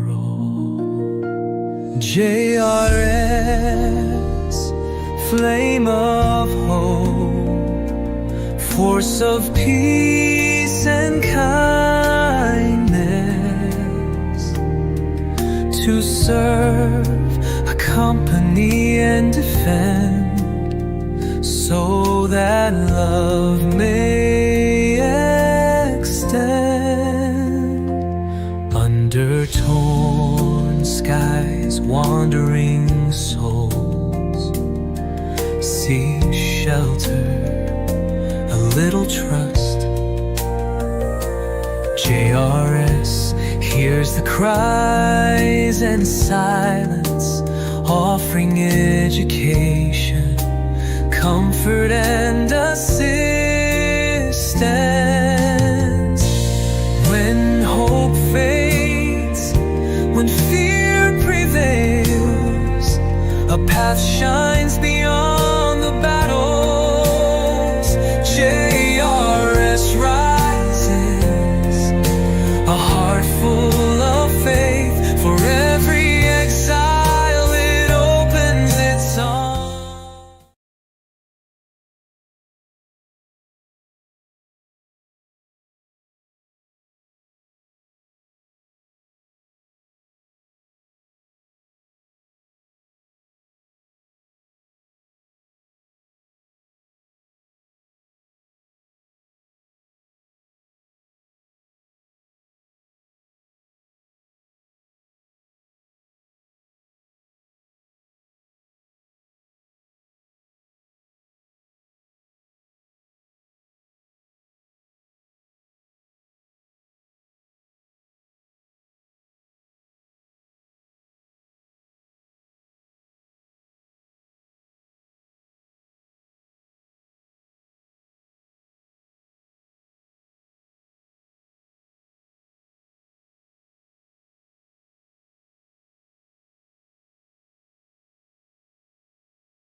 when shadows fall upon the roads and exile shatters so many fates, we walk together hand in hand, carrying the light of tomorrow. JRS, flame of hope, force of peace and kindness, to serve, accompany and defend, so that love may extend. Under torn skies, wandering souls seek shelter, a little trust. JRS hears the cries and silence, offering education, comfort and assistance. When hope fades, when fear prevails, a path shines beyond the battles. JRS rises, a heart full of faith. For every exile it opens its arms.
When shadows fall upon the roads and exile shatters so many fates, we walk together hand in hand, carrying the light of tomorrow. JRS, flame of hope, force of peace and kindness, to serve, accompany and defend, so that love may extend. Under torn skies, wandering souls seek shelter, a little trust. JRS hears the cries and silence, offering education, comfort and assistance. When hope fades, when fear prevails, a path shines beyond the battles. JRS rises, a heart full of faith. For every exile it opens its arms.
When shadows fall upon the roads and exile shatters so many fates, we walk together, hand in hand, carrying the light of tomorrow.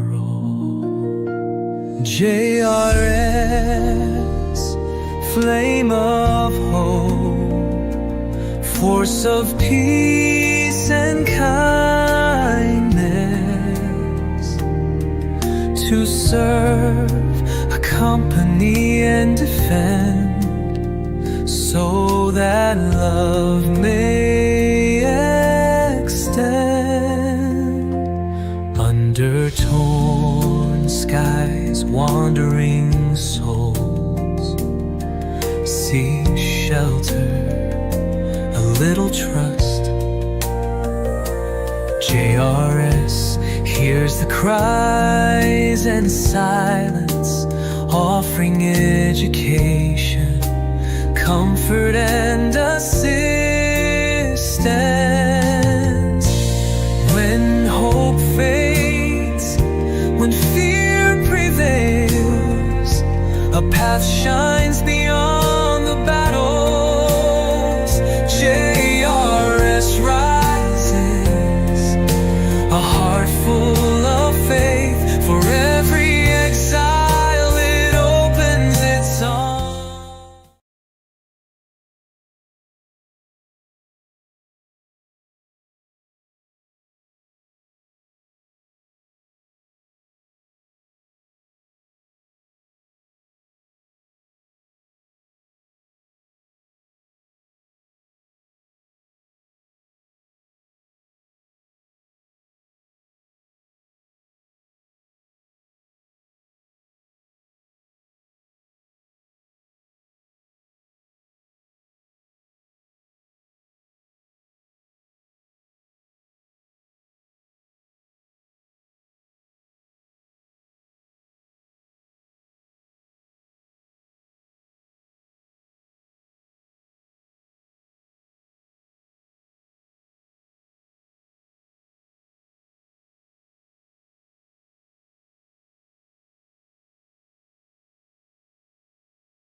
Shadows fall upon the roads, and exile shatters so many fates.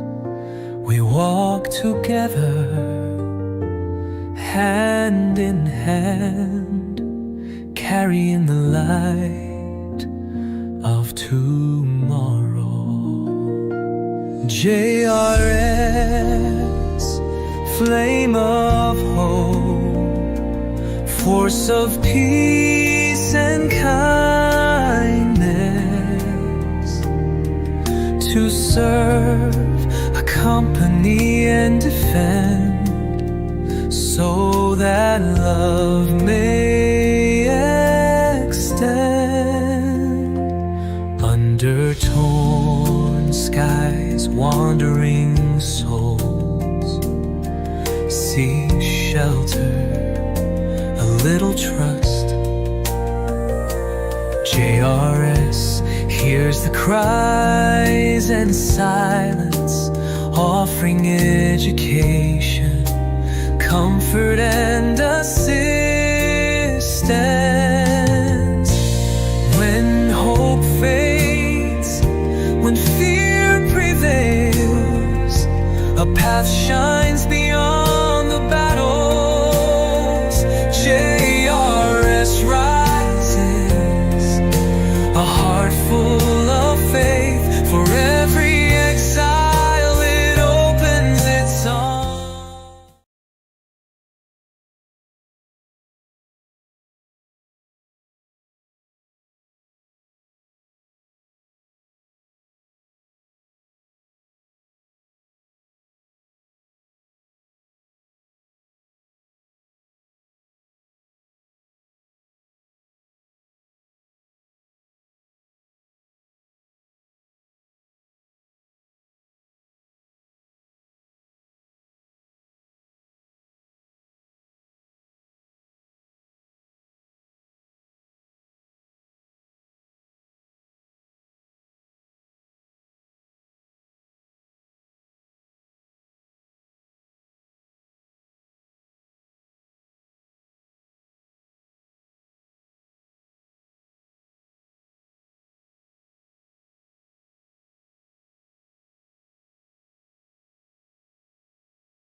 When shadows fall upon the roads, and exile shatters so many fates, we walk together, hand in hand, carrying the light of tomorrow.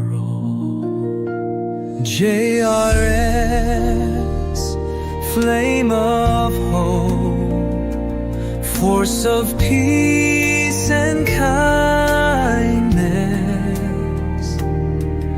to serve, accompany and defend, so that love may extend.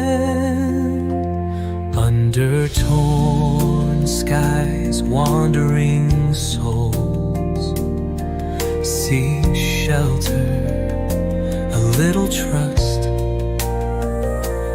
JRS hears the cries and silence, offering education, comfort and assistance. When hope fades, when fear prevails, a path shines beyond the battles.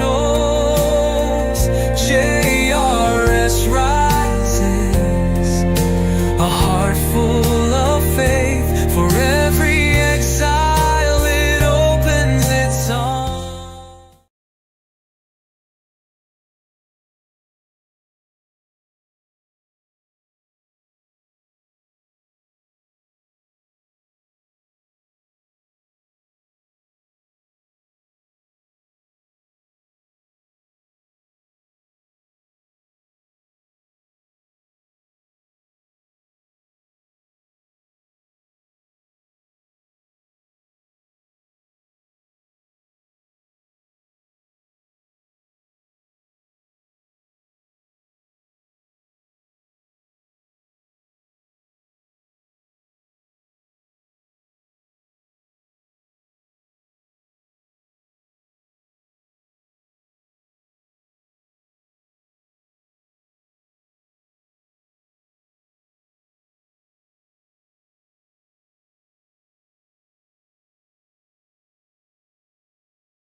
When shadows fall upon the roads and exile shatters so many fates, we walk together, hand in hand, carrying the light of tomorrow. JRS, flame of hope, force of peace and kindness, to serve, accompany and defend, so that love may extend. Under torn skies, wandering souls seek shelter, a little trust. JRS hears the cries and silence, offering education, comfort and assistance. When hope fades, when fear prevails, a path shines beyond the battles. JRS rises, a heart full of faith. For every exile it opens its arms.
Shadows fall upon the roads, and exile shatters so many fates. We walk together, hand in hand, carrying the light of tomorrow. JRS, flame of hope, force of peace and kindness, to serve, accompany and defend, so that love may extend. Under torn skies, wandering souls seek shelter, a little trust. JRS hears the cries and silence, offering education, comfort and assistance. When hope fades, when fear prevails, a path shines beyond the battles. JRS rises, a heart full of faith. For every exile it opens its arms.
When shadows fall upon the roads, and exile shatters so many fates, we walk together, hand in hand, carrying the light of tomorrow.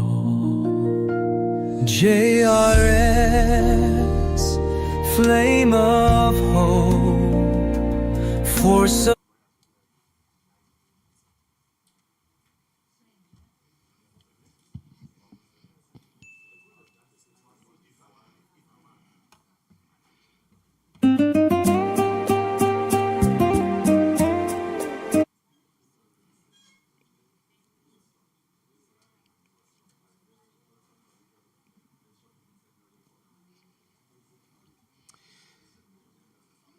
Good afternoon.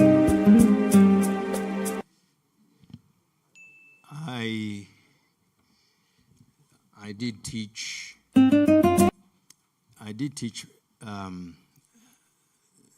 In a seminary,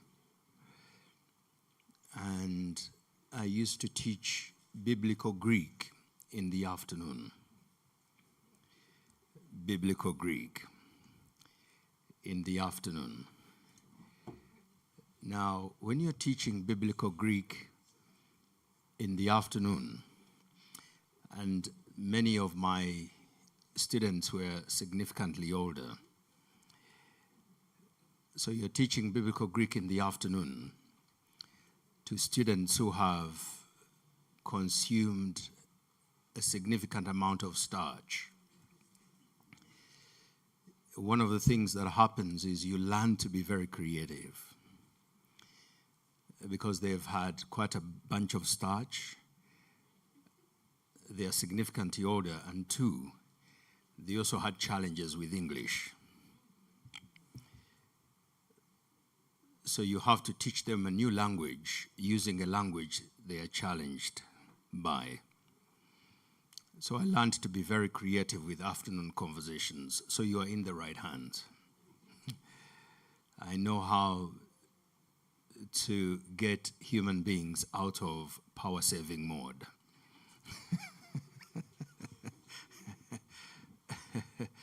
Which is likely to happen. So if you find that your system is powering down, you can either stand up or raise your hand. We will be by your side. I just want to check, is the sound good or is there any more need to test it? Or should we test it after we have finished? Mr. Chapman, do you still want the sound to be tested? Okay, fine. Now that Mr. Chapman wants it tested, let's test it. Let's test the sound.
Strange. I lost the track.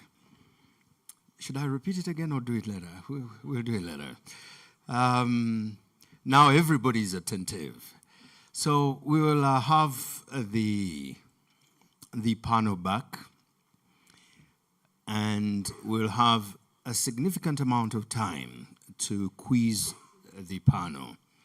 That's what is going to happen in the afternoon. So I'd like members of my panel, if they still remember who they were, you will come back up, and then we begin the afternoon session. If you're still comfortable with the seats you have, you keep them, or you still have liberty to also change seats. There will be no offense in that direction.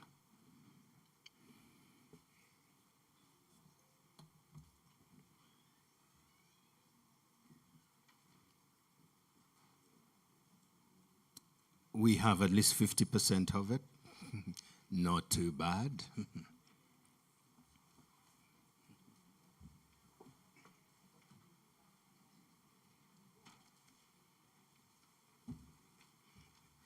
If you went to lunch and this forgot to come back with you, not you, but it forgot to come back with you, please come and see me with proof that it is yours. I've checked through it. There isn't any money. If you left some, it wasn't me. It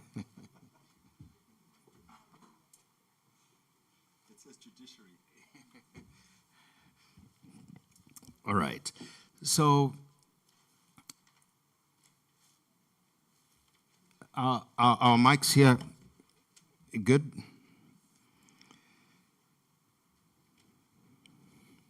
Great. Now, the rules of the afternoon are that, number one, now that we have, since morning, confirmed smartness, if you no longer need your jacket, you can put it away. We are also within the time where, quietly, if you're sitting, you have a table in front of you, you can release your shoes of yourself and feel very comfortable, just so you know. I'm giving you the option because I also want to have my jacket off in a few. I'm a little hot, so I wanted to be very kind for very selfish reasons. Let's do this. Good afternoon. It's good to see you back. Now, with the diversity of the nature of refugees and asylum seekers by nature and language, to what extent are appeals and reviews services inclusive? We know that refugees are by nature very diverse, and asylum seekers as well. This includes nature and language. So to what extent are appeals and reviews and the services thereof exclusive? You are allowed to consult your notes. The question carries 15 marks. And your time begins now. Do we still use ladies and gentlemen? You want to kick us off? Okay, fine. You're happy to. We are happy to have you. We will begin with you. Your time starts now. So I think that in principle, and obviously I can just talk to the South African context, our appeal and review system is very inclusive and accepting in that it allows for legal representation at every stage of the process, for interpretation services. It's supposed to afford you an opportunity to fully ventilate your refugee claim. I think that one of the difficulties is that inclusiveness doesn't correspond with the actuality, with what's happening. In that, as I mentioned a little bit earlier, you have a very high rejection rate at first instance, which means that everybody who's going to a review or going to an appeal is going as though they're going at a first time, because there hasn't been an assessment of those with genuine cases. And in a lot of our appeals and reviews, we're also finding that even those who have genuine cases, in some instances, are still rejected finally and required to leave the country. So while the system in place should be, and in theory is very progressive, very inclusive, in practice it's not. And then I just wanted to add one other thing, is that in terms of refugee law, we have provisions in Uganda and South Africa, across the world, that you are excluded from refugee protection where you're considered to be not deserving of refugee protection, okay? And there's some obvious examples, like somebody who has committed crimes against peace, war crimes, somebody who has committed a serious non-political crime that doesn't have a penalty of a fine, it's only imprisonment. The problem is, at least in the South African context, is that our law has been developed to add additional categories that ought not to be there. So for procedural reasons, you can be excluded from refugee protection. So for example, if you didn't enter at a port of entry, or you didn't apply within 5 days. Or you fled because of a political opinion, you were politically active in your country, and then you still speak out against your government once you're in the host country. In all of those instances, you can be excluded from refugee protection. And so that's another kind of layer that makes it even more difficult to get that genuine protection. Cool. Thank you. Good afternoon, ladies and gentlemen. A very good afternoon.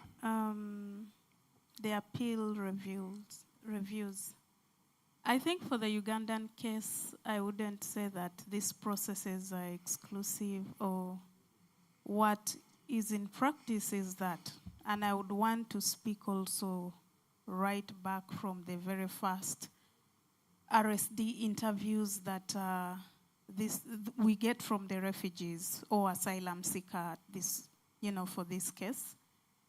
Refugees, one, we make it be so, what term should I use it? We make a point that when a refugee comes and cannot explain himself or herself, at least we have interpreters at every point of reception, during registration, during the RSD, so they know what we are doing at that point. When it comes to appeal, still we avail interpreters. Although some of them, of course, we can't say that they all come back to us at the end of the day when they are writing their story. If they are making an appeal, some of them opt to even get interpreters individually, which again, to the government of Uganda, this is fine. At the end of the day, what we need is your story. Can the appeals board read your story and understand it? At settlement level, can you're presented before the committee or the board, can you ably explain what your plight is? So for the Ugandan case, I think we try to be as much as possible to include them in these processes. Excellent. Koja? Yes, good afternoon once again. Yes, from the appeals, we shall look at the powers of the Refugee Appeals Board, which is tied, whose hands are tied. Their decision is only a recommendation where they refer you back. Where they don't dismiss, they will refer you back to what? To the committee, to the reg, with recommendations. That means another process. So if I don't know what was in the mind of the legislators, somebody appeals to someone who cannot give a final remedy. Okay? So that is some gap that would need to be looked at. We can advocate for, so that that amendment just has to be done. Because if somebody has gone through the process, has been rejected, has appealed within the required days, and then the decision, last year by 2024, there are 123 appeals handled out of the 250. Now still, there would be a decision to finality, but still the decision, if they don't dismiss, is you go back to the eligibility committee.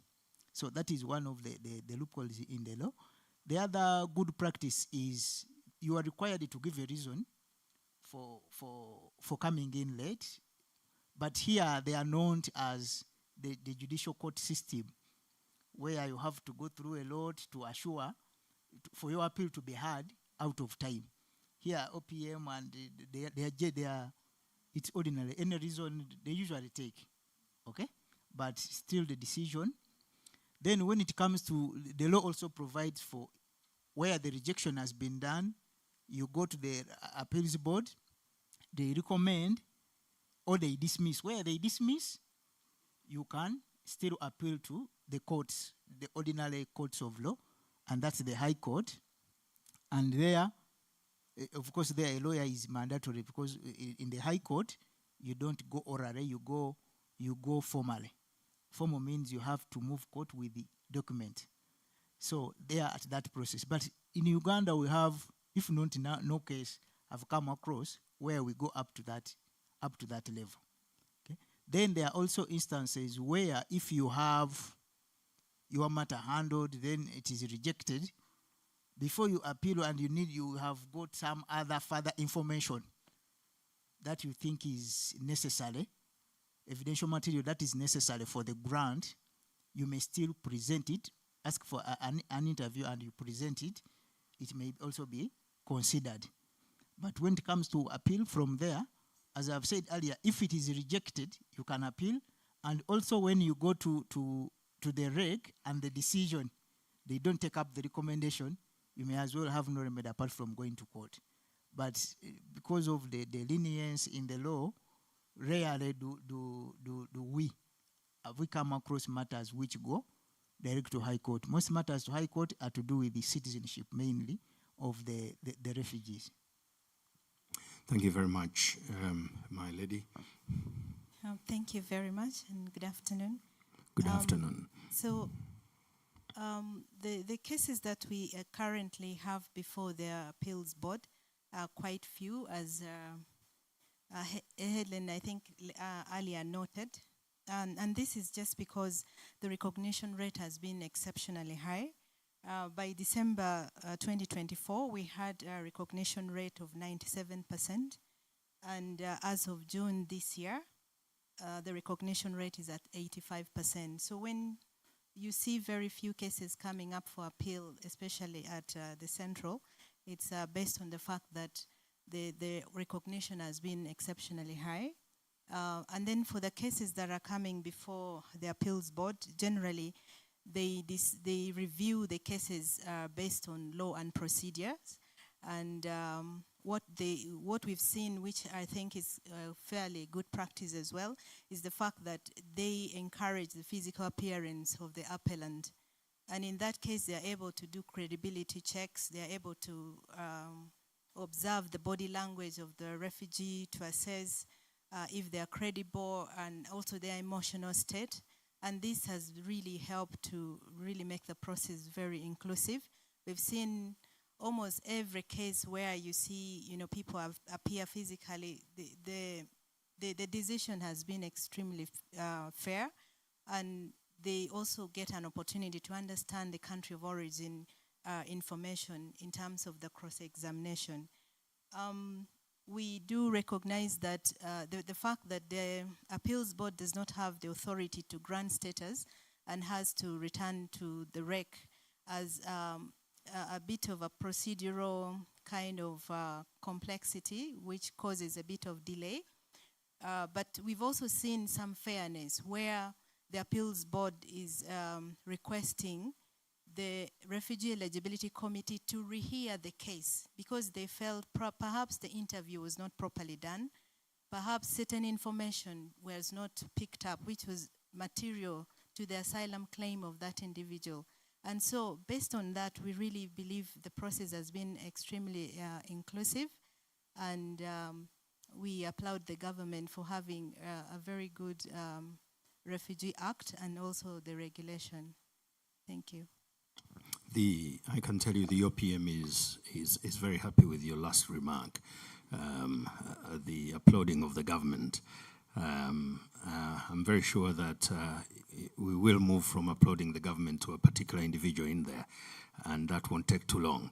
Let me ask, Uganda has a wealth in terms of policies and frameworks to the extent that sometimes even the policies themselves are frameworks. But some people say that we are very fine on the black and white, and that's where it stops, where the rubber meets the road, or should, in the implementation. That's where the difficulty is. We will want to ask the monkey here to determine the fate of the forest, if you know what I mean. Do you want to comment on that?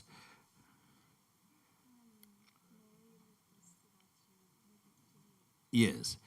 The last bit was, when the monkeys to determine the fate of the forest, it's a very interesting one because that's where it lives. You don't want to ask a monkey, should we cut this forest or not? So I'm asking you to comment on something, and you're in government. That's what I meant. So we are rich with policies and frameworks, sometimes even the policies are frameworks themselves. But some say that they are good on paper, but implementing them is exceptionally difficult. What is the most you can say about that from your long experience? Now, when it comes to the Ugandan policies, at least on refugees, this I can speak to.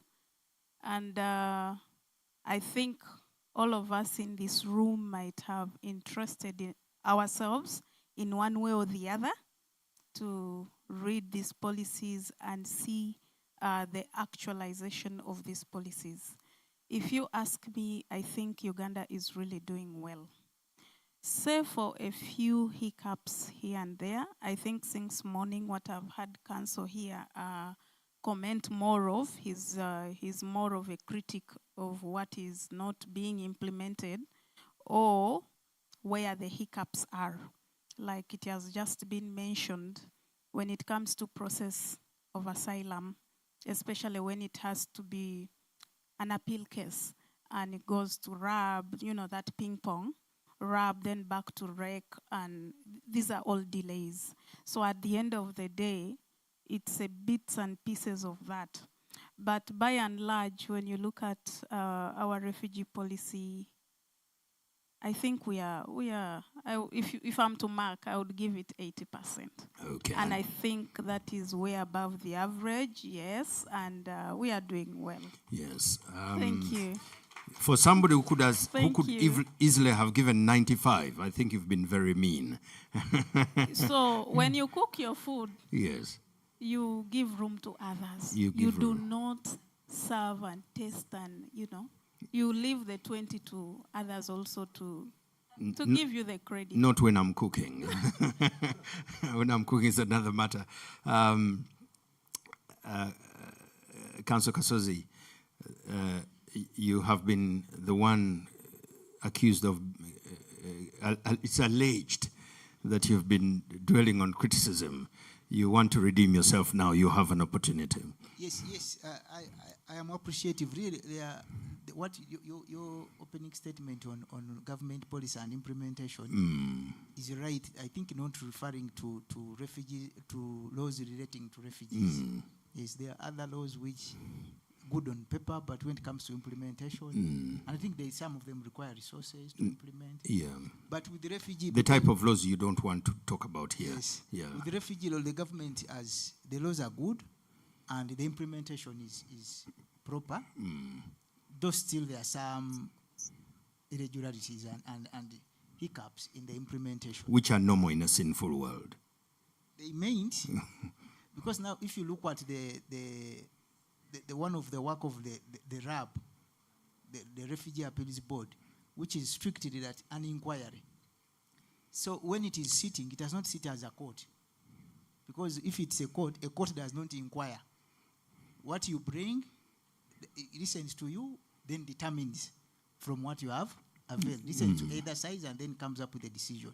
But where it is an inquiry, it means they can go deeper, they can even write letters to the country of origin, they can even involve a police officer to investigate some matter and come up with credible information on which they can rely to advise the reg.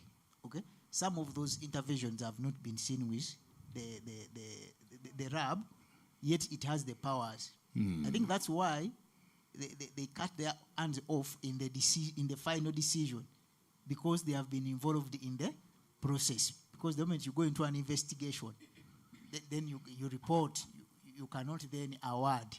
Okay. But that one has not been seen in existence. Okay. Though the provision is there, the board is there, but the board does not go in far when it comes to implementation. The other one is the citizenship, which is a any durable solutions. Now, the law on citizenship comes from the Article 12 of the Constitution. Then the refugee law mentions it, referring to an act which was then amended in 2009. So there was some hiccup also there, because this law was promulgated in 2006, referring to Cap 66 then of immigration, which was later amended. But still, the amendment did not cater for what was provided for in the refugee law. So there is need to align, come up with regulations on naturalization from the act, so that that law can be, so that it is workable, and it's the only way we can implement it. As you had some challenges from either way, people have been in Uganda for 60 years, over 20 years. There is no loophole. Whether you were good in football, because even a presidential directive should be within the what? Within the law. Okay. So where you have that talent, how do you tap it? They have to come up with proper rules on naturalization, which is the only way. Because first, earlier, there was the registration by registration, but that one, the Court of Appeal came out straight and said, no, the only route available for refugees is naturalization. Okay.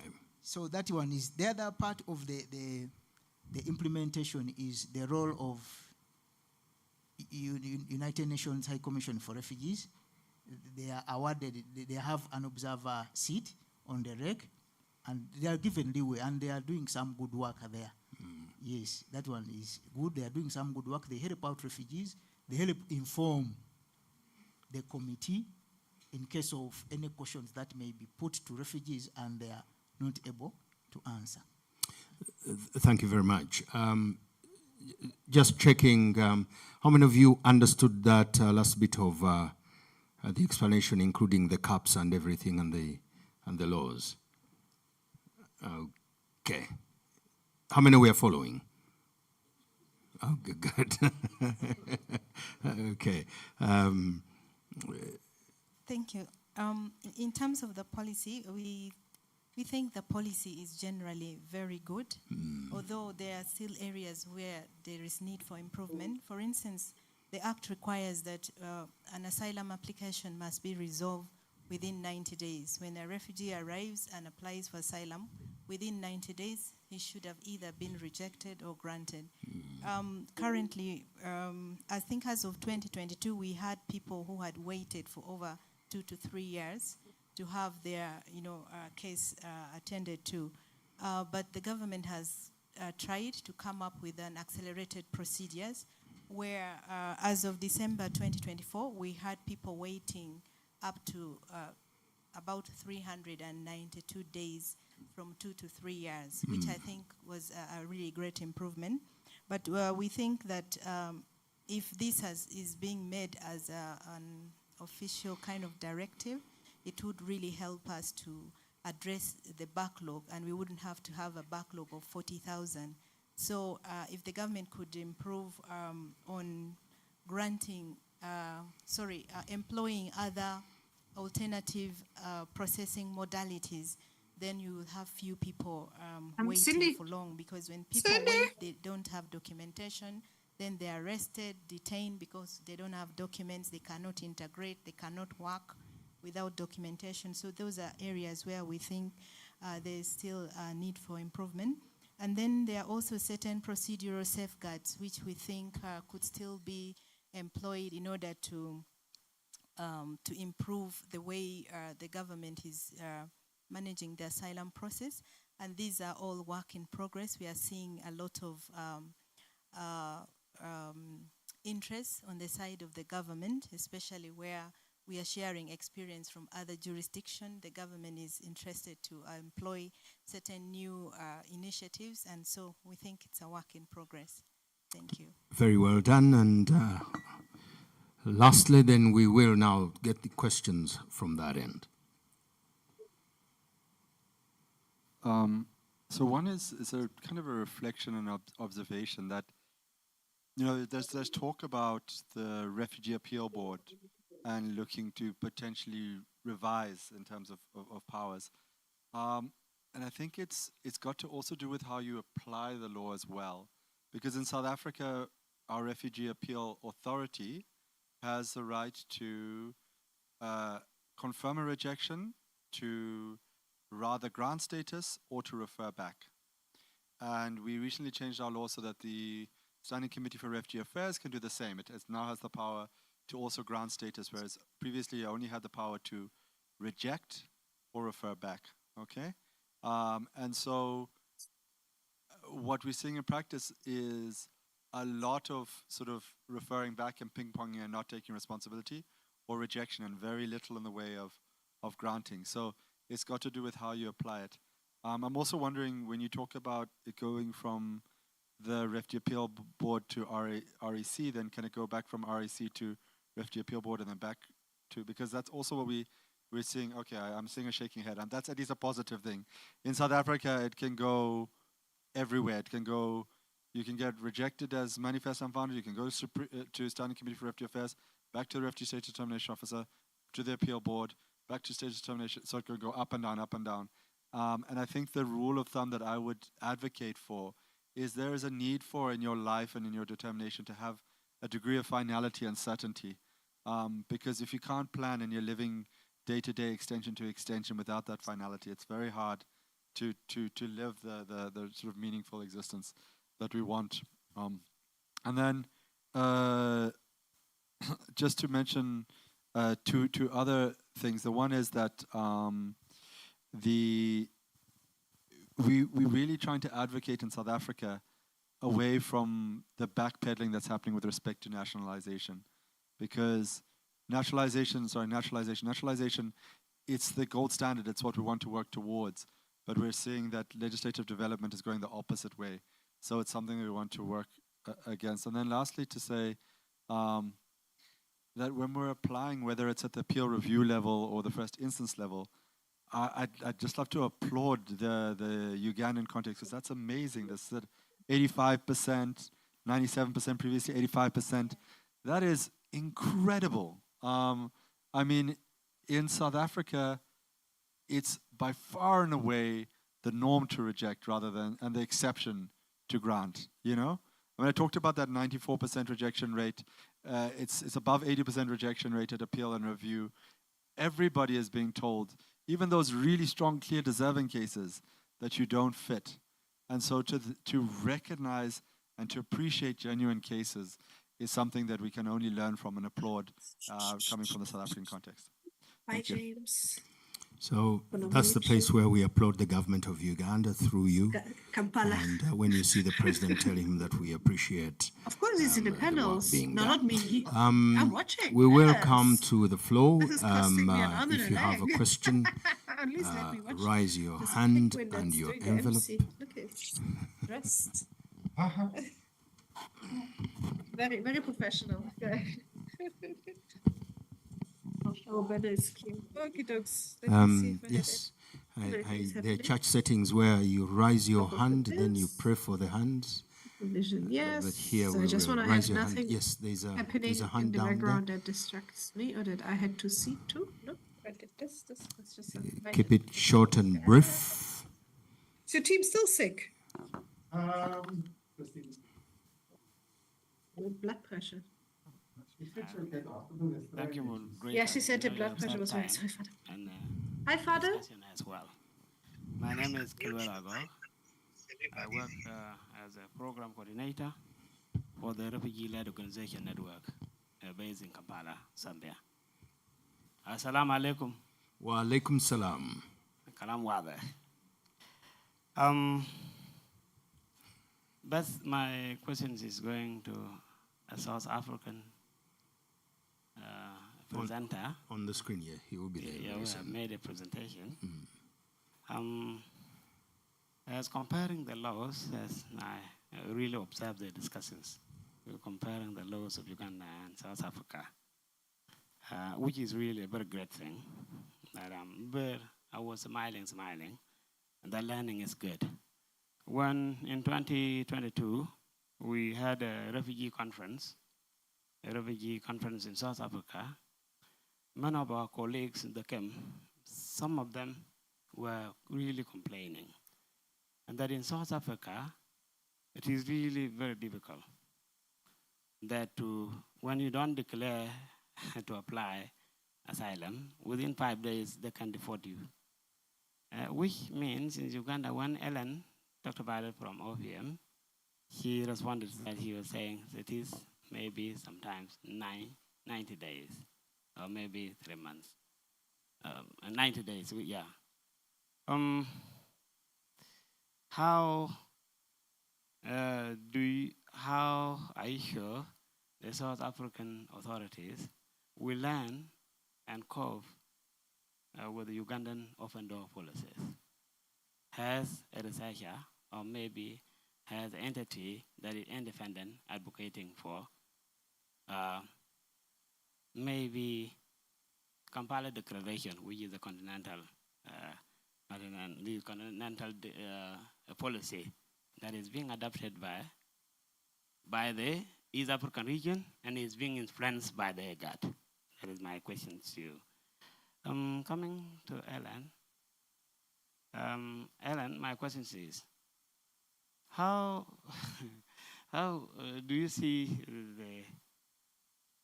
the Ugandan authorities, especially OPM, are going to influence the policy change, the policies that you have adopted here in Uganda, reaching other countries? Because we can see in Mozambique, we can see in Malawi, Kenya have just changed and they have adopted the policies. How do you think Uganda is going to influence also the region to adapt the policies that you have to? Good. Regardless of the gaps, those are things that we can think about. All of us, all the partners and the government would want to see that the gaps that exist is a matter of discussions and a matter of efforts to address them. Thank you. Thank you very much. There are 2 questions there. Yes. There are 2 questions. You want to answer? In between the 2. You're right in between the 2.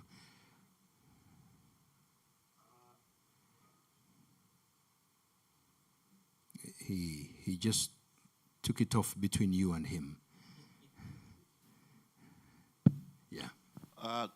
Good afternoon, everyone. My name is Tifuru Peri Sintumura. I'm from the Consortium for Refugees and Migrants. So that name again? Tifuru Peri Sintumura, it's my surname. Tifuru Peri Timfumula. Okay.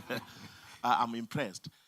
Thank you very much for the deliberation. It's so exciting and empowering to learn that in Uganda, the credit goes to 80%. I would want to underscore what James indicated, that before the Refugee Amendment Act in South Africa of 1998, that was amended, I think it's 2021, right, James? Yeah, 2021 or 2020. We used to have that kind of a rating in terms of a score, or similar to that kind of a rating.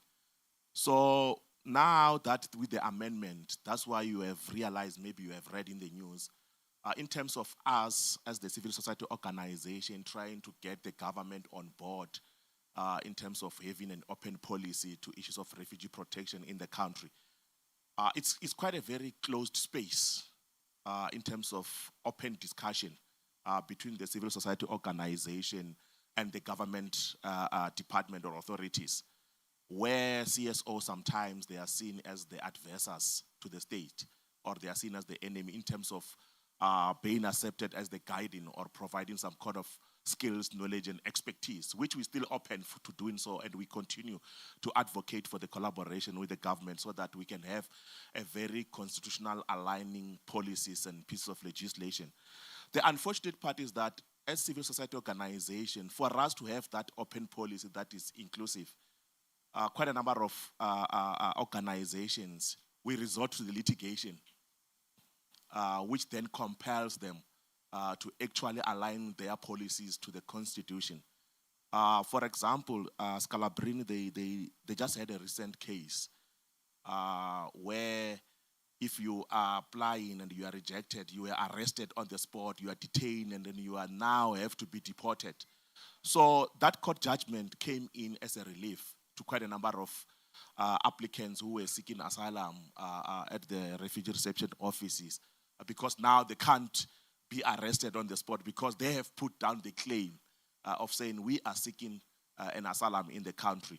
So I wanted to come in to say, when we are debating, it's interesting that maybe out of this we need to know how is the government of Uganda actually mitigating the collaborations between the CSO and the government, so that maybe we as South African, when we go back, we are able to adopt some of the strategies that they are employing to get the buy-in from the government to say, let's sit on the same table, let's discuss quite a number of issues. How do we then best collaborate? Because in South Africa, if we're gonna use the litigation as a strategy, we don't think that's the right way to go. Litigation can be used as a matter of last resort, but issues can be resolved amicably. And the Department of Home Affairs, who is the custodian in quite a number of issues relating to migration in the country, in the recent years, if it's not 4 or 5 years, they've actually lost almost all the court cases that were brought against them in the basis of constitutionality, which means that they are developing policies that are not aligned with the South African Constitution when it comes to issues of inclusivity, equality, freedom of movement, freedom of expression, and access to justice, to mention but few. So those are some of the things that I thought maybe I should bring on the table for further engagement. Thank you very much. But still, to quiz you on that, something came to my mind. Yes. For a nation that had, I'm asking from the Ugandan context because I grew up in a part of this town where quite a number of ANC fighters used to live.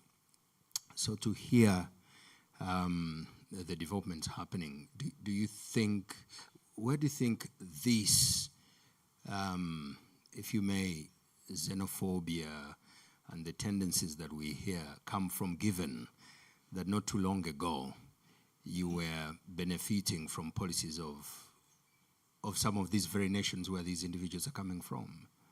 Yes.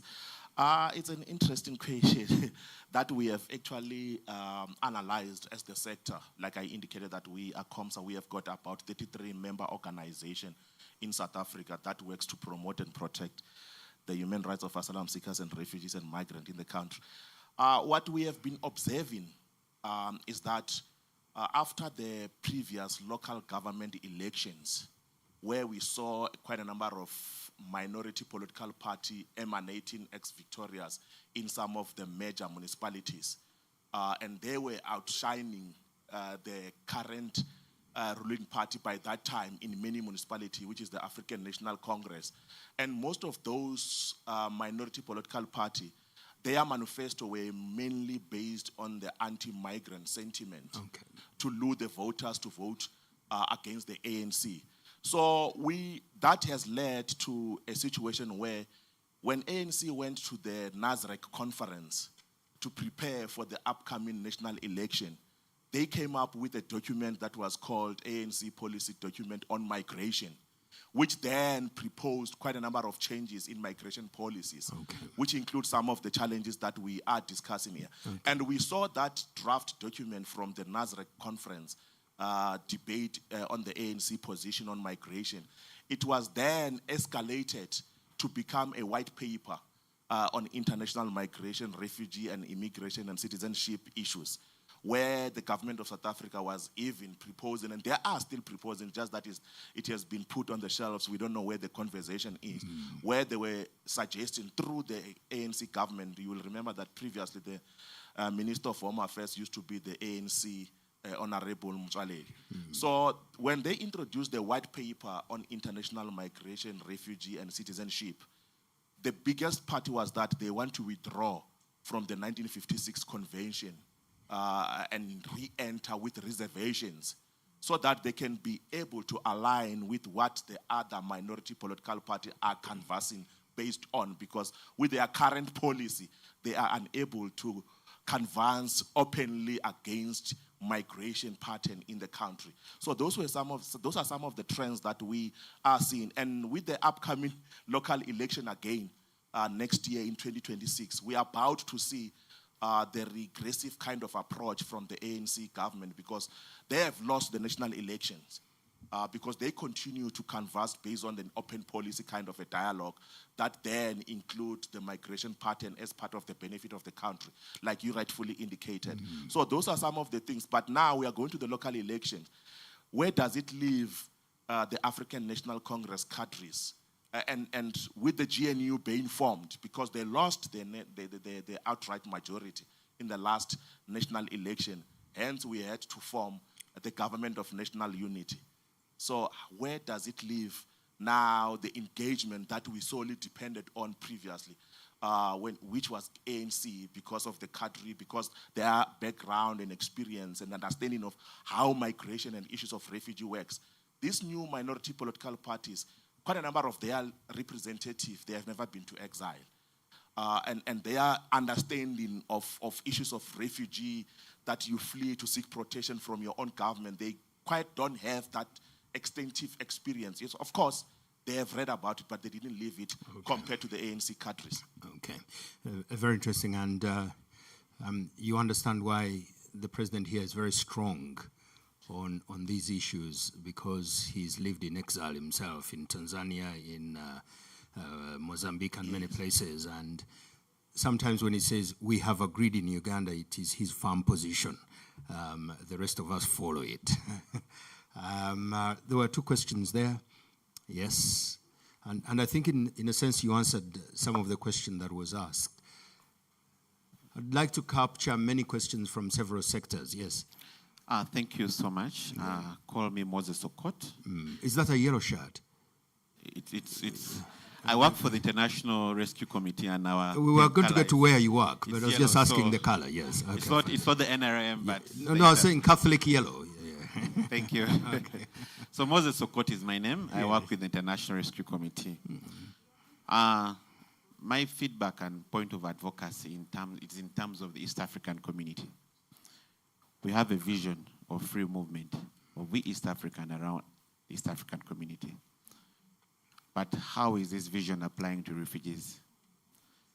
Our refugees tend to be charged for the conventional travel documents. They're charged, I think, approximately 225,000 shillings, which is a lot of money for a refugee. But we, a Ugandan, you can cross to Kenya free of charge. So why is this applying to refugees within the East African community? I think we need to do a lot of advocacy as the East African body to see how we are one. Why are we differentiating our refugees within the East African community? It's a point of advocacy we need to think about. Secondly is to the office of the So your Prime. meaning is there should be a benefit to being an East African, Exactly. even when you're a refugee. Exactly. Okay. Let's enjoy these rights as one. Okay. The second question goes to the office of the Prime Minister in regards to holding registration for Somalis and Eritreans. I think the withholding has been there for close to 5 months, and no clear feedback is being given for the reasons and evidence for the reasons as to why. As I speak of now, Kenya has also, of yesterday, they have suspended the registration of Eritreans and Ethiopians, probably picking a leaf from Uganda. So we are talking about Uganda having an open door policy. What does this portray to our neighbors when they pick the same habits we are taking up? Point for advocacy. Thank you so much. Yeah. You said the suspension began after the MOU. MOU? It was just a statement released by the Office of the Prime Minister. And when did it happen in Kenya? In Kenya, it was yesterday. It was yesterday. Yesterday. There were visits not too long ago, but I won't go there. All right, thank you. Back there, that will be the first batch. Yes. The gentleman back there in blue. Thank you so much. I'm called James Mwamba. Mr. Okot, you haven't stayed to hear the answer to your question? Okay. Thank you. I'm called James Mombamungo from the Association of Refugees You're with called Disability. James or you are James? I'm James. Okay. There's a difference. Anyway, I'm from the Association of Refugees with Disability, ARD. I have two questions. One is on documentation, and whereby we normally find deaf persons who are refugees and seek for asylum, but you find the meeting or through this long process, they fail to even reach the final process, whereby they don't have interpreters. And by the time maybe it comes to the office of the Prime Minister, they have interpreters, but not sign language interpreters, of where if you say maybe the person to come with the interpreter, these people they stay with at home, they know their languages, their local sign languages, which may not match with the terminologies that can be used at the office of the Prime Minister. And you find these people are missing these services. Okay. And I don't know how OPM can come up with this so that these people can be helped, because we have been receiving such kind of people and they don't really get the services. When we refer them, they come back saying, we don't have any person to support us. And the second question? The second question is on the Comprehensive Refugee Response Framework.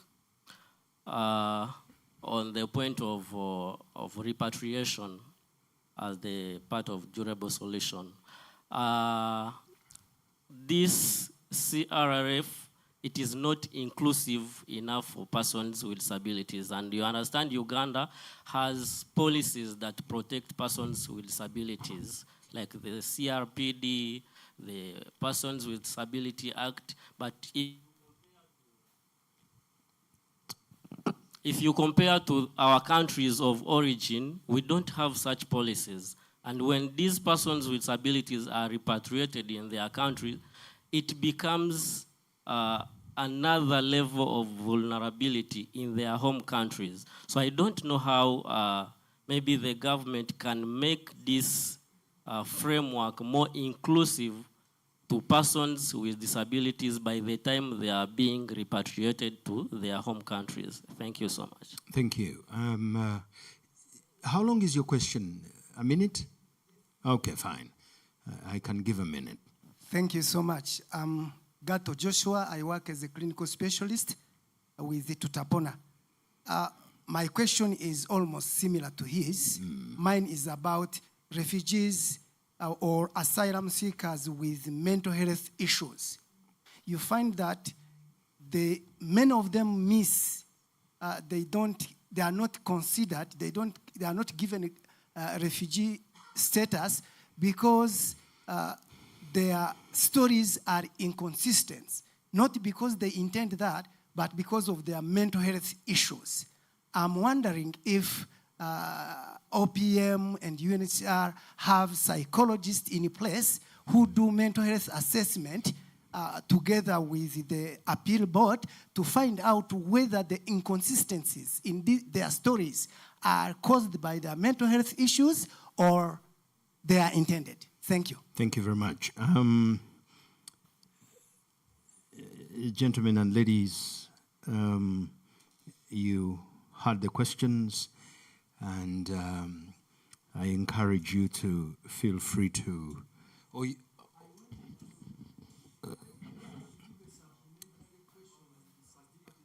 Sorry? Oh, your hand has been up there last 30 minutes, but the question session has been open for 13 minutes.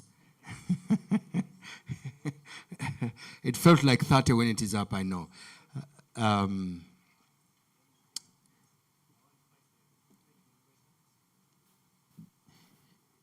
Please get a mic. He says he wants to ask a very good question. We are now waiting to hear. Thank you, sir.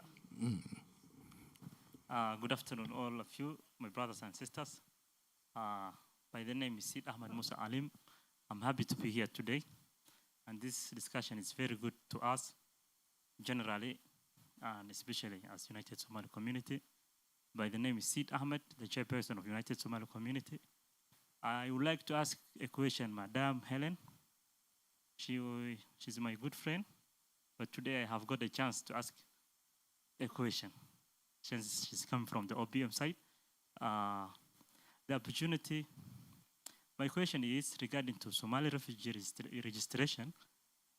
Regarding Somali refugee registration, we understand that registration has been closed since March 2023. Many Somali refugees remain unregistered, which puts them at risk of arrest and harassment due to lack of documentation, especially in areas with a frequently security operations. Can you please clarify when the registration will reopen and what steps are being taken to support those who are currently underdocumented? Thank you once again.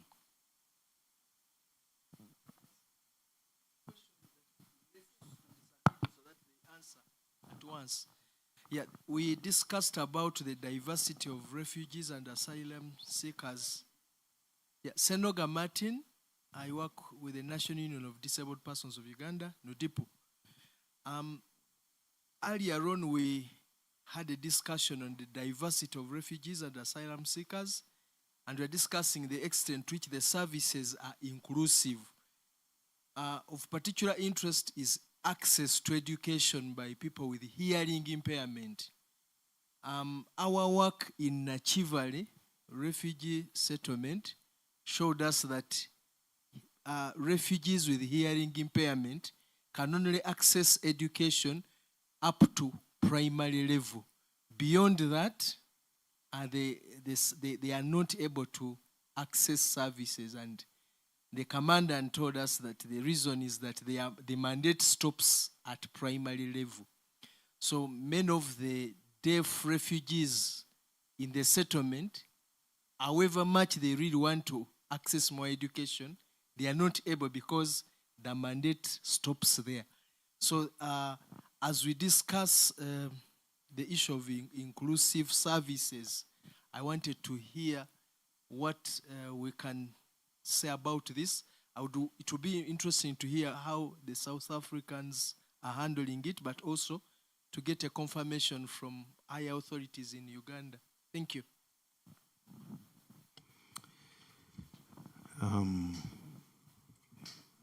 You have quite a bit to manage, but that's what you're good at. Okay. Thank you so much. I go back to the very first question. How is OPM going to influence other neighboring countries, I would say, or other countries to implement an open door policy?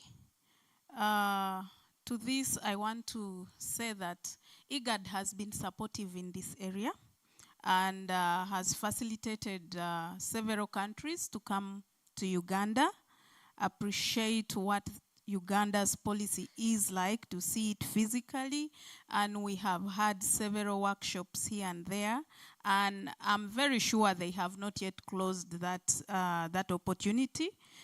What I know, IGAD in the region has been facilitating this.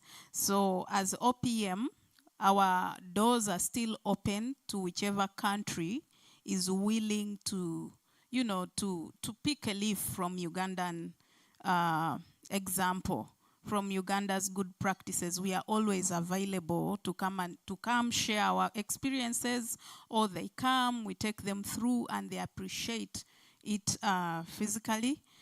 I think that's what I can mention for that. Then the other one was, I think, Samson, I will go through what I noted, then colleagues can come in with others. Okay. How is the government mitigating collaboration between the civil society and the government? Yes.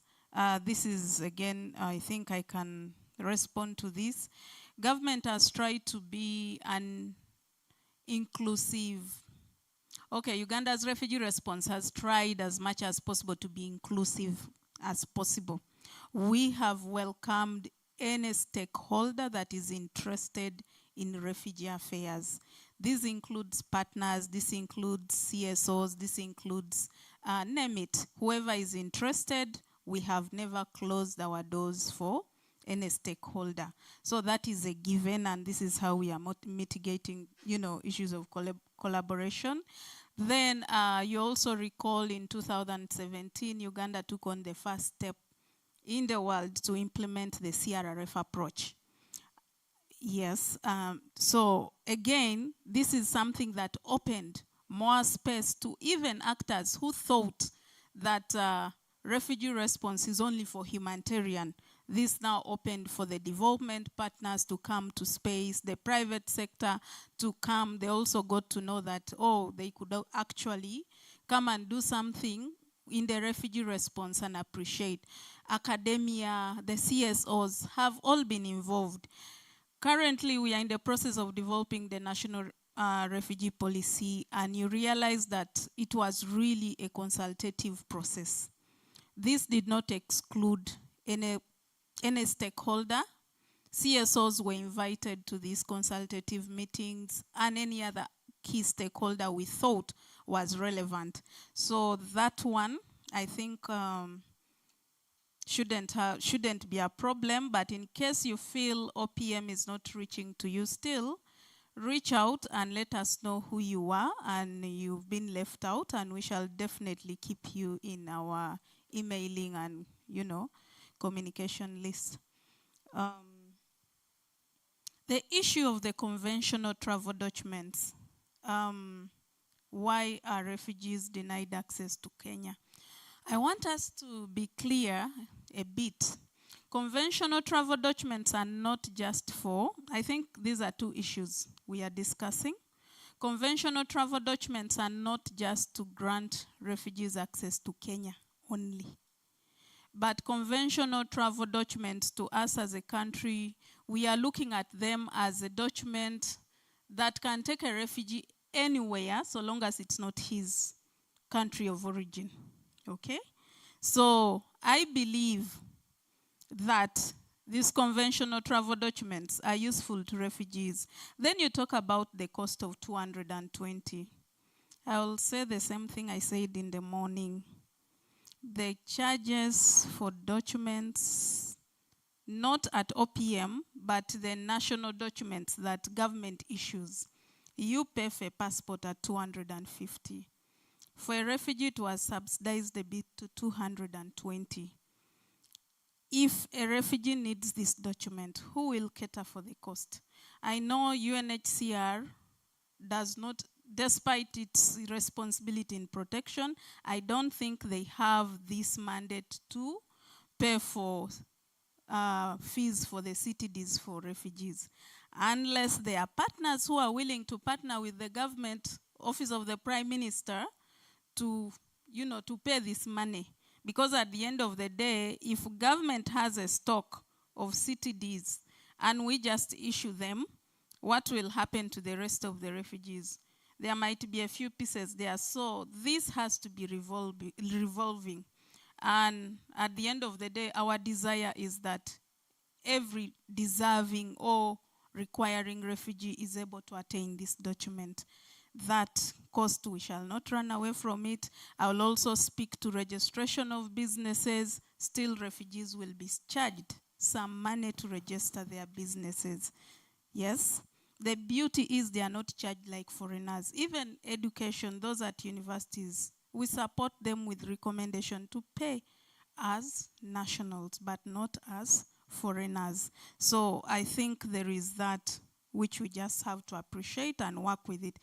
The most amazing thing, refugees getting this 220, they pay for it. So it's not really a challenge that we have those who are unable to pay. Maybe if there is a need, there we work with our partner UNHCR. For example, if there's a health problem, we can work with UNHCR to facilitate such an applicant for the purposes of health. Yes, the other issue you talked about is freedom of movement.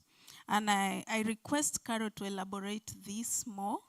I know there is work that has been ongoing, I think, for the past several years. But of course, you all know East Africa, we are different countries. Each country has their own policy.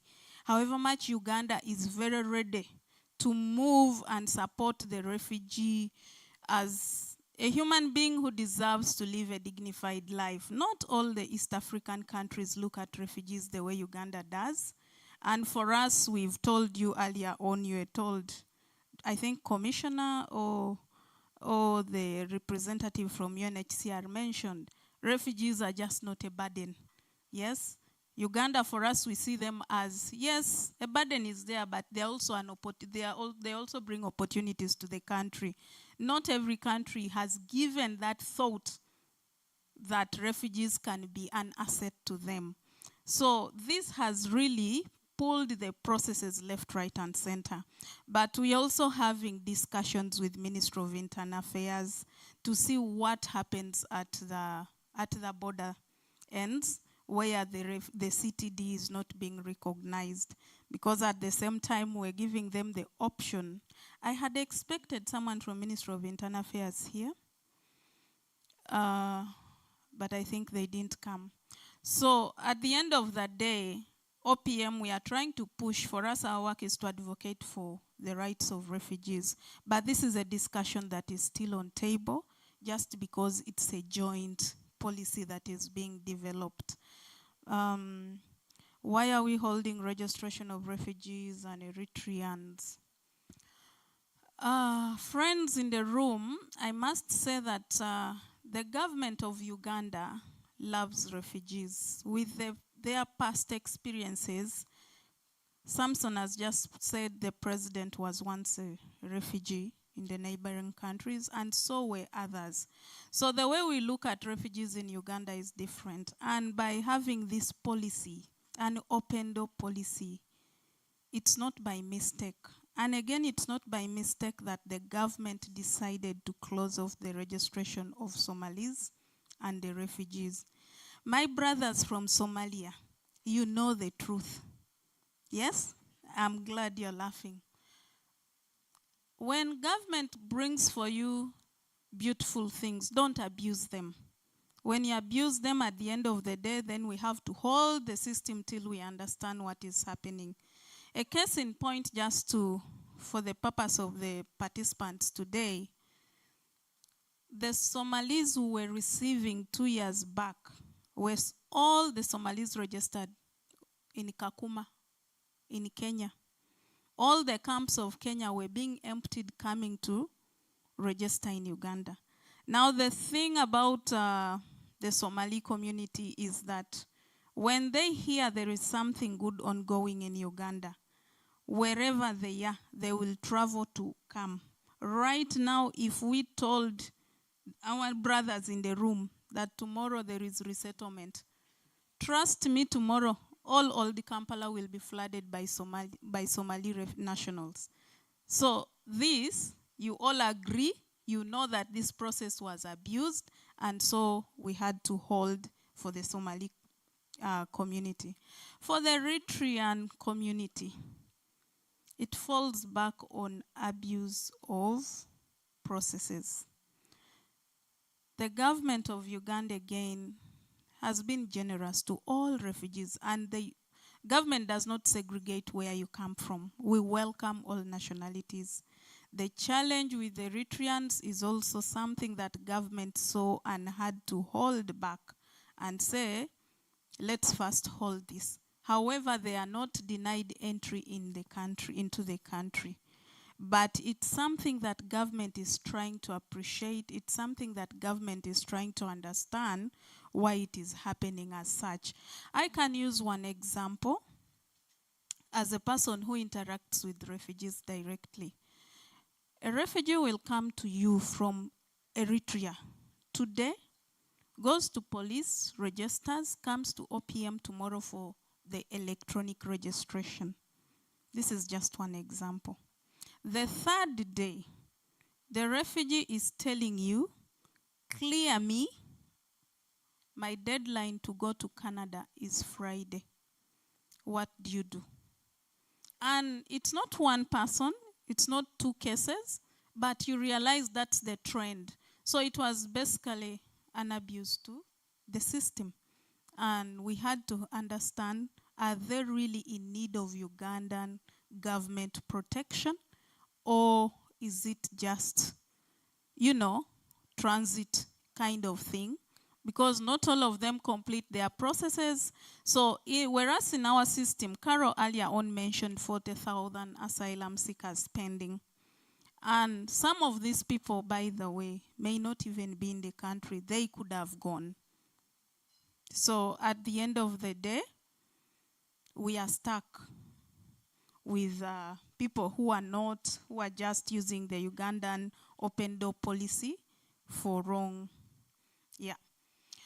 Documentation for the deaf applicants has not been easy.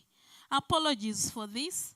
What we do at OPM, when we realize there is such a case, because these are not many cases, but when we realize there is such a case, now you, the leaders in the room and partners in the room who get access to our refugees, this is a request. When you get such a client who is unable to speak, who cannot hear, it's now up to you to come and support OPM.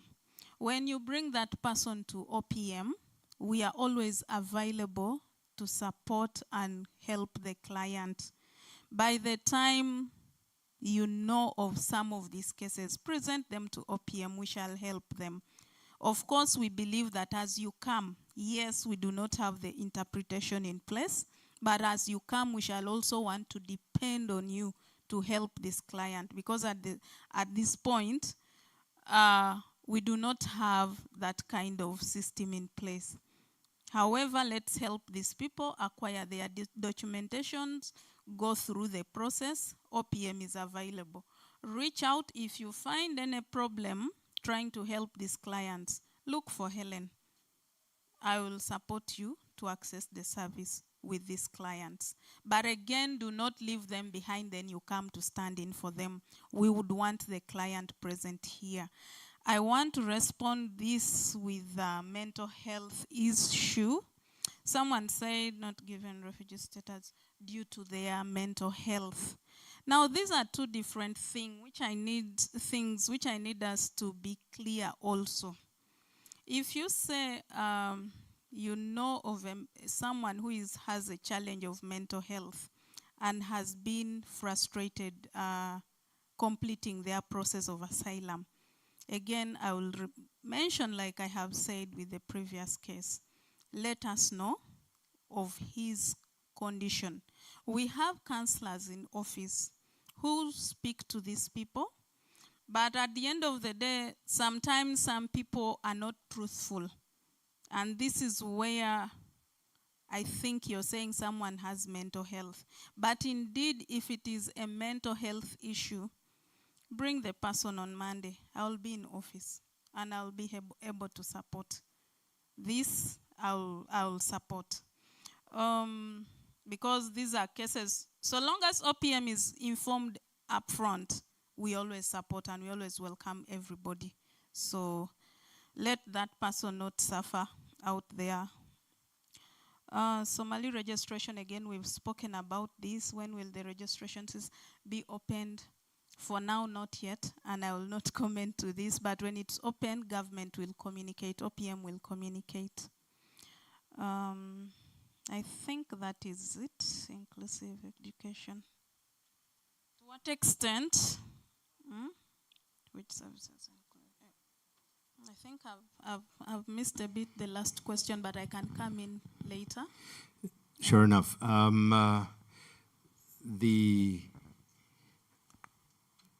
Your colleagues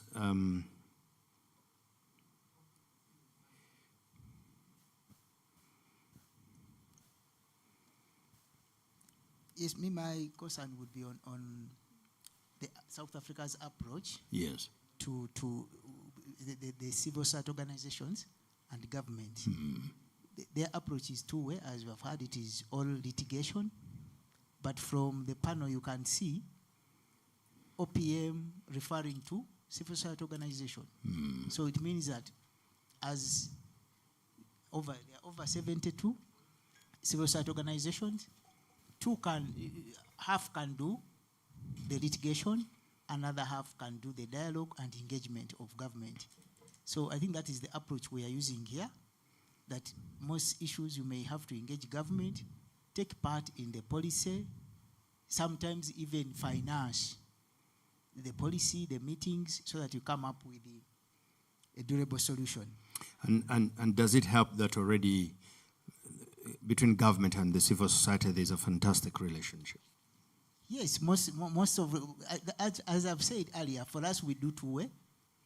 Where it needs engagement, we engage the government, okay?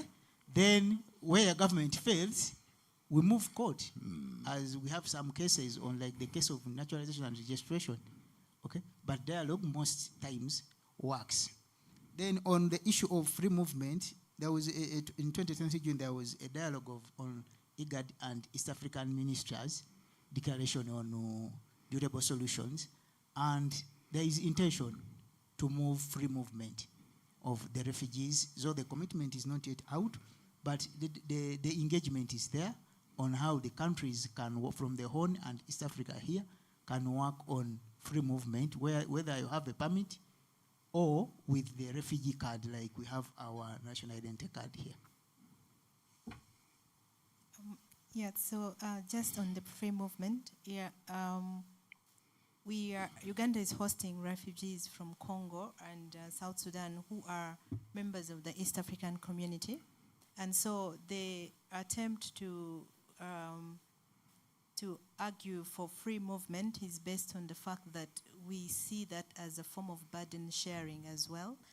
So that because they are part of the East African community, the community members should ideally allow free movement, and not only for nationals, but even for refugees in countries of asylum. But and the idea is not necessarily to return them back to the country where they have returned, where they have fled. So they should ideally, for instance, Congolese should be able to freely move and work in Kenya. And if Kenyan government feels that they need to leave, they should be returned to Uganda and not to Congo until such a time when it is safe for them to return home voluntarily. And the question I'm thinking here is, do you think we should grow to the place where they are not Ugandan refugees, but they are East African refugees? Absolutely. And that if they register in Uganda, they can be anywhere in the East African community without having to re-register. I hope we will get to that point where collectively as East African community, we own the problem and also identify the solution. Okay. Yeah. Or maybe also the language, honor the opportunity, as opposed to owning the problem. Exactly. And I wanted to mention, or to respond on the issue of the sign language. We actually have a sign language interpreter who is based at NRC. So if you have any issue, these are cases, they are not that many, but if you are faced with any case that require a sign language, we have a very professional sign language interpreter who can be able to provide support. And also feel free to call the WeLink, the FRRM, and we'll be able to link you for support. Thank you.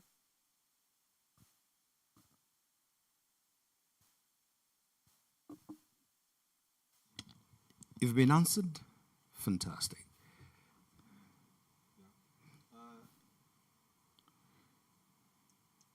Great. I think in terms of, there was that question about education only to primary level and not secondary level in the settlements, but I'm sure one of the colleagues will speak to that. I think it's amazing that in the Ugandan context you have NGOs working so closely. And in South Africa, a lot of the times it actually does work out quite nicely that our civil society does work with government. As Tifulufeli mentioned, court is a last resort. In fact, the court will throw out a case if it's not the last resort and other avenues haven't been exhausted. And sometimes it does amount to that. I mean, we wrote 4 letters, we engaged directly with the highest levels of government before we took that case about restoring access to asylum. I think one of the the difficulties and important points to make is that in law in South Africa, you have the opportunity for public participation in law and in lawmaking and policy making. So there's a white paper that Tifulufeli mentioned, which is the key policy guidance document, legislative amendments. And so a lot of civil society wrote to say, look, the amendments to the Refugees Act are problematic. The amendments to the law to withdraw from the refugee conventions are problematic. But what we are seeing is, despite the opportunity to make representations, you're actually not being heard. And so you saw the promulgation of the amendments to the Refugees Act, including quite ridiculous, problematic cessation and exclusion grounds, like I mentioned before. You see the passing of the white paper that talks about withdrawal from the conventions, taking away the right to work from refugees and asylum seekers, taking away recourse to naturalization for people who are born in the country and other things. There was the question at the onset about, you know, having a conference in 2022 and people not being able to even attend it if they're from elsewhere. And, you know, how would South Africa learn from and cope with an open door policy? And Tifulufeli answered a lot of that. But just to say that in the South African context, a lot of law and policy and rhetoric seems to be coming from a position of fear, from a position of this narrative that our borders are being overwhelmed and anything that is done to afford protection will open the floodgates and work as too great a pull factor.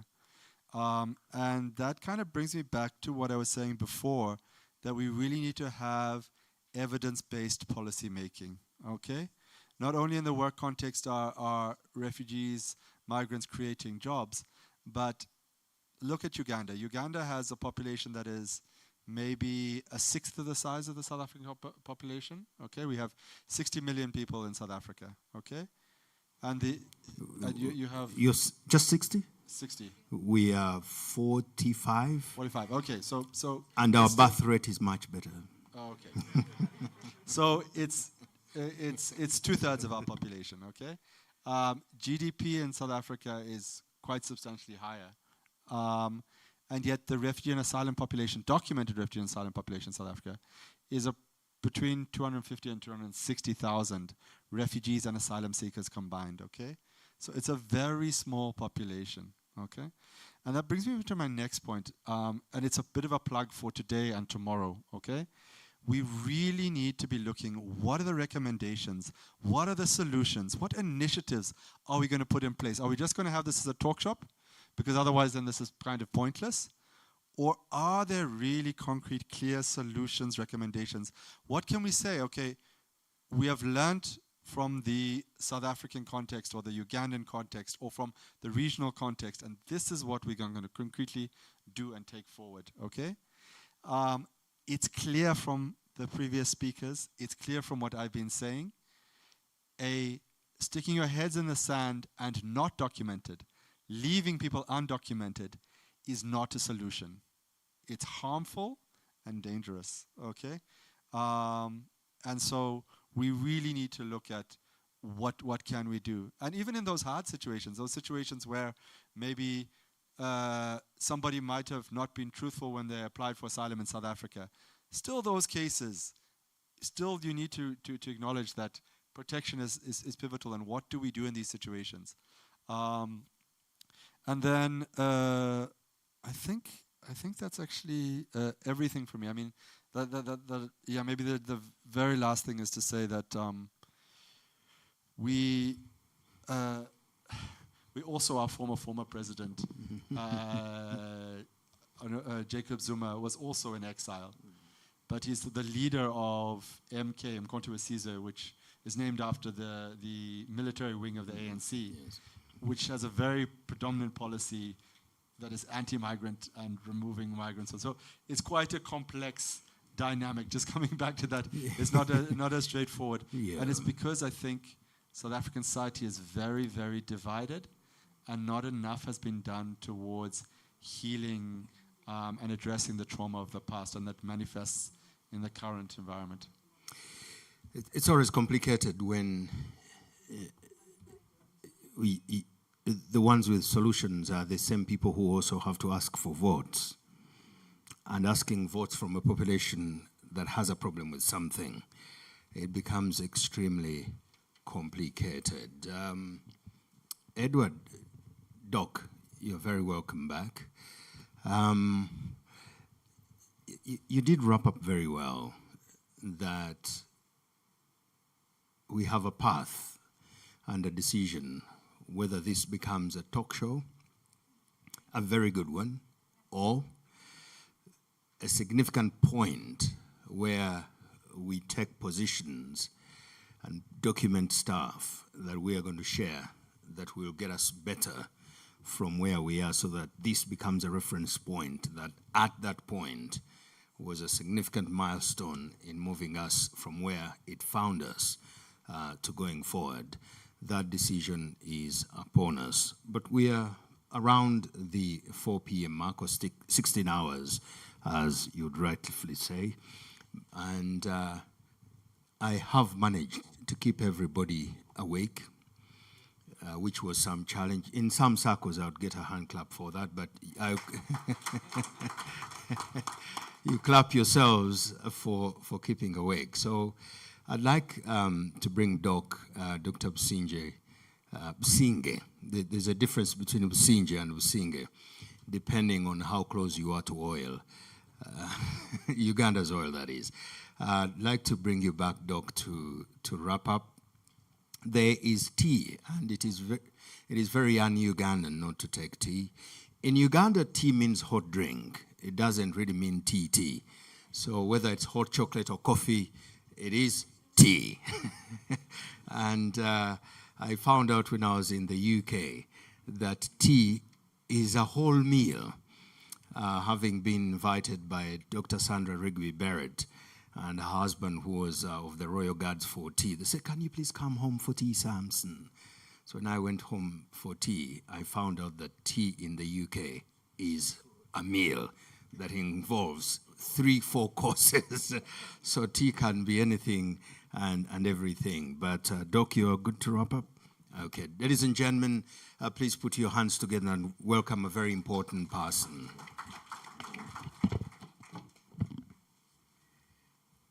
Dear colleagues, I'm so grateful for your participation. To our esteemed panel members, this has been so great. Looking at the day, from the morning till this evening,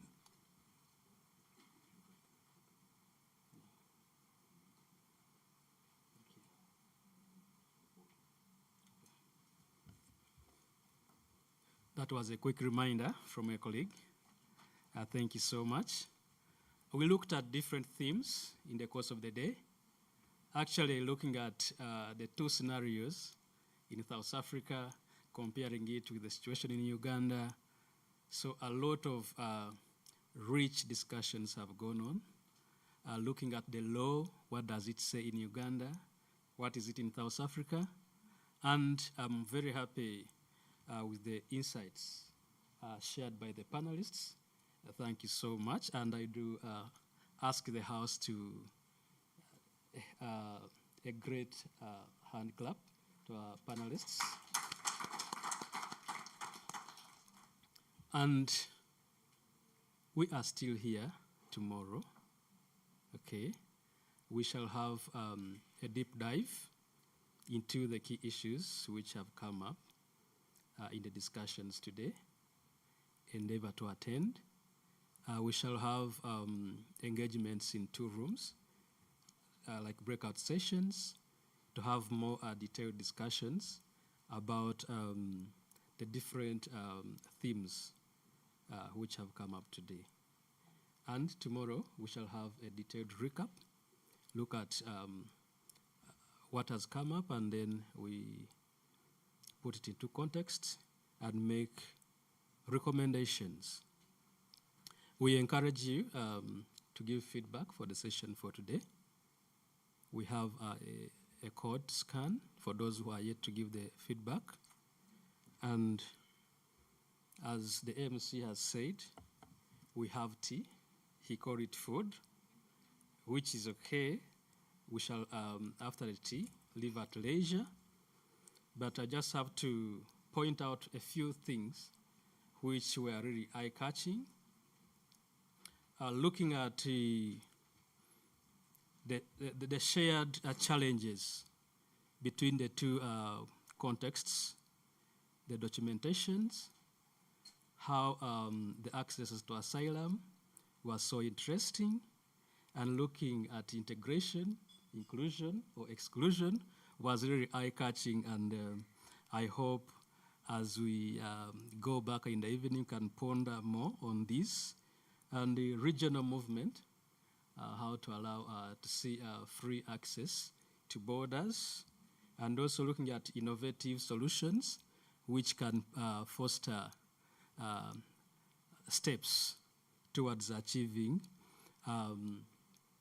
the desirable long-term solutions between the two regions, that is East Africa and South Africa. To be more precise, Uganda and South Africa. And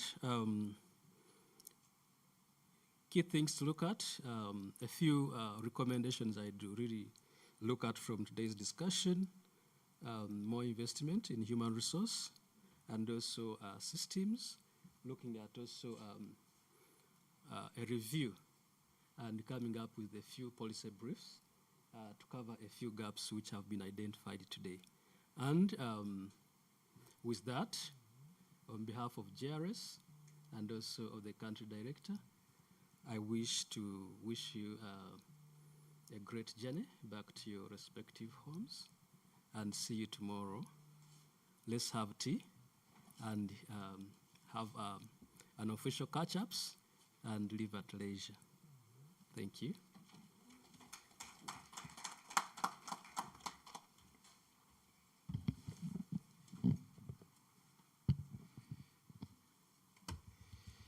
It's been a pleasure.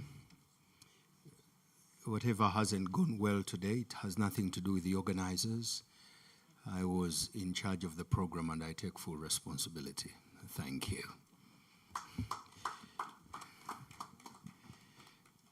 Now that part of the starch has gone down, I think I can find my track again.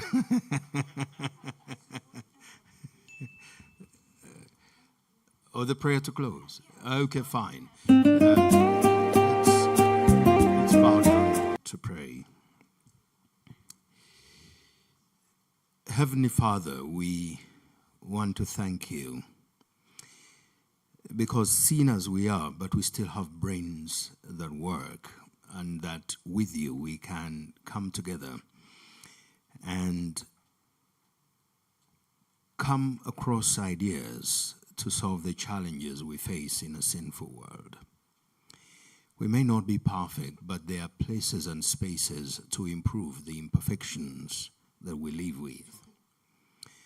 Open our hearts to understand that we are all created in your image, and that what happens in someone else's home happens to be our business. Our problems don't know our boundaries. If anything, COVID should have taught us something about the connections that we have as a race. As we come together here, South Africans and Ugandans, and generally as Africans, to build ourselves together, open our hearts to each other, bring down the barriers in our hearts against people because they speak a different language and because they were colonized differently and cut out differently. I believe strongly that we will find a way around this. In your name we pray. Amen.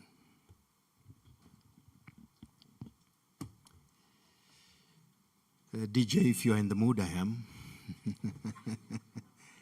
Only if you are.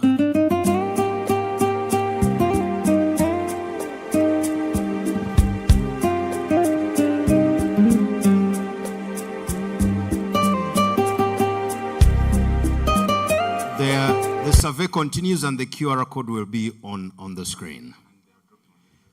And it will also be on your tables. We can try that again.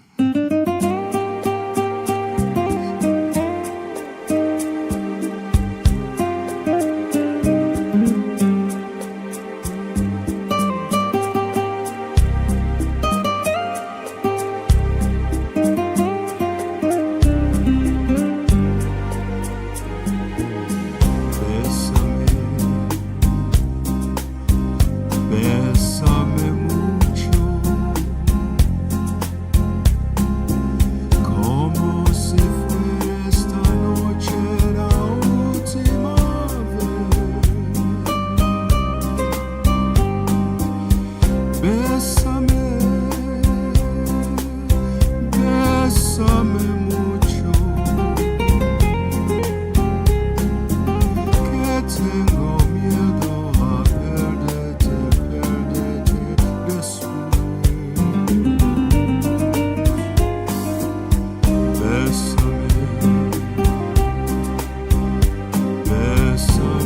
mucho, como si fuera esta noche la última vez. Bésame, bésame mucho, que tengo miedo a perderte.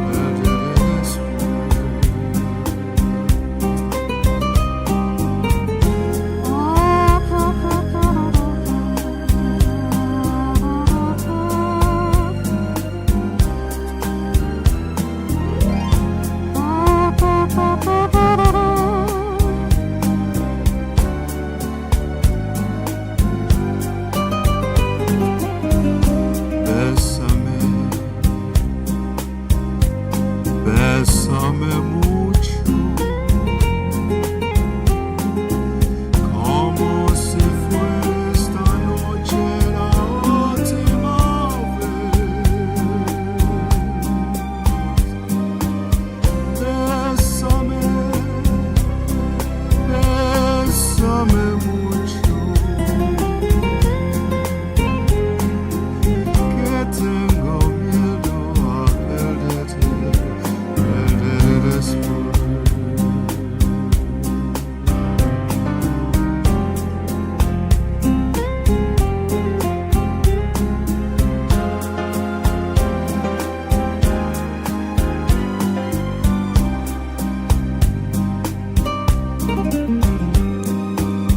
Bésame,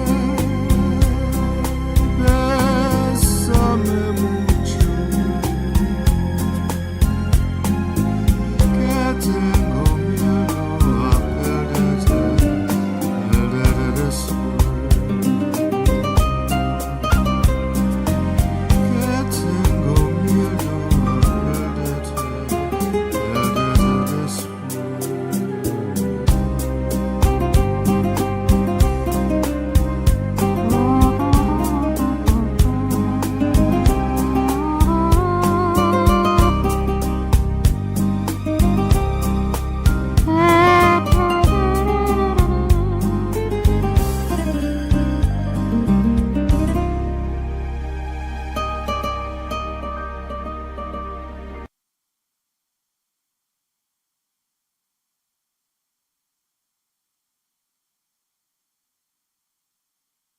Of peace and kind.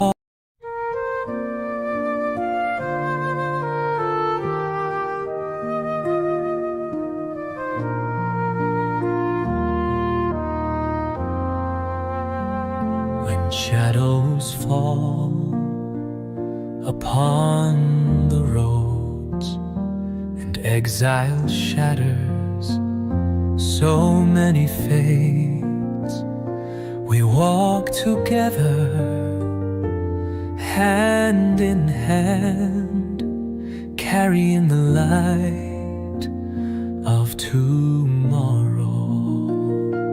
JRS, flame of force of peace and kindness,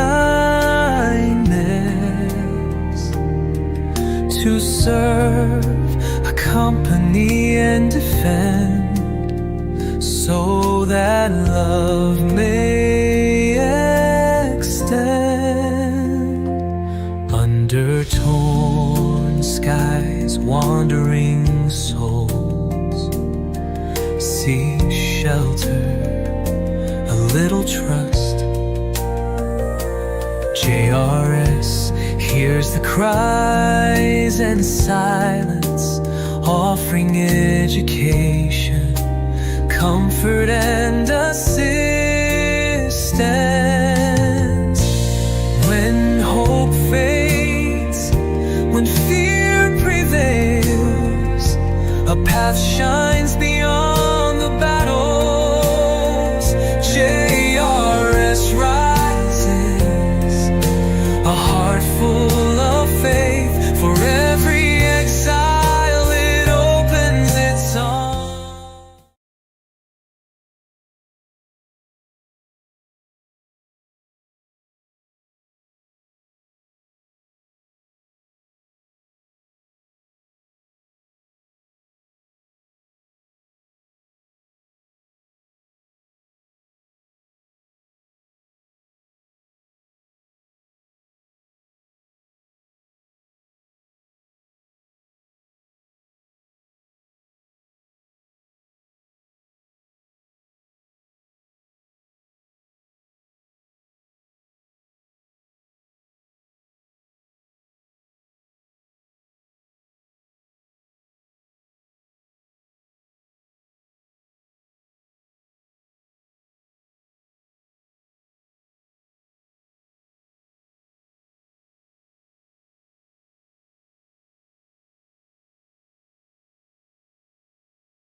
When shadows fall upon the roads and exile shatters so many fates, we walk together, hand in hand, carrying the light of tomorrow.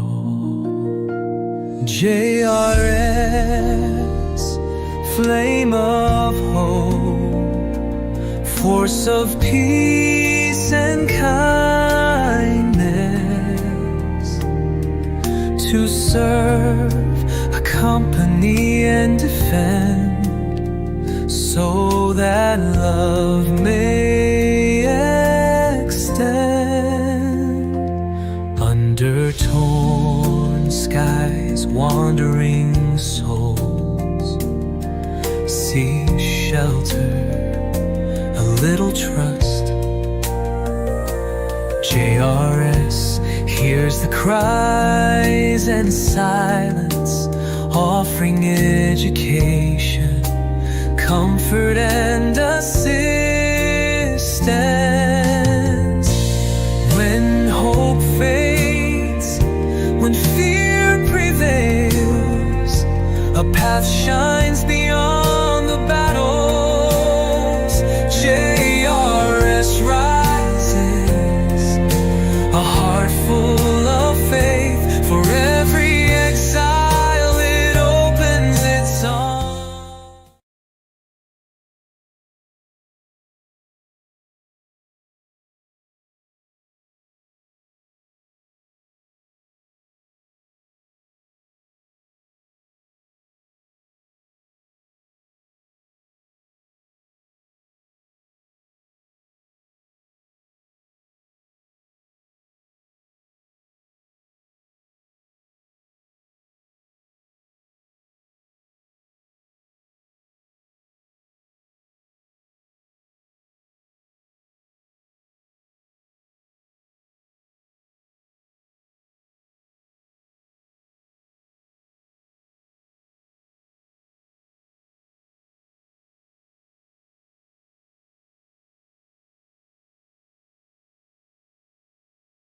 Shadows fall upon the roads, and exile shatters so many fates.